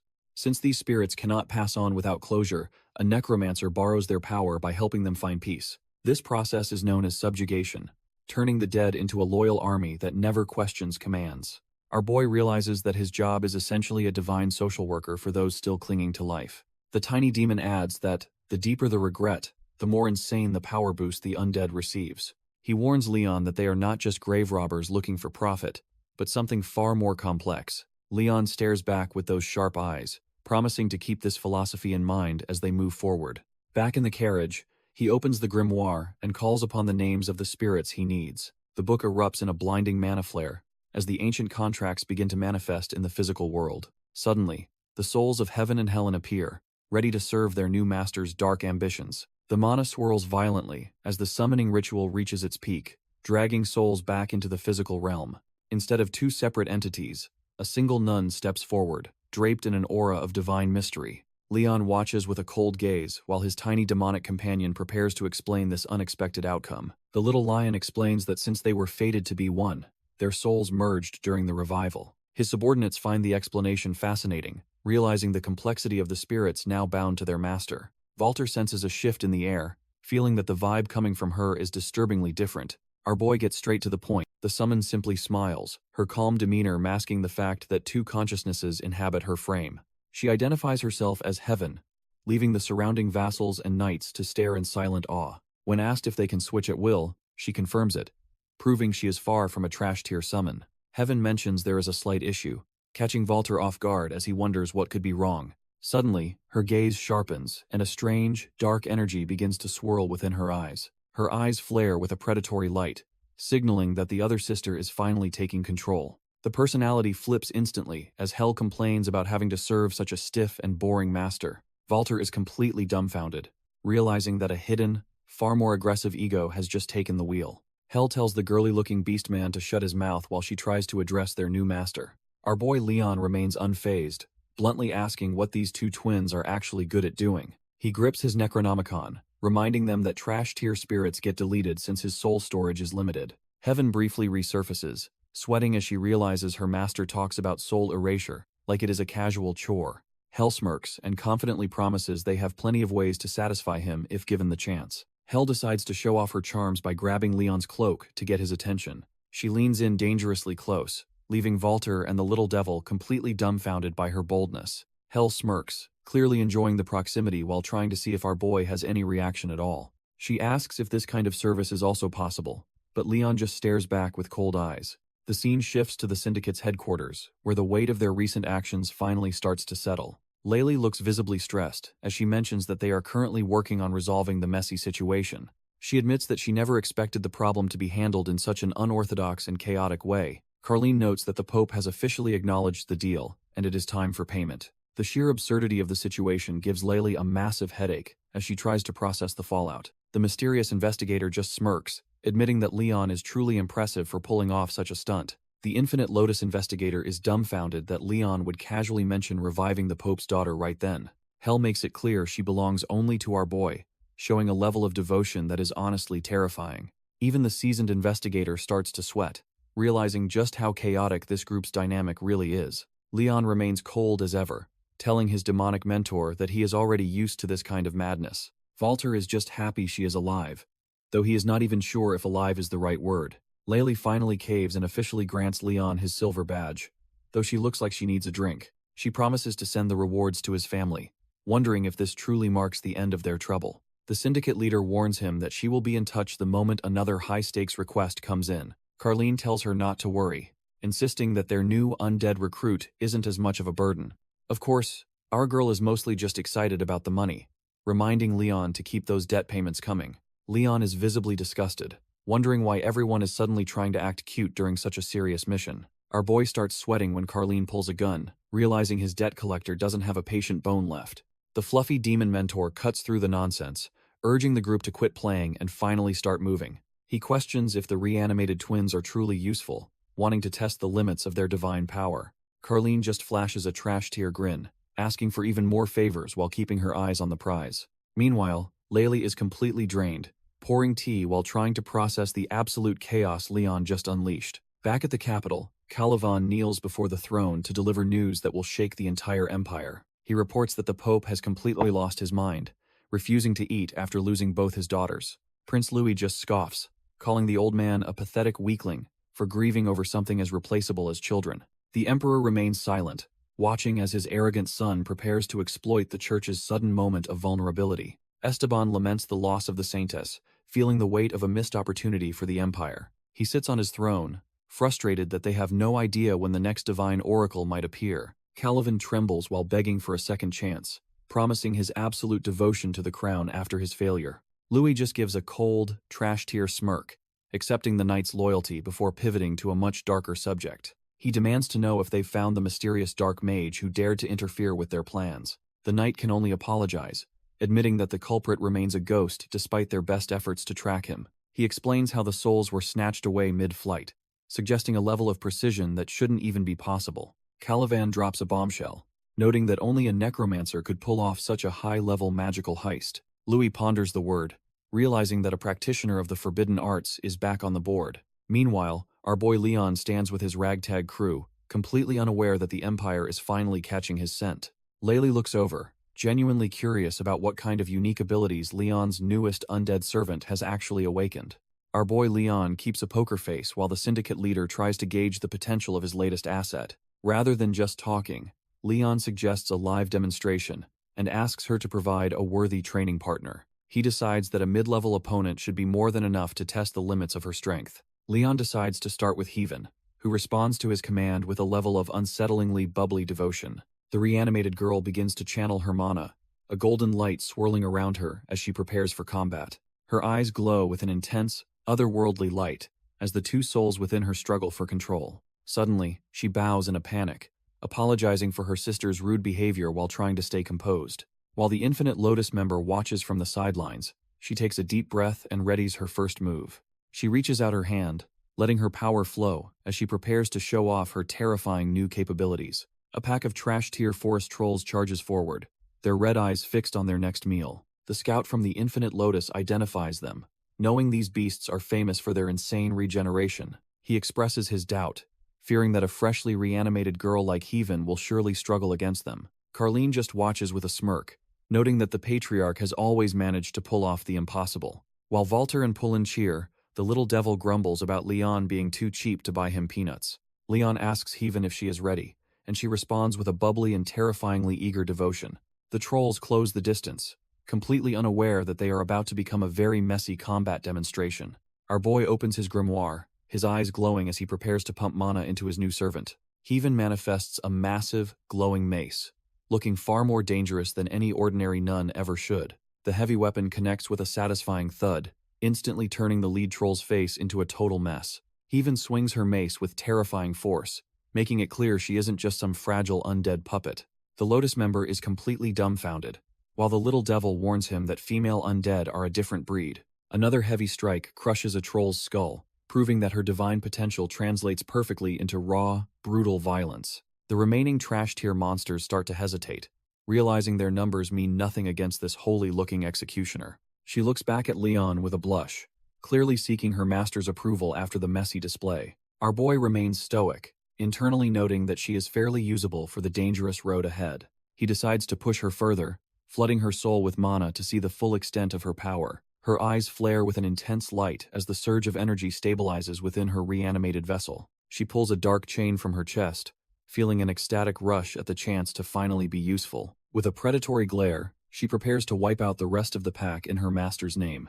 Heaven lashes out with her newly summoned chains, turning the battlefield into a playground of holy destruction. The trash-tier trolls don't stand a chance as the heavy metal links wrap around their thick, ugly necks. Her eyes glow with a sinister light, showing that the mana Leon provided is fueling something truly terrifying. With a single, violent swing, she detonates a burst of energy that sends monster guts flying everywhere. She finishes the job by driving her heel straight through a troll's skull, ending its miserable existence. The reanimated nun then asks the dying beast if it will sacrifice itself for her love with Leon. Our boy and his crew stand there completely dumbfounded, wondering if they've accidentally created a total psychopath. Even the ancient devil can't help but shake his head, muttering that Leon has recruited some crazy followers. With the trial finally over, the group approaches the massive stone gates of their next destination. Leon gazes at the familiar skyline, quietly noting that they have finally returned to where it all began. The ancient devil grumbles that the trip wasn't a total waste since they snagged some decent intel. Our boy Leon agrees, feeling like his skills as a necromancer have leveled up significantly during this mess. Walter looks a bit bummed out, realizing that their temporary allies are heading out before them. Leon bids farewell to the school representative, glad a new talent is joining their prestigious ranks. Carlene quickly kills the mood by reminding Leon that he still owes her a mountain of cold, hard cash. As Pullen watches on, Leon prepares to seal the deal with a final, firm handshake. They lock hands, confirming their departure as the business at the school finally comes to a close. Carlene gets a predatory glint in her eyes, already planning her next debt collection while the devil watches. She then turns her attention to Walter, asking if he is even aware of how much potential he is hiding. Carlene notes that while Leon is a monster, Walter's own talent would leave even their captain completely stunned. The school rep nervously hopes our boy never has to cross blades with the Lunatic Syndicate's terrifying captain. Leon's eyes glow with a cold curiosity, wondering what kind of freak could make a pro look this rattled. Turns out, Laylee is a literal monster whose reputation alone is enough to send chills down any spine. While Carlene remains stoic, the rep warns that their leader specializes in hunting down high-tier demons for sport. Shifting gears, he admits that Walter's raw talent is undeniable and could lead him to the very top.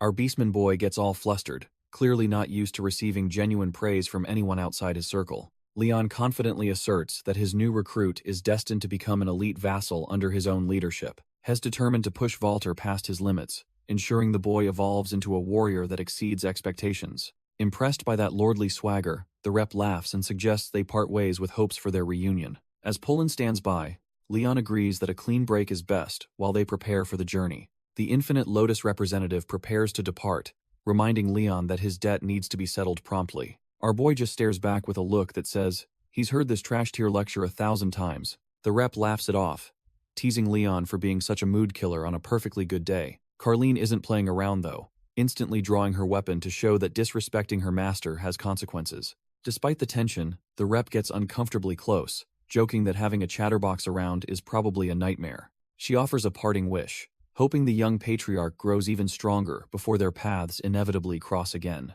Leon simply nods, acknowledging the challenge while keeping his true intentions locked behind those cold, calculating eyes.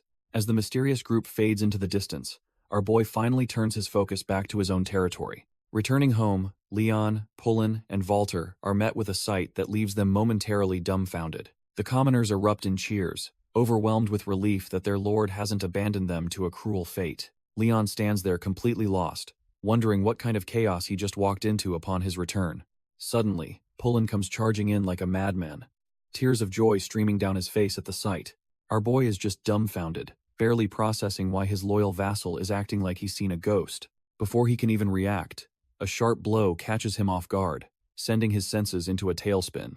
A familiar voice screams his name, demanding to know why Head dare leave his family behind like that. The legendary patriarch is reduced to a cowering mess, instinctively shielding himself from the incoming verbal assault. It turns out the culprit is Diana, a powerhouse from the Beresha family who clearly doesn't fear Leon. Walter and Pullen immediately swarm him, panicking as they check if their master survived the unexpected encounter. Deciding that a tactical retreat indoors is the best move, Leon tries to regain his composure. The little demon starts piecing it together, realizing this noblewoman has been bossing Leon around since childhood. The whole crew gathers around the table as our boy tries to explain the sudden arrival of his childhood boss. Leon admits that Diana is actually a top-tier elementalist who has been his secret weapon for a long time. Crow can't help but tease his master, clearly impressed that he managed to recruit such a stunning lady. The mood shifts instantly when Diana reveals her true nature, casually dropping the fact that she is actually a demon. Even the ancient familiar looks skeptical as she questions why a legendary entity would bother following someone like Leon. Pullen and the fluffy lion just shrug it off, accepting that their master's life is just one big, chaotic mess. Carlene joins in the apology tour, basically telling the newcomer that logic doesn't really apply to their group anymore. Diana just sighs in exasperation, realizing that our boy has a natural talent for finding himself in ridiculous trouble. She doesn't let him off easy though, demanding to know why he ditched his family to play mercenary alone. Leon finally offers a sincere apology to his big sis, thanking her for keeping the house from falling apart. Diana admits she felt bad for Pullen, and spent her time waiting for our boy to finally return.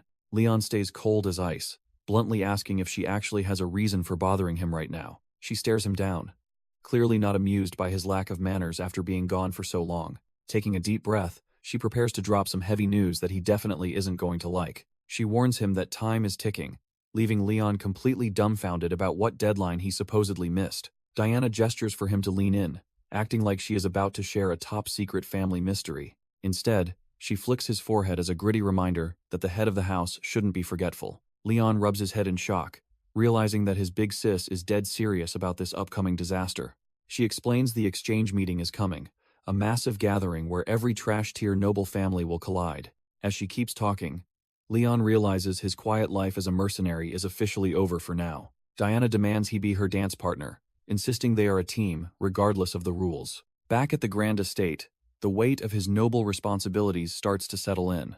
Our boy wakes up to a servant calling him young master, feeling the exhaustion of his double life. The butler informs him that the big noble gathering is right around the corner. Leon wonders why he is being dragged along when his brothers could easily handle the spotlight instead. It turns out, this isn't just any party, but a meeting of the three great dark mage families. The butler adds that this is the perfect chance to fix his reputation as the family's problem child. He sits up with a heavy sigh, realizing there is no escaping this high society trap. Leon grumbles about how everything is getting way more complicated and troublesome than he planned. Pullen helps him get dressed, preparing the patriarch to face the trash-tier nobles waiting for him. Leon stares off into the distance, already dreading the social nightmare waiting for him at the gathering. The mood shifts when Diana Beresha appears, radiating an aura of authority that demands immediate respect. She is the future head of her house, and, more importantly, our boy's very own fiancé. Our boy looks totally drained, asking if he really has to show up to this event at all. His undead nun servant finds the drama amusing, jokingly questioning his loyalty to his future wife. Diana gets aggressive and grabs his collar, bluntly stating she wants a man who acts more mature. Leon is left completely dumbfounded by her sudden outburst, unsure how to even respond to her temper. The small demon lion and his spiritual enforcer both start laughing at his total lack of composure. Pullen just wipes away sweat and laughs awkwardly, trying his best to keep the peace. The loyal vassal realizes this constant bickering is just a sign of how close their families truly are. Leon awkwardly asks his fiancée to release his collar since things are getting a bit too intense. Diana scoffs and lets go, complaining that even as a family head, he is still the same. She gets even more fired up, frustrated that he still struggles to speak his mind properly. Diana demands he at least try to comfort the people, regardless of his father's messy history. Suddenly, she stops mid-sentence as a heavy realization hits her regarding the weight he is carrying.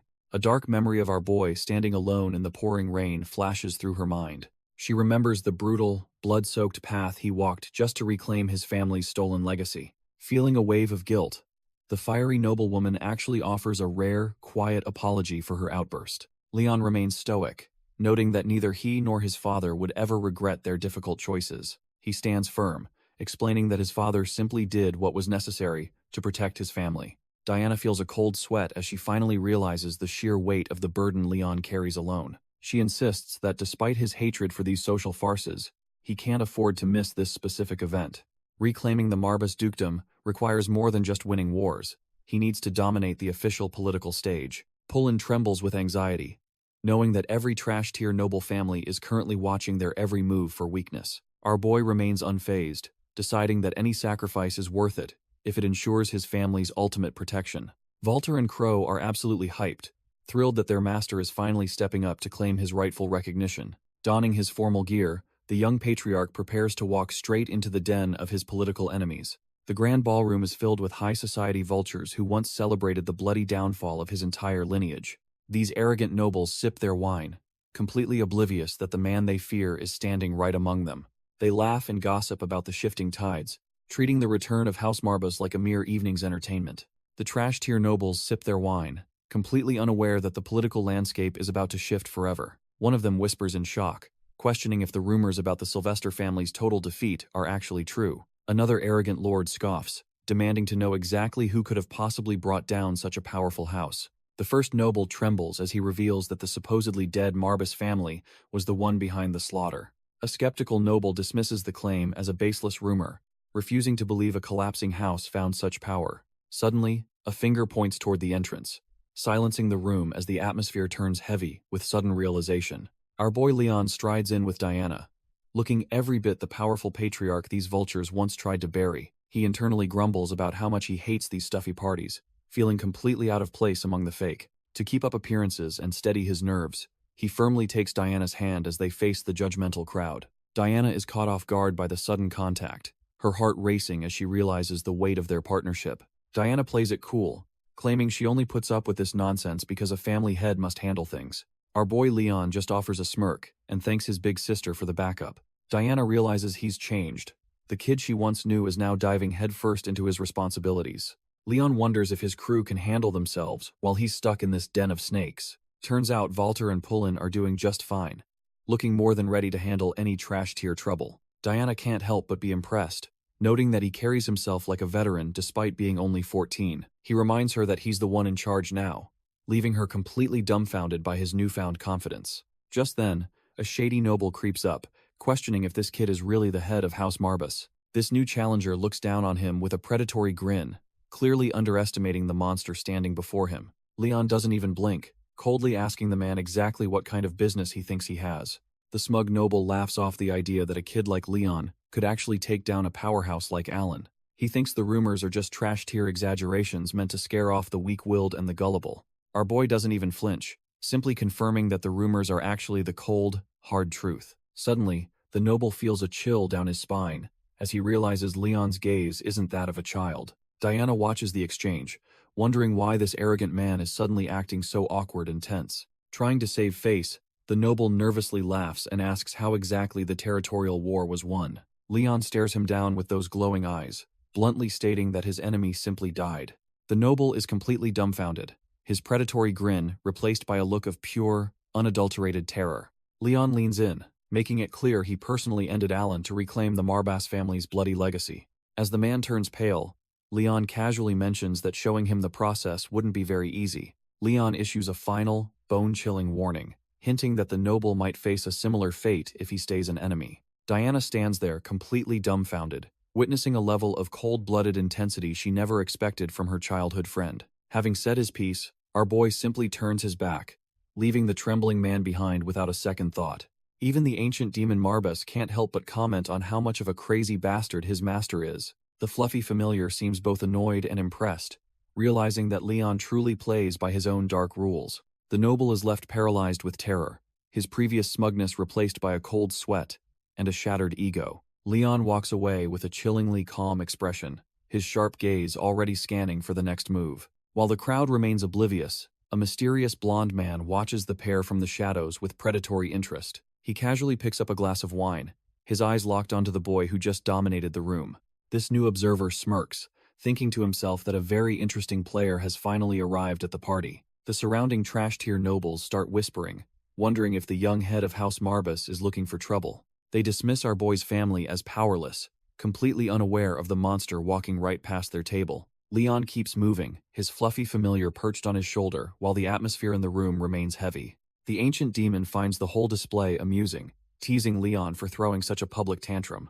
Our boy doesn't care about the gossip, his glowing eyes fixed on leaving this boring party behind. Just as he tries to exit, a persistent noble blocks his path, refusing to let the matter drop. The man grabs Leon's shoulder, calling him ridiculous for trying to walk away after such a scene. He warns that ignoring the Varela family has consequences and demands that Leon take full responsibility. Leon just looks back with a chillingly calm expression, questioning why defending his family's honor is considered wrong. The noble gets right in his face, accusing Leon of threatening a preemptive strike against his house. Diana steps in, coolly suggesting that this trash-tier noble should finally start acting with a bit of decorum. She reminds Lord Rev that barking at a ducal heir is way above his pathetic pay grade.